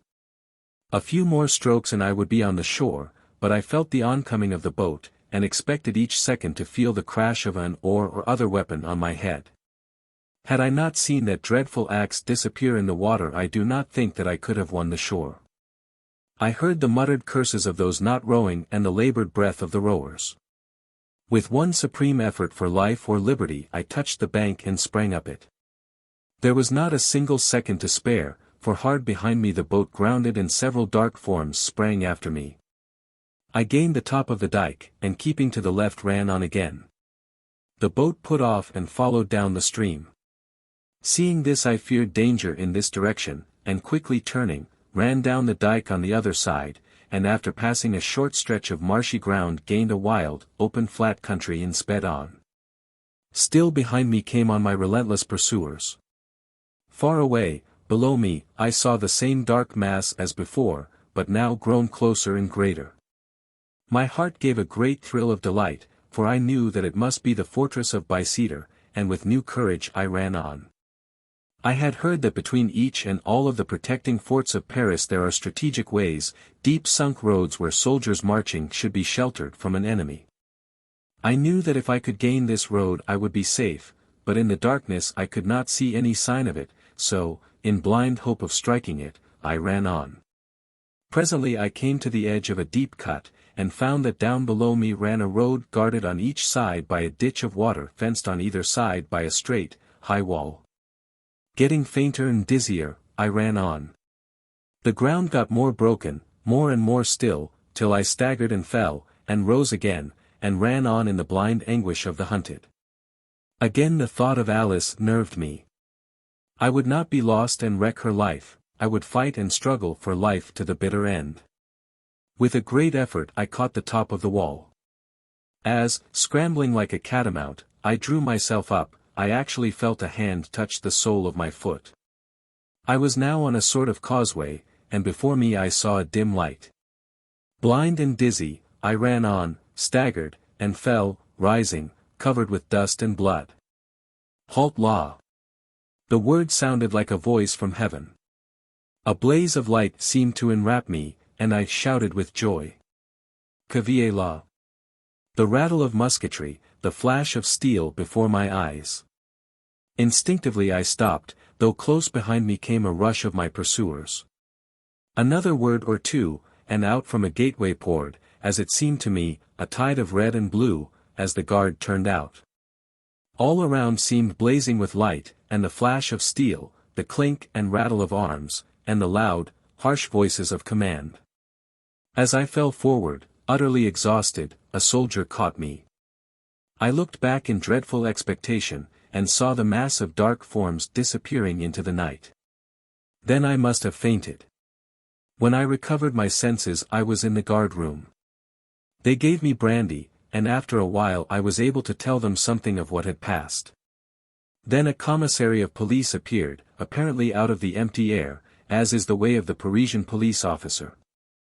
He listened attentively, and then had a moment's consultation with the officer in command. Apparently they were agreed, for they asked me if I were ready now to come with them. Where to? I asked, rising to go. Back to the dust heaps. We shall, perhaps, catch them yet. I shall try, said I. He eyed me for a moment keenly, and said suddenly. Would you like to wait a while or till tomorrow, young Englishman? This touched me to the quick, as, perhaps, he intended, and I jumped to my feet. Come now. I said, now. Now. An Englishman is always ready for his duty. The commissary was a good fellow, as well as a shrewd one, he slapped my shoulder kindly. Brave garçon, he said. Forgive me, but I knew what would do you most good. The guard is ready. Come. And so, passing right through the guard-room, and through a long vaulted passage, we were out into the night. A few of the men in front had powerful lanterns. Through courtyards and down a sloping way we passed out through a low archway to a sunken road, the same that I had seen in my flight. The order was given to get at the double, and with a quick, springing stride, half run, half walk, the soldiers went swiftly along. I felt my strength renewed again, such is the difference between hunter and hunted. A very short distance took us to a low-lying pontoon bridge across the stream, and evidently very little higher up than I had struck it. Some effort had evidently been made to damage it, for the ropes had all been cut, and one of the chains had been broken. I heard the officer say to the commissary. We are just in time. A few more minutes, and they would have destroyed the bridge. Forward, quicker still, and on we went. Again we reached a pontoon on the winding stream, as we came up we heard the hollow boom of the metal drums as the efforts to destroy the bridge was again renewed. A word of command was given, and several men raised their rifles. Fire! A volley rang out.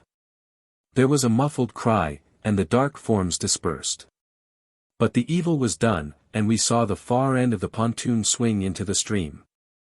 This was a serious delay, and it was nearly an hour before we had renewed ropes and restored the bridge sufficiently to allow us to cross.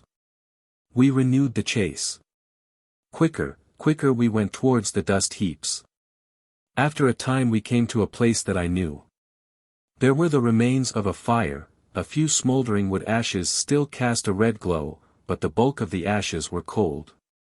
I knew the site of the hut and the hill behind it up which I had rushed, and in the flickering glow the eyes of the rat still shone with a sort of phosphorescence. The commissary spoke a word to the officer, and he cried, "Halt!" The soldiers were ordered to spread around and watch, and then we commenced to examine the ruins. The commissary himself began to lift away the charred boards and rubbish. These the soldiers took and piled together. Presently he started back, then bent down and rising beckoned me. "See," he said. It was a gruesome sight. There lay a skeleton face downwards, a woman by the lines, an old woman by the coarse fibre of the bone. Between the ribs rose a long spike-like dagger made from a butcher's sharpening knife, its keen point buried in the spine. "You will observe," said the commissary to the officer and to me as he took out his notebook, "that the woman must have fallen on her dagger. The rats are many here, see their eyes glistening among that heap of bones, and you will also notice," I shuddered as he placed his hand on the skeleton, "that but little time was lost by them, for the bones are scarcely cold." There was no other sign of any one near, living or dead, and so deploying again into line the soldiers passed on. Presently we came to the hut made of the old wardrobe. We approached. In 5 of the 6 compartments was an old man sleeping so soundly that even the glare of the lanterns did not wake them. Old and grim and grizzled they looked, with their gaunt, wrinkled, bronzed faces and their white mustaches. The officer called out harshly and loudly a word of command, and in an instant each one of them was on his feet before us and standing at attention. "What do you hear?" "We sleep," was the answer. "Where are the other chiffoniers?" asked the commissary. "Gone to work." "And you?" "We are on guard." "Pest," laughed the officer grimly, as he looked at the old men one after the other in the face and added with cool deliberate cruelty, "Asleep on duty. Is this the manner of the old guard? No wonder, then, a Waterloo." By the gleam of the lantern I saw the grim old faces grow deadly pale, and almost shuddered at the look in the eyes of the old men as the laugh of the soldiers echoed the grim pleasantry of the officer. I felt in that moment that I was in some measure avenged. For a moment they looked as if they would throw themselves on the taunter, but years of their life had schooled them and they remained still. "You are but 5, said the commissary. "Where is the 6th? The answer came with a grim chuckle. "He is there," and the speaker pointed to the bottom of the wardrobe. "He died last night. You won't find much of him. The burial of the rats is quick." The commissary stooped and looked in. Then he turned to the officer and said calmly, "We may as well go back. No trace here now, nothing to prove that man was the one wounded by your soldiers' bullets. Probably they murdered him to cover up the trace. See." Again he stooped and placed his hands on the skeleton. "The rats work quickly and they are many. These bones are warm." I shuddered, and so did many more of those around me. "Form," said the officer, and so in marching order, with the lantern swinging in front and the manacled veterans in the midst, with steady tramp we took ourselves out of the dust heaps and turned backward to the fortress of Bicester. My year of probation has long since ended, and Alice is my wife. But when I look back upon that trying 12-month, one of the most vivid incidents that memory recalls is that associated with my visit to the city of dust. A dream of red hands.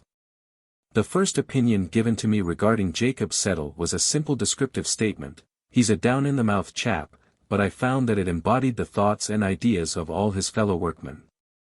There was in the phrase a certain easy tolerance, an absence of positive feeling of any kind, rather than any complete opinion, which marked pretty accurately the man's place in public esteem. Still, there was some dissimilarity between this and his appearance which unconsciously set me thinking, and by degrees, as I saw more of the place and the workmen, I came to have a special interest in him. He was, I found, forever doing kindnesses, not involving money expenses beyond his humble means, but in the manifold ways of forethought and forbearance and self-repression which are of the truer charities of life. Women and children trusted him implicitly, though, strangely enough, he rather shunned them, except when anyone was sick, and then he made his appearance to help if he could, timidly and awkwardly. He led a very solitary life, keeping house by himself in a tiny cottage, or rather hut, of one room, far on the edge of the moorland. His existence seemed so sad and solitary that I wished to cheer it up, and for the purpose took the occasion when we had both been sitting up with a child, injured by me through accident, to offer to lend him books. He gladly accepted, and as we parted in the grey of the dawn I felt that something of mutual confidence had been established between us. The books were always most carefully and punctually returned, and in time Jacob Settle and I became quite friends. Once or twice as I crossed the moorland on Sundays I looked in on him. But on such occasions he was shy and ill at ease, so that I felt diffident about calling to see him. He would never under any circumstances come into my own lodgings.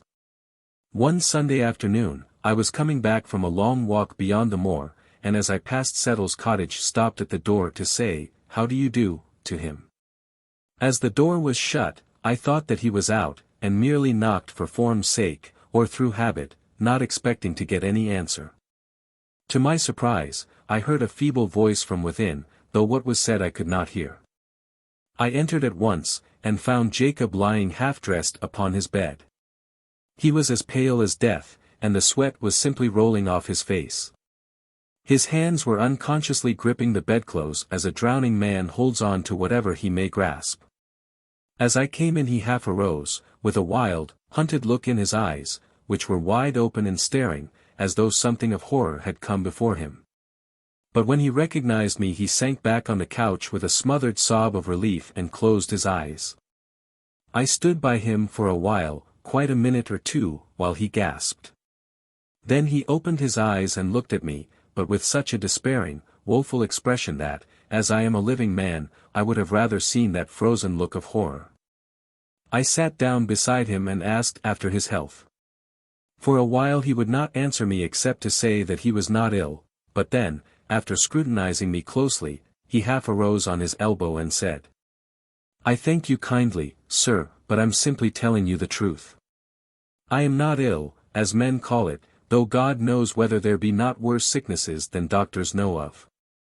I'll tell you, as you are so kind, but I trust that you won't even mention such a thing to a living soul, for it might work me more and greater woe.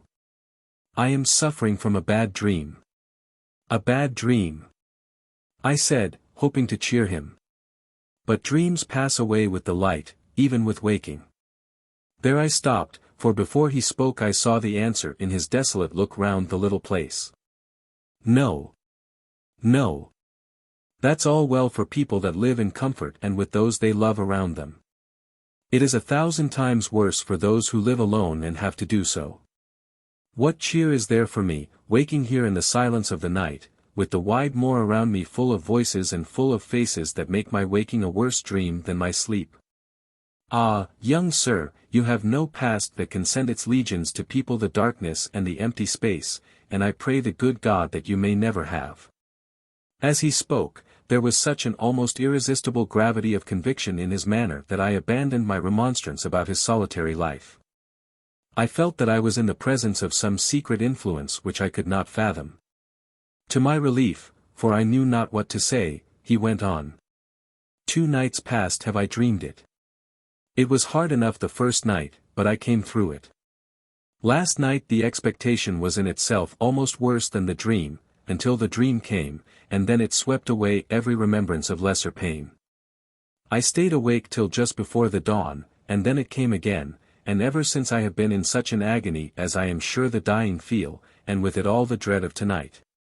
Before he had got to the end of the sentence my mind was made up, and I felt that I could speak to him more cheerfully. "Try and get to sleep early tonight, in fact, before the evening has passed away. The sleep will refresh you, and I promise you there will not be any bad dreams after tonight." He shook his head hopelessly, so I sat a little longer and then left him. When I got home I made my arrangements for the night, for I had made up my mind to share Jacob Settle's lonely vigil in his cottage on the moor. I judged that if he got to sleep before sunset he would wake well before midnight, and so, just as the bells of the city were striking 11, I stood opposite his door armed with a bag, in which were my supper, an extra-large flask, a couple of candles, and a book. The moonlight was bright, and flooded the whole moor, till it was almost as light as day, but ever and anon black clouds drove across the sky, and made a darkness which by comparison seemed almost tangible. I opened the door softly, and entered without waking Jacob, who lay asleep with his white face upward. He was still, and again bathed in sweat. I tried to imagine what visions were passing before those closed eyes which could bring with them the misery and woe which were stamped on the face, but fancy failed me, and I waited for the awakening. It came suddenly, and in a fashion which touched me to the quick, for the hollow groan that broke from the man's white lips as he half arose and sank back was manifestly the realization or completion of some train of thought which had gone before. "If this be dreaming," said I to myself, "then it must be based on some very terrible reality. What can have been that unhappy fact that he spoke of?" While I thus spoke, he realized that I was with him. It struck me as strange that he had no period of that doubt as to whether dream or reality surrounded him which commonly marks an expected environment of waking men. With a positive cry of joy, he seized my hand and held it in his two wet, trembling hands, as a frightened child clings on to someone whom it loves. I tried to soothe him. There. It is all right. I have come to stay with you tonight, and together we will try to fight this evil dream." He let go my hands suddenly, and sank back on his bed and covered his eyes with his hands. "Fight it, the evil dream? Ah! No, sir, no. No mortal power can fight that dream, for it comes from God, and is burned in here," and he beat upon his forehead. Then he went on. "It is the same dream, ever the same, and yet it grows in its power to torture me every time it comes." "What is the dream?" I asked, thinking that the speaking of it might give him some relief, but he shrank away from me, and after a long pause said, "No, I had better not tell it. It may not come again." There was manifestly something to conceal from me, something that lay behind the dream, so I answered, "All right. I hope you have seen the last of it. But if it should come again, you will tell me, will you not? I ask, not out of curiosity, but because I think it may relieve you to speak." He answered with what I thought was almost an undue amount of solemnity. "If it comes again, I shall tell you all." Then I tried to get his mind away from the subject to more mundane things, so I produced supper, and made him share it with me, including the contents of the flask. After a little he braced up, and when I lit my cigar, having given him another, we smoked a full hour, and talked of many things. Little by little the comfort of his body stole over his mind, and I could see sleep laying her gentle hands on his eyelids. He felt it, too, and told me that now he felt all right, and I might safely leave him. But I told him that, right or wrong, I was going to see in the daylight. So I lit my other candle, and began to read as he fell asleep. By degrees I got interested in my book, so interested that presently I was startled by its dropping out of my hands. I looked and saw that Jacob was still asleep, and I was rejoiced to see that there was on his face a look of unwonted happiness, while his lips seemed to move with unspoken words. Then I turned to my work again, and again woke, but this time to feel chilled to my very marrow by hearing the voice from the bed beside me. "Not with those red hands. Never. Never." On looking at him, I found that he was still asleep. He woke, however, in an instant, and did not seem surprised to see me. There was again that strange apathy as to his surroundings. Then I said, "Settle, tell me your dream. You may speak freely, for I shall hold your confidence sacred. While we both live I shall never mention what you may choose to tell me." He replied. I said I would, but I had better tell you first what goes before the dream, that you may understand. I was a schoolmaster when I was a very young man. It was only a parish school in a little village in the West Country. No need to mention any names. Better not. I was engaged to be married to a young girl whom I loved and almost reverenced. It was the old story. While we were waiting for the time when we could afford to set up house together, another man came along. He was nearly as young as I was, and handsome, and a gentleman, with all a gentleman's attractive ways for a woman of our class. He would go fishing, and she would meet him while I was at my work in school. I reasoned with her and implored her to give him up. I offered to get married at once and go away and begin the world in a strange country. But she would not listen to anything I could say, and I could see that she was infatuated with him. Then I took it on myself to meet the man and ask him to deal well with the girl, for I thought he might mean honestly by her, so that there might be no talk or chance of talk on the part of others. I went where I should meet him with none by, and we met. Here Jacob Settle had to pause, for something seemed to rise in his throat, and he almost gasped for breath.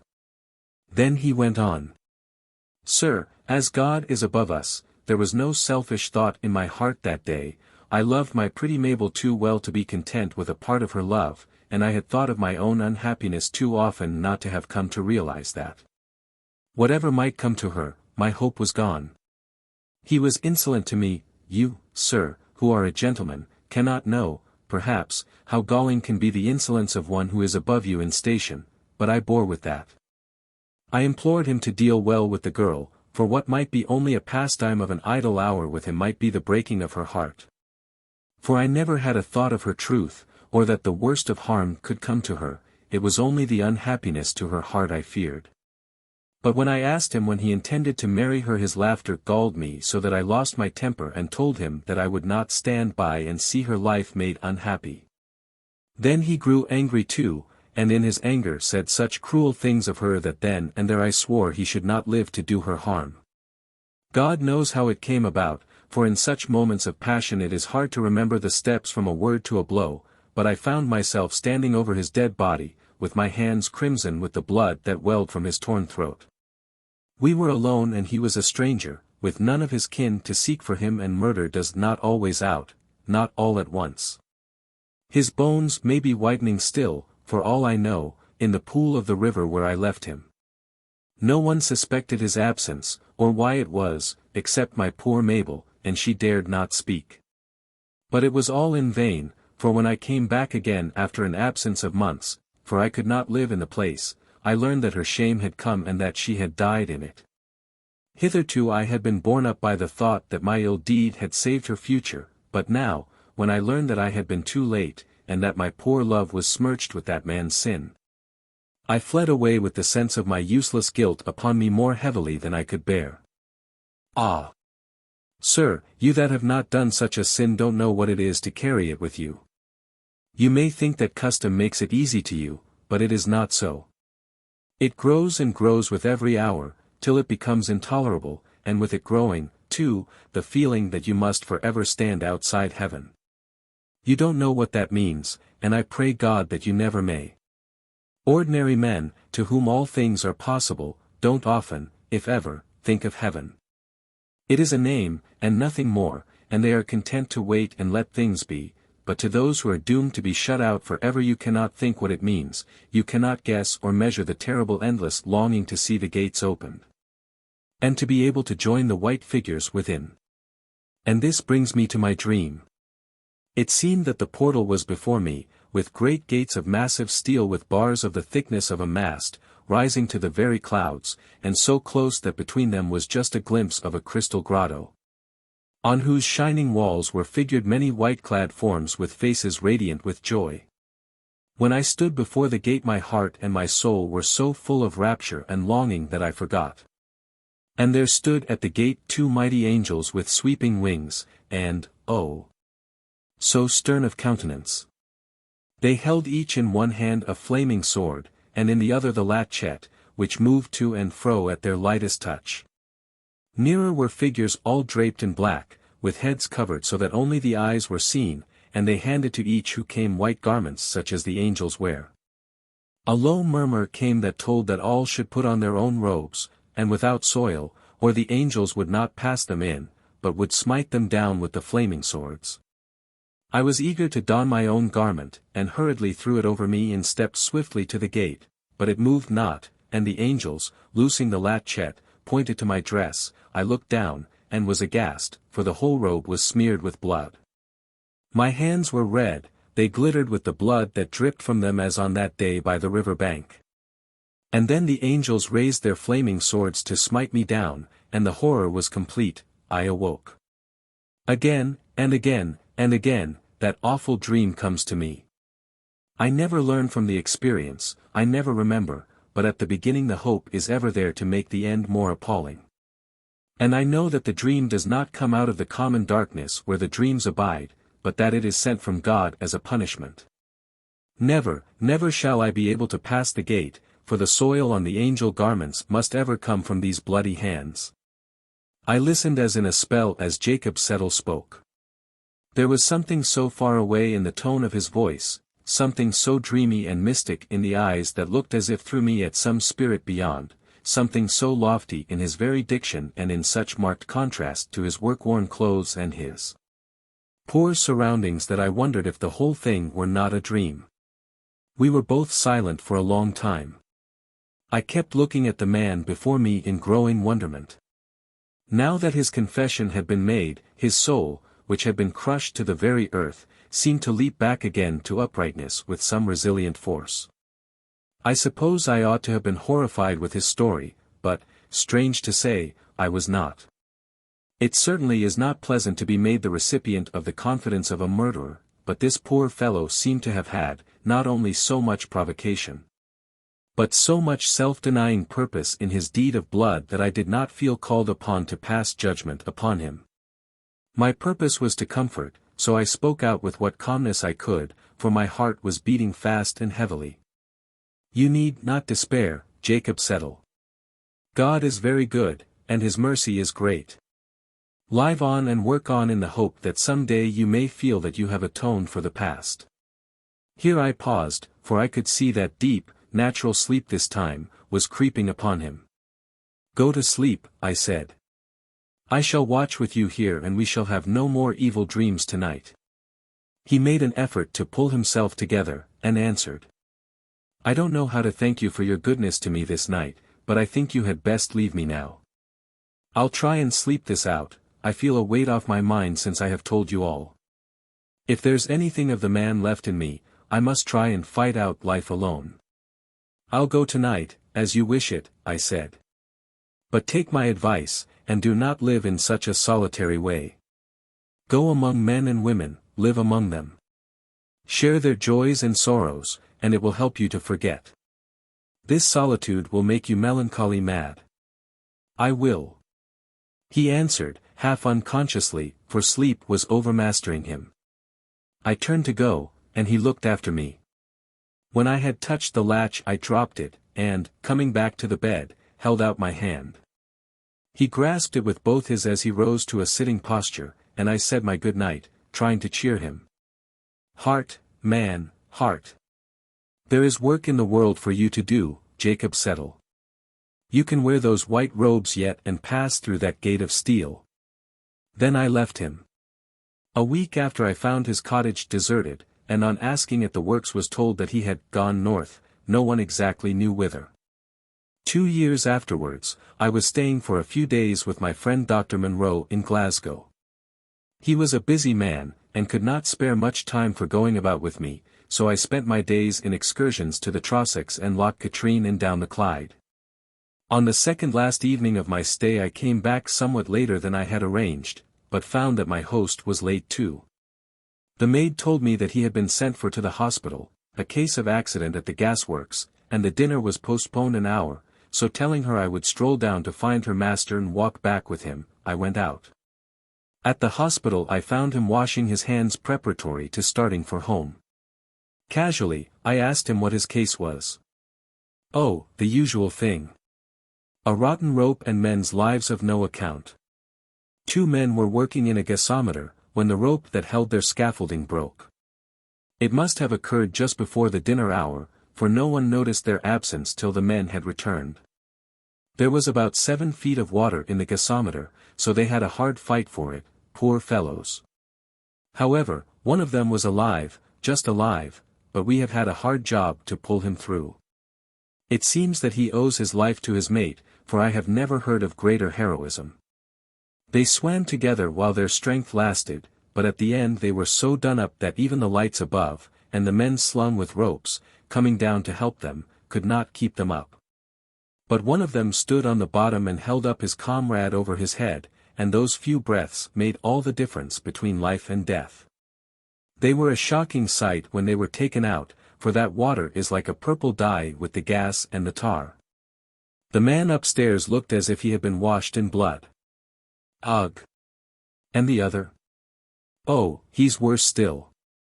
But he must have been a very noble fellow.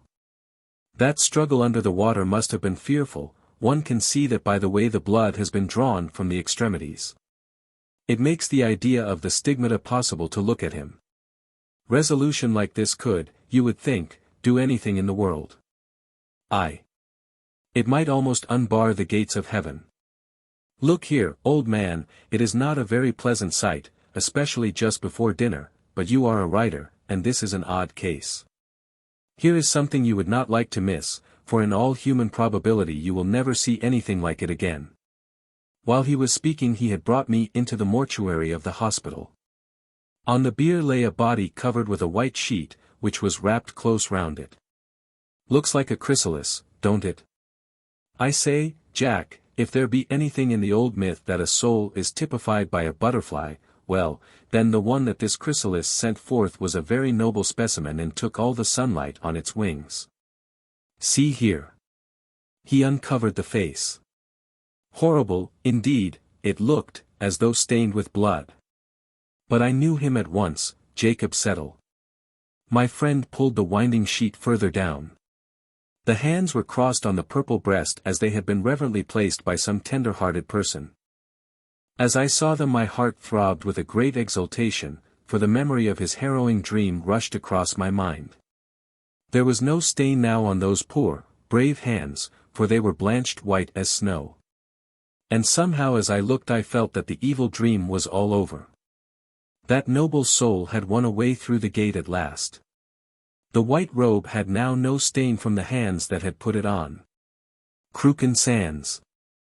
Mr. Arthur Fernley Markham, who took what was known as the Red House above the Mains of Crooken, was a London merchant, and being essentially a Cockney, thought it necessary when he went for the summer holidays to Scotland to provide an entire rig-out as a Highland chieftain, as manifested in chromolithographs and on the music hall stage.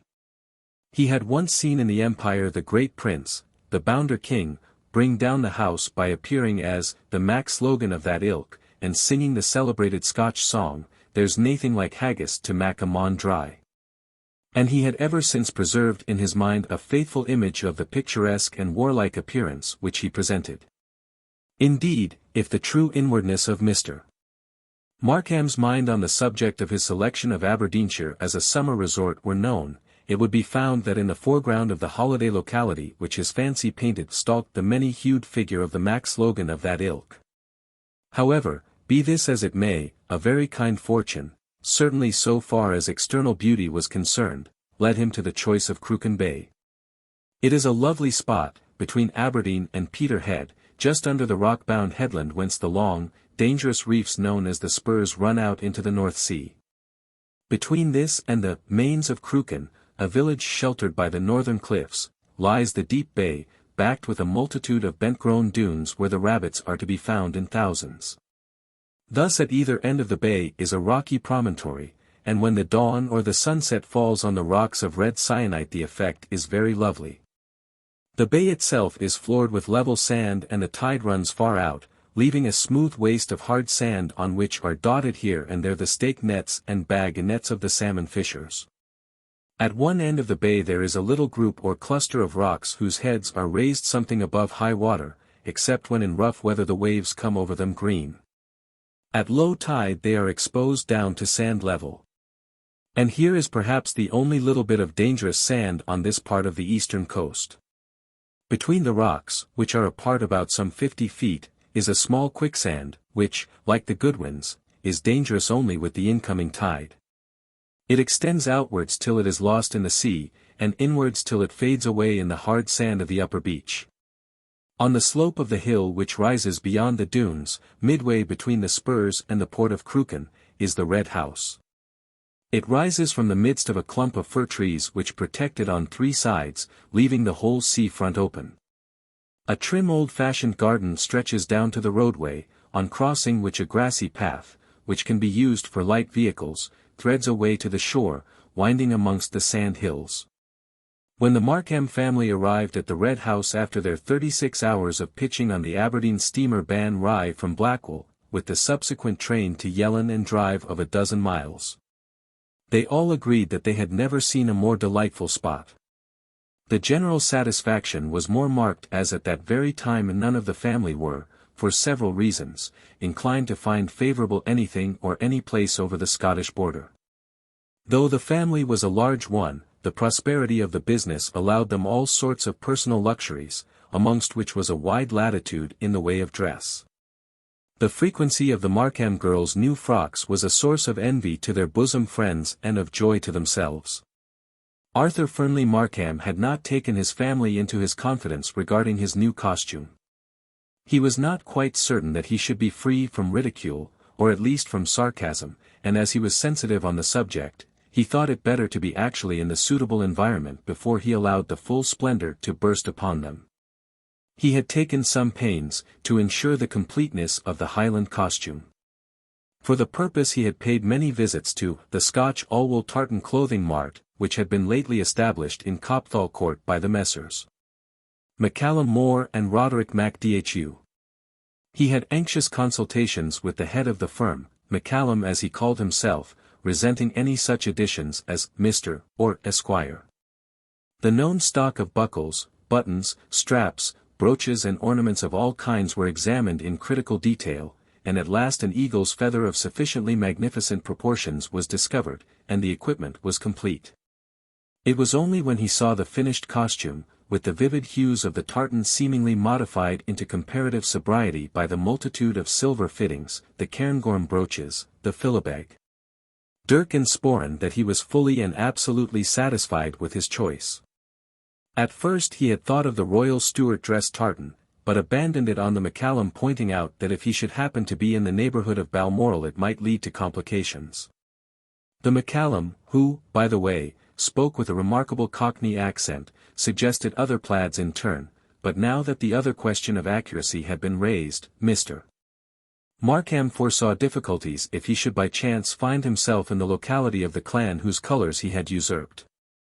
The MacCallum at last undertook to have, at Markham's expense, a special pattern woven which would not be exactly the same as any existing tartan, though partaking of the characteristics of many. It was based on the Royal Stuart, but contained suggestions as to simplicity of pattern from the MacAllister and Ogilvy clans, and as to neutrality of colour from the clans of Buchanan, Macbeth, Chief of Macintosh and MacLeod. When the specimen had been shown to Markham he had feared somewhat lest it should strike the eye of his domestic circle as gaudy. But as Roderick MacDhu fell into perfect ecstasies over its beauty he did not make any objection to the completion of the piece. He thought, and wisely, that if a genuine Scotchman like MacDhu liked it, it must be right, especially as the junior partner was a man very much of his own build and appearance. When the MacCallum was receiving his cheque, which, by the way, was a pretty stiff one, he remarked, "I've taken the liberty of having some more of the stuff woven in case you or any of your friends should want it." Markham was gratified, and told him that he should be only too happy if the beautiful stuff which they had originated between them should become a favourite, as he had no doubt it would in time. He might make and sell as much as he would. Markham tried the dress on in his office one evening after the clerks had all gone home. He was pleased, though a little frightened, at the result.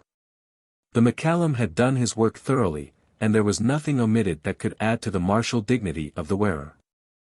I shall not, of course, take the claymore and the pistols with me on ordinary occasions, said Markham to himself as he began to undress.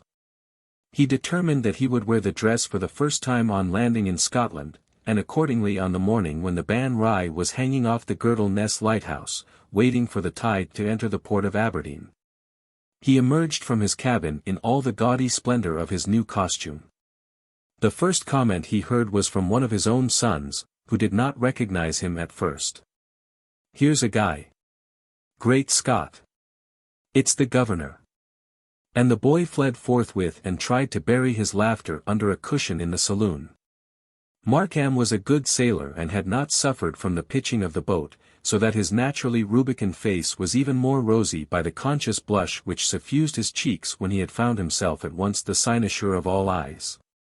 He could have wished that he had not been so bold, for he knew from the cold that there was a big bare spot under one side of his jauntily worn Glengarry cap. However, he faced the group of strangers boldly. He was not, outwardly, upset even when some of the comments reached his ears. "He's off his bloomin' chump," said a Cockney in a suit of exaggerated plaid. "There's flies on him," said a tall thin Yankee, pale with seasickness, who was on his way to take up his residence for a time as close as he could get to the gates of Balmoral. "Happy thought. Let us fill our mulls, now's the chance," said a young Oxford man on his way home to Inverness. But presently Mr. Markham heard the voice of his eldest daughter. "Where is he? Where is he?" and she came tearing along the deck with her hat blowing behind her. Her face showed signs of agitation, for her mother had just been telling her of her father's condition, but when she saw him she instantly burst into laughter so violent that it ended in a fit of hysterics. Something of the same kind happened to each of the other children. When they had all had their turn, Mr. Markham went to his cabin and sent his wife's maid to tell each member of the family that he wanted to see them at once. They all made their appearance, suppressing their feelings as well as they could. He said to them very quietly, "My dears, don't I provide you all with ample allowances?" "Yes, father," they all answered gravely, "no one could be more generous." "Don't I let you dress as you please?" "Yes, father." This a little sheepishly. "Then, my dears, don't you think it would be nicer and kinder of you not to try and make me feel uncomfortable, even if I do assume a dress which is ridiculous in your eyes, though quite common enough in the country where we are about to sojourn?" There was no answer except that which appeared in their hanging heads. He was a good father and they all knew it. He was quite satisfied and went on. "There, now, run away and enjoy yourselves. We shan't have another word about it." Then he went on deck again and stood bravely the fire of ridicule which he recognized around him, though nothing more was said within his hearing. The astonishment and the amusement which his get-up occasioned on the Ban Righ was, however, nothing to that which it created in Aberdeen. The boys and loafers, and women with babies, who waited at the landing shed, followed en masse as the Markham party took their way to the railway station. Even the porters with their old-fashioned knots and their new-fashioned barrows, who await the traveller at the foot of the gangplank, followed in wondering delight. Fortunately the Peterhead train was just about to start, so that the martyrdom was not unnecessarily prolonged. In the carriage the glorious Highland costume was unseen, and as there were but few persons at the station at Yellon, all went well there. When, however, the carriage drew near the Mains of Cruachan and the fisher folk had run to their doors to see who it was that was passing, the excitement exceeded all bounds. The children with one impulse waved their bonnets and ran shouting behind the carriage, the men forsook their nets and their baiting and followed, the women clutched their babies, and followed also. The horses were tired after their long journey to Yellon and back, and the hill was steep, so that there was ample time for the crowd to gather and even to pass on ahead. Mrs. Markham and the elder girls would have liked to make some protest or to do something to relieve their feelings of chagrin at the ridicule which they saw on all faces. But there was a look of fixed determination on the face of the seeming Highlander which awed them a little, and they were silent. It might have been that the eagle's feather, even when arising above the bald head, the cairngorm brooch even on the fat shoulder, and the claymore, dirk and pistols, even when belted round the extensive paunch and protruding from the stocking on the sturdy calf, fulfilled their existence as symbols of martial and terrifying import. When the party arrived at the gate of the Red House, there awaited them a crowd of Crooken inhabitants, hatless and respectfully silent. The remainder of the population was painfully toiling up the hill. The silence was broken by only one sound, that of a man with a deep voice. "Man! But he's forgotten the pipes." The servants had arrived some days before, and all things were in readiness. In the glow consequent on a good lunch after a hard journey, all the disagreeables of travel and all the chagrin consequent on the adoption of the obnoxious costume were forgotten. That afternoon Markham, still clad in full array, walked through the mains of Crooken. He was all alone, for, strange to say, his wife and both daughters had sick headaches, and were, as he was told, lying down to rest after the fatigue of the journey. His eldest son, who claimed to be a young man, had gone out by himself to explore the surroundings of the place, and one of the boys could not be found. The other boy, on being told that his father had sent for him to come for a walk, had managed, by accident, of course, to fall into the water butt, and had to be dried and rigged out afresh. His clothes not having been as yet unpacked, this was of course impossible without delay. Mr. Markham was not quite satisfied with his walk. He could not meet any of his neighbors. It was not that there were not enough people about, for every house and cottage seemed to be full, but the people when in the open were either in their doorways some distance behind him, or on the roadway a long distance in front. As he passed he could see the tops of heads and the whites of eyes in the windows or round the corners of doors. The only interview which he had was anything but a pleasant one. This was with an odd sort of old man who was hardly ever heard to speak except to join in the amens in the meeting-house. His sole occupation seemed to be to wait at the window of the post office from 8 o'clock in the morning till the arrival of the mail at 1, when he carried the letter-bag to a neighboring baronial castle. The remainder of his day was spent on a seat in a draughty part of the port, where the offal of the fish, the refuse of the bait, and the house rubbish was thrown, and where the ducks were accustomed to hold high revel. When soft Tammy beheld him coming he raised his eyes, which were generally fixed on the nothing which lay on the roadway opposite his seat, and, seeming dazzled as if by a burst of sunshine, rubbed them and shaded them with his hand. Then he started up and raised his hand aloft in a denunciatory manner as he spoke. "Vanity of vanities," saith the preacher. "All is vanity. Mon, be warned in time. Behold the lilies of the field, they toil not, neither do they spin, yet Solomon in all his glory was not arrayed like one of these.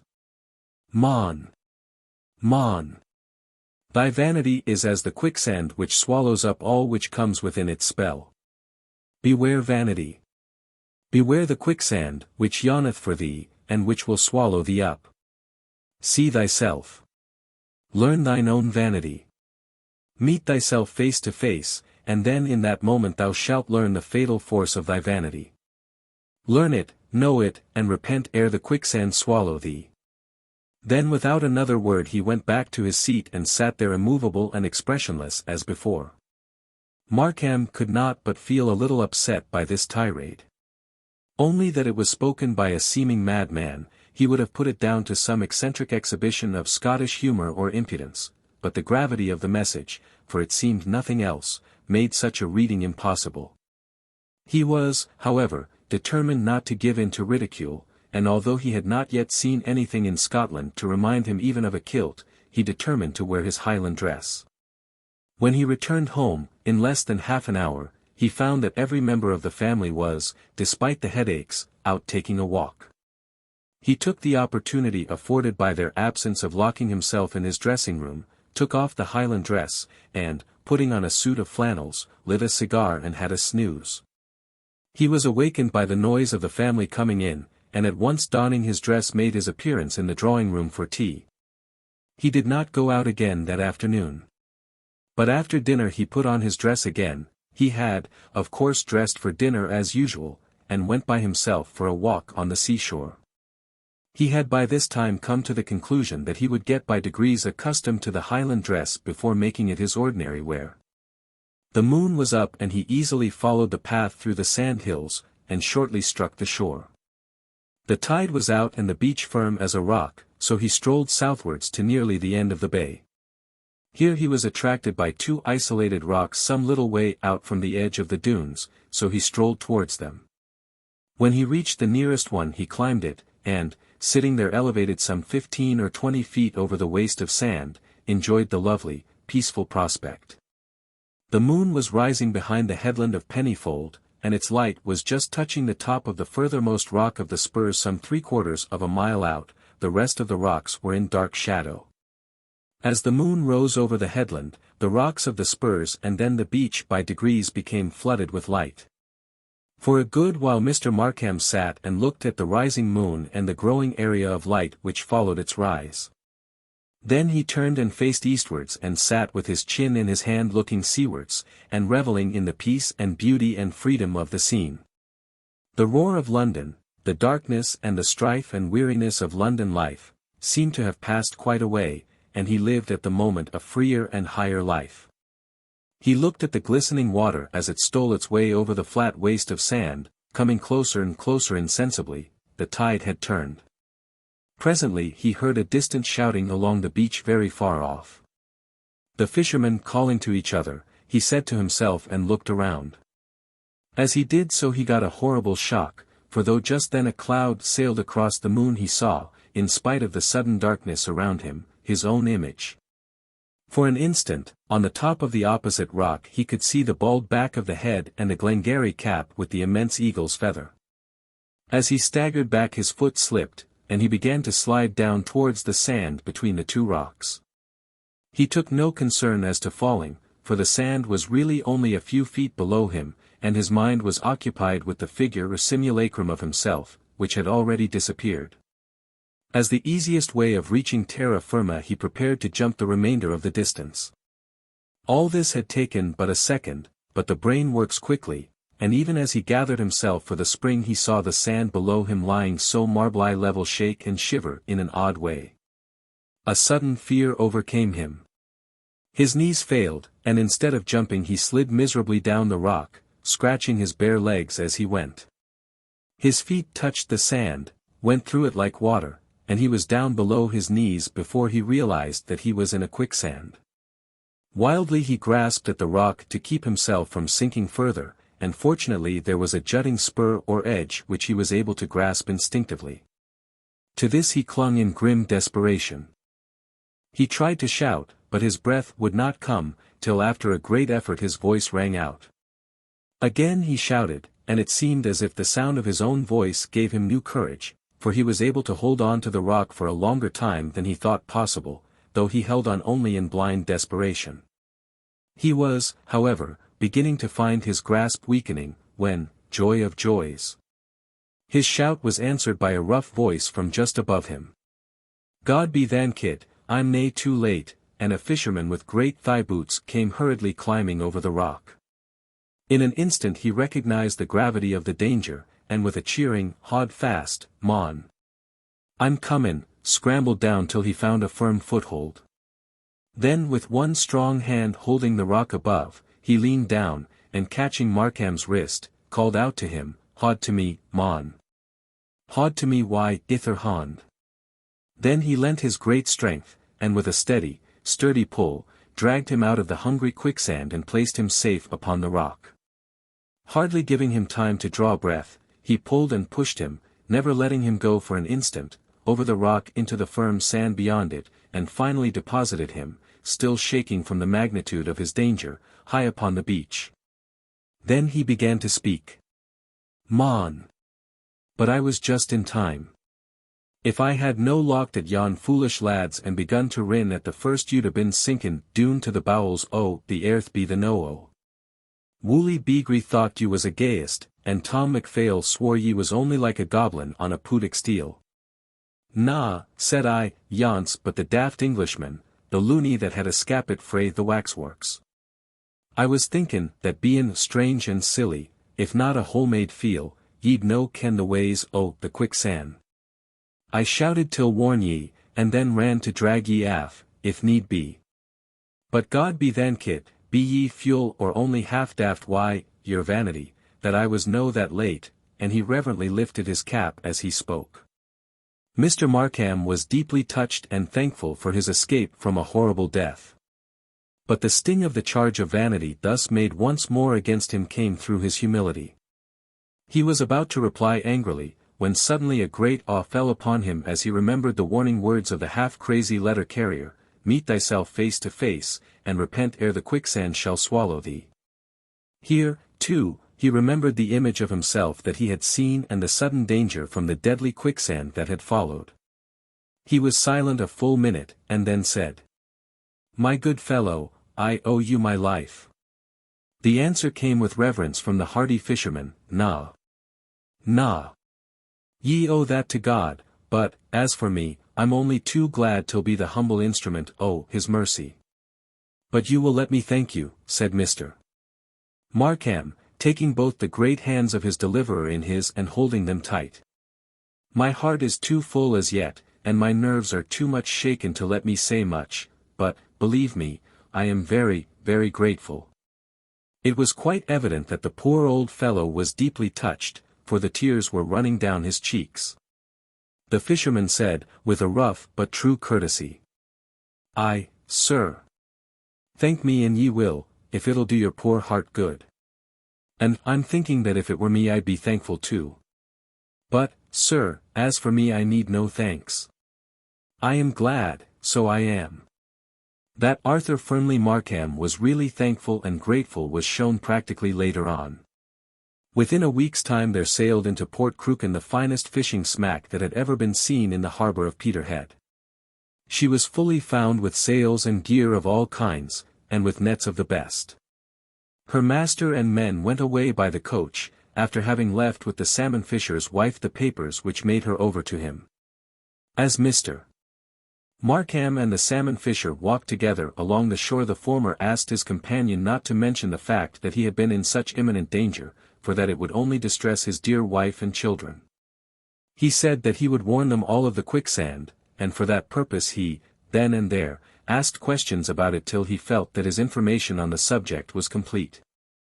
Before they parted he asked his companion if he had happened to see a second figure, dressed like himself on the other rock as he had approached to succor him. "Na. Na," came the answer, "there is nae sic another fuel in these parts. Nor has there been since the time o' Jamie Fleeman, him that was fuel to the Laird o' Oudney. Why, mon, sic a heathenish dress as ye have on till ye has nae been seen in these parts within the memory o' mon. And I'm thinkin' that sic a dress never was for sittin' on the cauld rock, as ye done beyont. Mon. But do ye no fear the rheumatism or the lumbagy why, flop pin doon on to the cauld stains why, your bare flesh? I was thinking that it was daft ye war when I see ye the mornin' doon be the port, but it's fuel or idiot ye maun be for the like o' thought." Mr. Markham did not care to argue the point, and as they were now close to his own home he asked the salmon fisher to have a glass of whiskey, which he did, and they parted for the night. He took good care to warn all his family of the quicksand, telling them that he had himself been in some danger from it. All that night he never slept. He heard the hours strike one after the other, but try how he would he could not get to sleep. Over and over again he went through the horrible episode of the quicksand, from the time that soft Tammy had broken his habitual silence to preach to him of the sin of vanity and to warn him.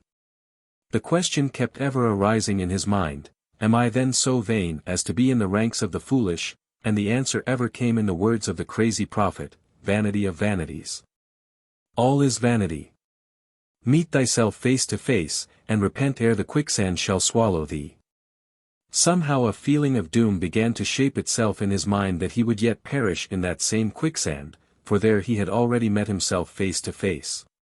In the grey of the morning he dozed off, but it was evident that he continued the subject in his dreams, for he was fully awakened by his wife, who said, "Do sleep quietly.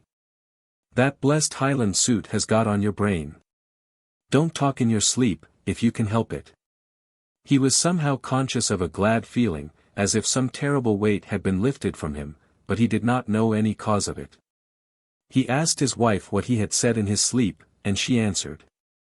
"You said it often enough, goodness knows, for one to remember it, not face to face. I saw the eagle plume over the bald head. There is hope yet. Not face to face. Go to sleep. Do." And then he did go to sleep, for he seemed to realize that the prophecy of the crazy man had not yet been fulfilled. He had not met himself face to face, as yet at all events. He was awakened early by a maid who came to tell him that there was a fisherman at the door who wanted to see him. He dressed himself as quickly as he could, for he was not yet expert with the Highland dress, and hurried down, not wishing to keep the salmon fisher waiting. He was surprised and not altogether pleased to find that his visitor was none other than Soft Tammy, who at once opened fire on him. "I maun gang awa to the post. But I thought that I would waste an hour on ye, and see a run just to see if ye were still that faux vanity as on the nicht gane by. And I see that ye've no learned the lesson. Well, the time is comin', sure enough. However, I have all the time the marnins to my ein sell, so I look run just till see how ye gang your ein gate to the quicksand, and then to the Dil. I'm af till ma work the no-o." And he went straightway, leaving Mr. Markham considerably vexed, for the maids within earshot were vainly trying to conceal their giggles. He had fairly made up his mind to wear on that day ordinary clothes, but the visit of Soft Tammy reversed his decision. He would show them all that he was not a coward, and he would go on as he had begun, come what might. When he came to breakfast in full martial panoply, the children, one and all, held down their heads and the backs of their necks became very red indeed. As, however, none of them laughed, except Titus, the youngest boy, who was seized with a fit of hysterical choking and was promptly banished from the room, he could not reprove them, but began to break his egg with a sternly determined air. It was unfortunate that as his wife was handing him a cup of tea one of the buttons of his sleeve caught in the lace of her morning wrapper, with the result that the hot tea was spilt over his bare knees. Not unnaturally, he made use of a swear word, whereupon his wife, somewhat nettled, spoke out. "Well, Arthur, if you will make such an idiot of yourself with that ridiculous costume, what else can you expect? You are not accustomed to it, and you never will be." In answer he began an indignant speech with, "Madam," but he got no further, for now that the subject was broached, Mrs. Markham intended to have her say out.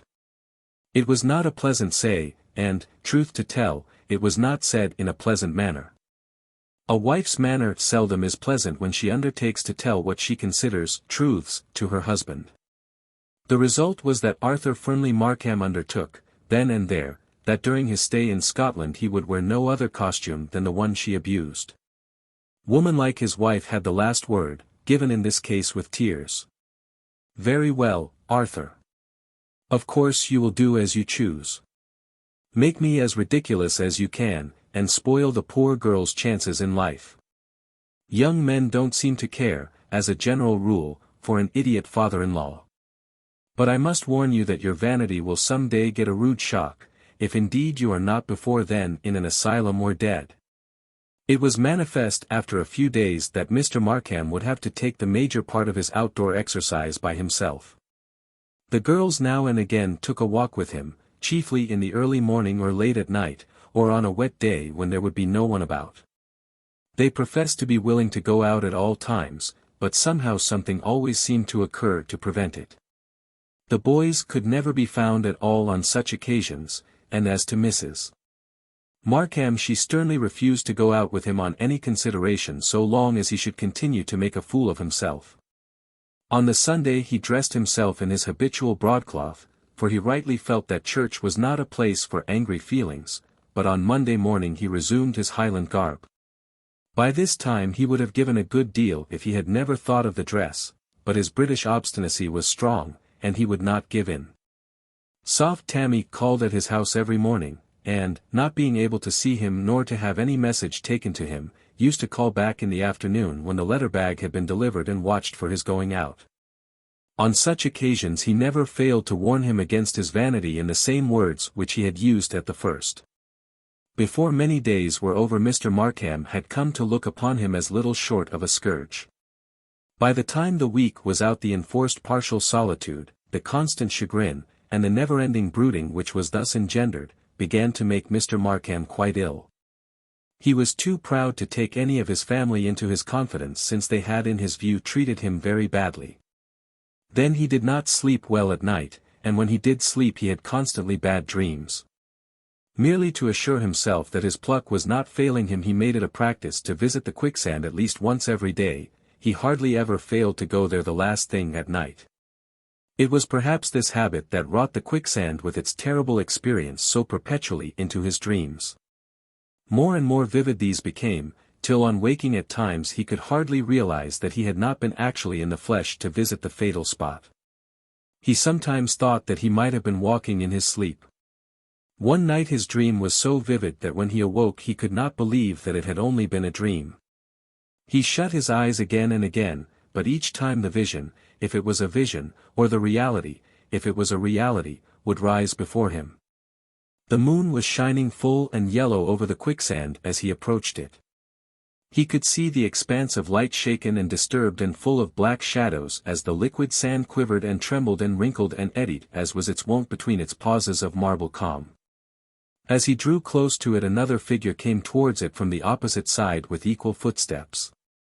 He saw that it was his own figure, his very self, and in silent terror, compelled by what force he knew not, he advanced, charmed as the bird is by the snake, mesmerized or hypnotized, to meet this other self. As he felt the yielding sand closing over him he awoke in the agony of death, trembling with fear, and, strange to say, with the silly man's prophecy seeming to sound in his ears, vanity of vanities. All is vanity. See thyself and repent ere the quicksand swallow thee. So convinced was he that this was no dream that he arose, early as it was, and dressing himself without disturbing his wife took his way to the shore. His heart fell when he came across a series of footsteps on the sands, which he at once recognized as his own. There was the same wide heel, the same square toe. He had no doubt now that he had actually been there, and half horrified, and half in a state of dreamy stupor, he followed the footsteps, and found them lost in the edge of the yielding quicksand. This gave him a terrible shock, for there were no return steps marked on the sand, and he felt that there was some dread mystery which he could not penetrate, and the penetration of which would, he feared, undo him. In this state of affairs he took two wrong courses. Firstly he kept his trouble to himself, and, as none of his family had any clue to it, every innocent word or expression which they used supplied fuel to the consuming fire of his imagination. Secondly he began to read books professing to bear upon the mysteries of dreaming and of mental phenomena generally. With the result that every wild imagination of every crank or half-crazy philosopher became a living germ of unrest in the fertilizing soil of his disordered brain. Thus negatively and positively all things began to work to a common end. Not the least of his disturbing causes was soft Tammy, who had now become at certain times of the day a fixture at his gate. After a while, being interested in the previous state of this individual, he made inquiries regarding his past with the following result. Soft Tammy was popularly believed to be the son of a laird in one of the counties round the Firth of Forth. He had been partially educated for the ministry, but for some cause which no one ever knew threw up his prospects suddenly, and, going to Peterhead in its days of whaling prosperity, had there taken service on a whaler. Here off and on he had remained for some years, getting gradually more and more silent in his habits, till finally his shipmates protested against so taciturn a mate, and he had found service amongst the fishing smacks of the Northern Fleet. He had worked for many years at the fishing with always the reputation of being a wee bit daft, till at length he had gradually settled down at Crooken, where the laird, doubtless knowing something of his family history, had given him a job which practically made him a pensioner. The minister who gave the information finished thus. It is a very strange thing, but the man seems to have some odd kind of gift. Whether it be that second sight which we Scotch people are so prone to believe in, or some other occult form of knowledge, I know not. But nothing of a disastrous tendency ever occurs in this place, but the men with whom he lives are able to quote after the event some saying of his which certainly appears to have foretold it. He gets uneasy or excited, wakes up, in fact, when death is in the air. This did not in any way tend to lessen Mr. Markham's concern, but on the contrary seemed to impress the prophecy more deeply on his mind. Of all the books which he had read on his new subject of study, none interested him so much as a German One Die Doppelganger, by Dr. Heinrich von Eskenberg, formerly of Bonn. Here he learned for the first time of cases where men had led a double existence, each nature being quite apart from the other, the body being always a reality with one spirit, and a simulacrum with the other. Needless to say that Mr.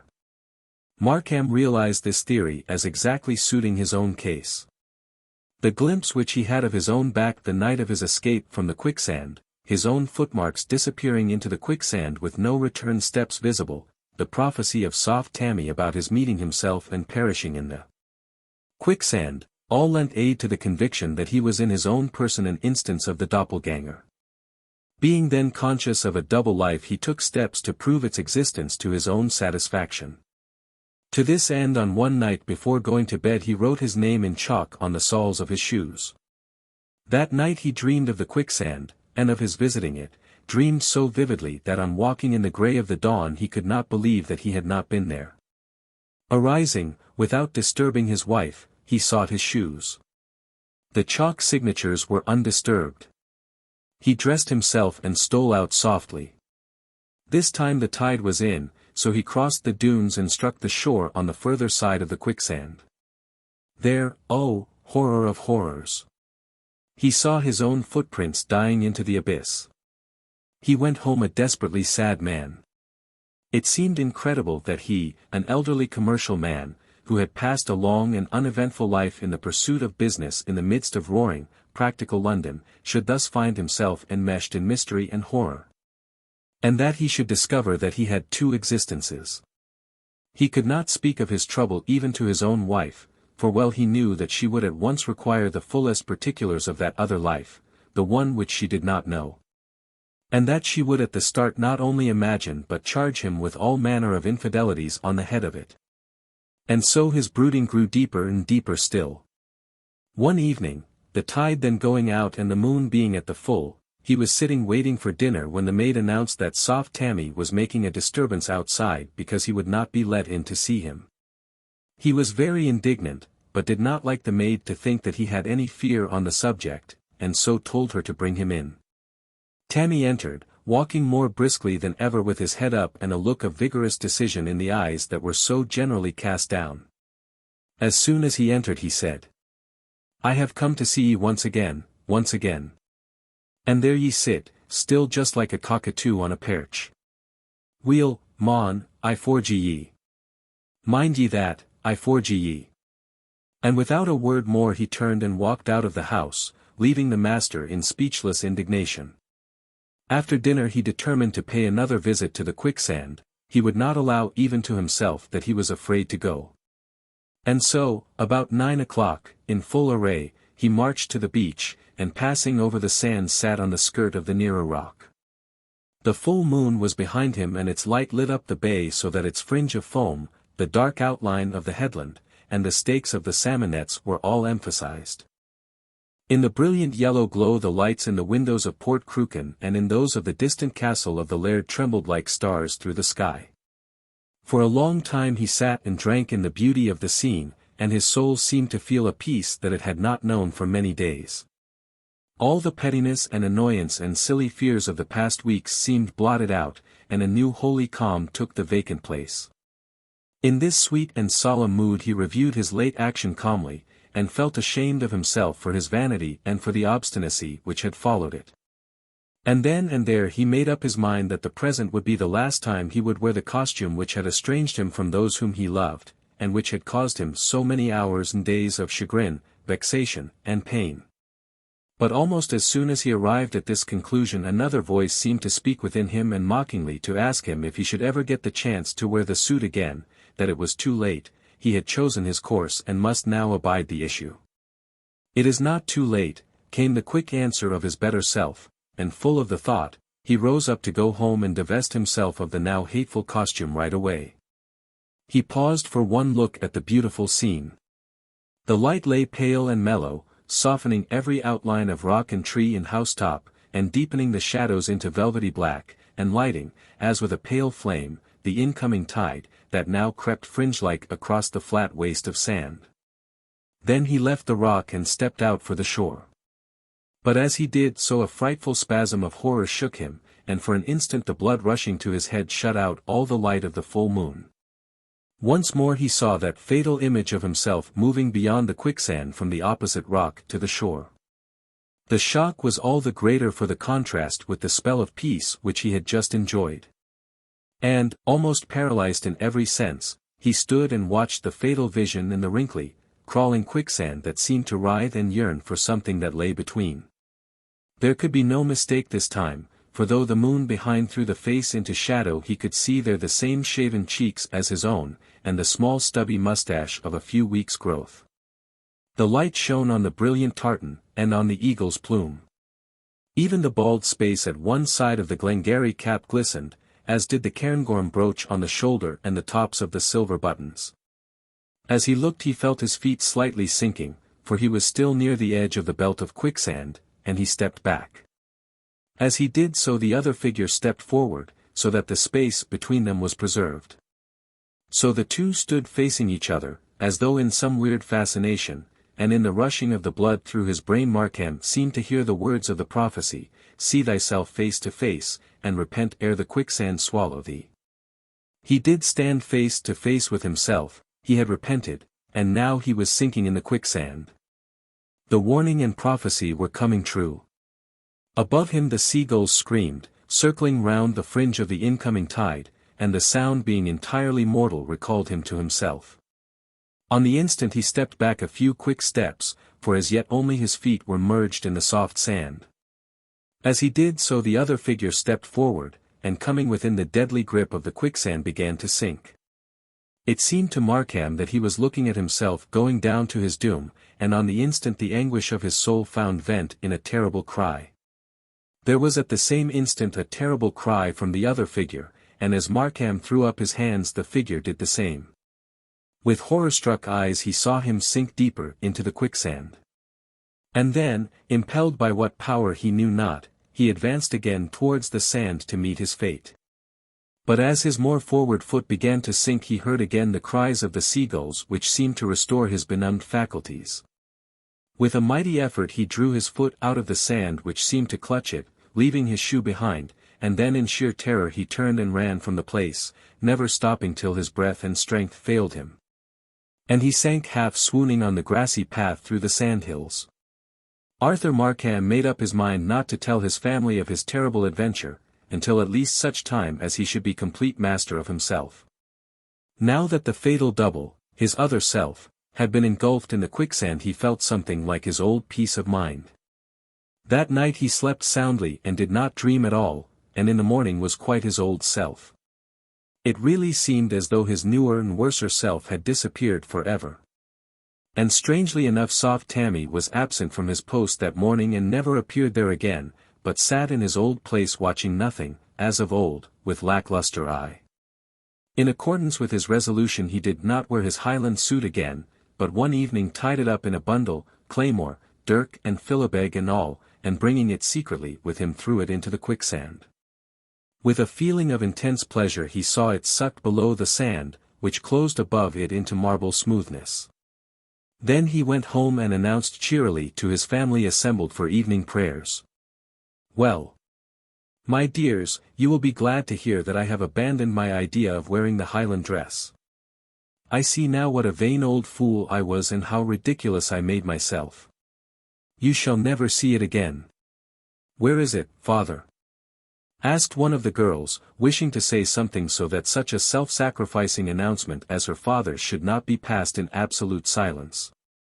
His answer was so sweetly given that the girl rose from her seat and came and kissed him. "It was in the quicksand, my dear. And I hope that my worser self is buried there along with it, forever." The remainder of the summer was passed at Crooken with delight by all the family, and on his return to town Mr. Markham had almost forgotten the whole of the incident of the quicksand, and all touching on it, when one day he got a letter from the McCallum More which caused him much thought, though he said nothing of it to his family, and left it, for certain reasons, unanswered. It ran as follows. The McCallum More and Roderick MacDhu. The Scotch Allwool Tartan Clothing Mart. Copthall Court, E.C.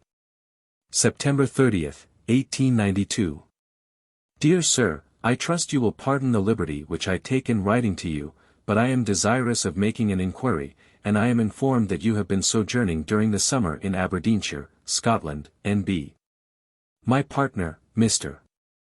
Roderick MacDhu, as he appears for business reasons on our bill-heads and in our advertisements, his real name being Emmanuel Moses Marks of London, went early last month to Scotland, N.B. for a tour, but as I have only once heard from him, shortly after his departure, I am anxious lest any misfortune may have befallen him. As I have been unable to obtain any news of him on making all inquiries in my power, I venture to appeal to you. His letter was written in deep dejection of spirit, and mentioned that he feared a judgment had come upon him for wishing to appear as a Scotchman on Scottish soil, as he had one moonlight night shortly after his arrival seen his wraith. He evidently alluded to the fact that before his departure he had procured for himself a Highland costume similar to that which we had the honour to supply to you, with which, as perhaps you will remember, he was much struck.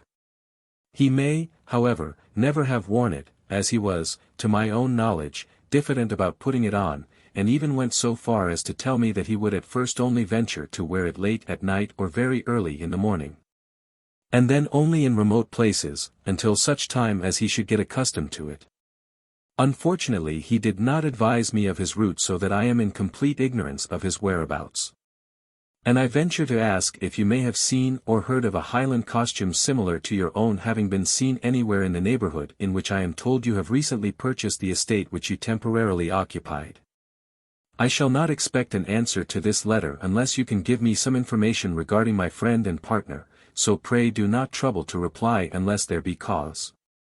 I am encouraged to think that he may have been in your neighbourhood as, though his letter is not dated, the envelope is marked with the postmark of Yellon, which I find is in Aberdeenshire, and not far from the Mains of Crewken. I have the honour to be, dear Sir, yours very respectfully, Joshua Sheeny Cohen Benjamin. The McCallum More.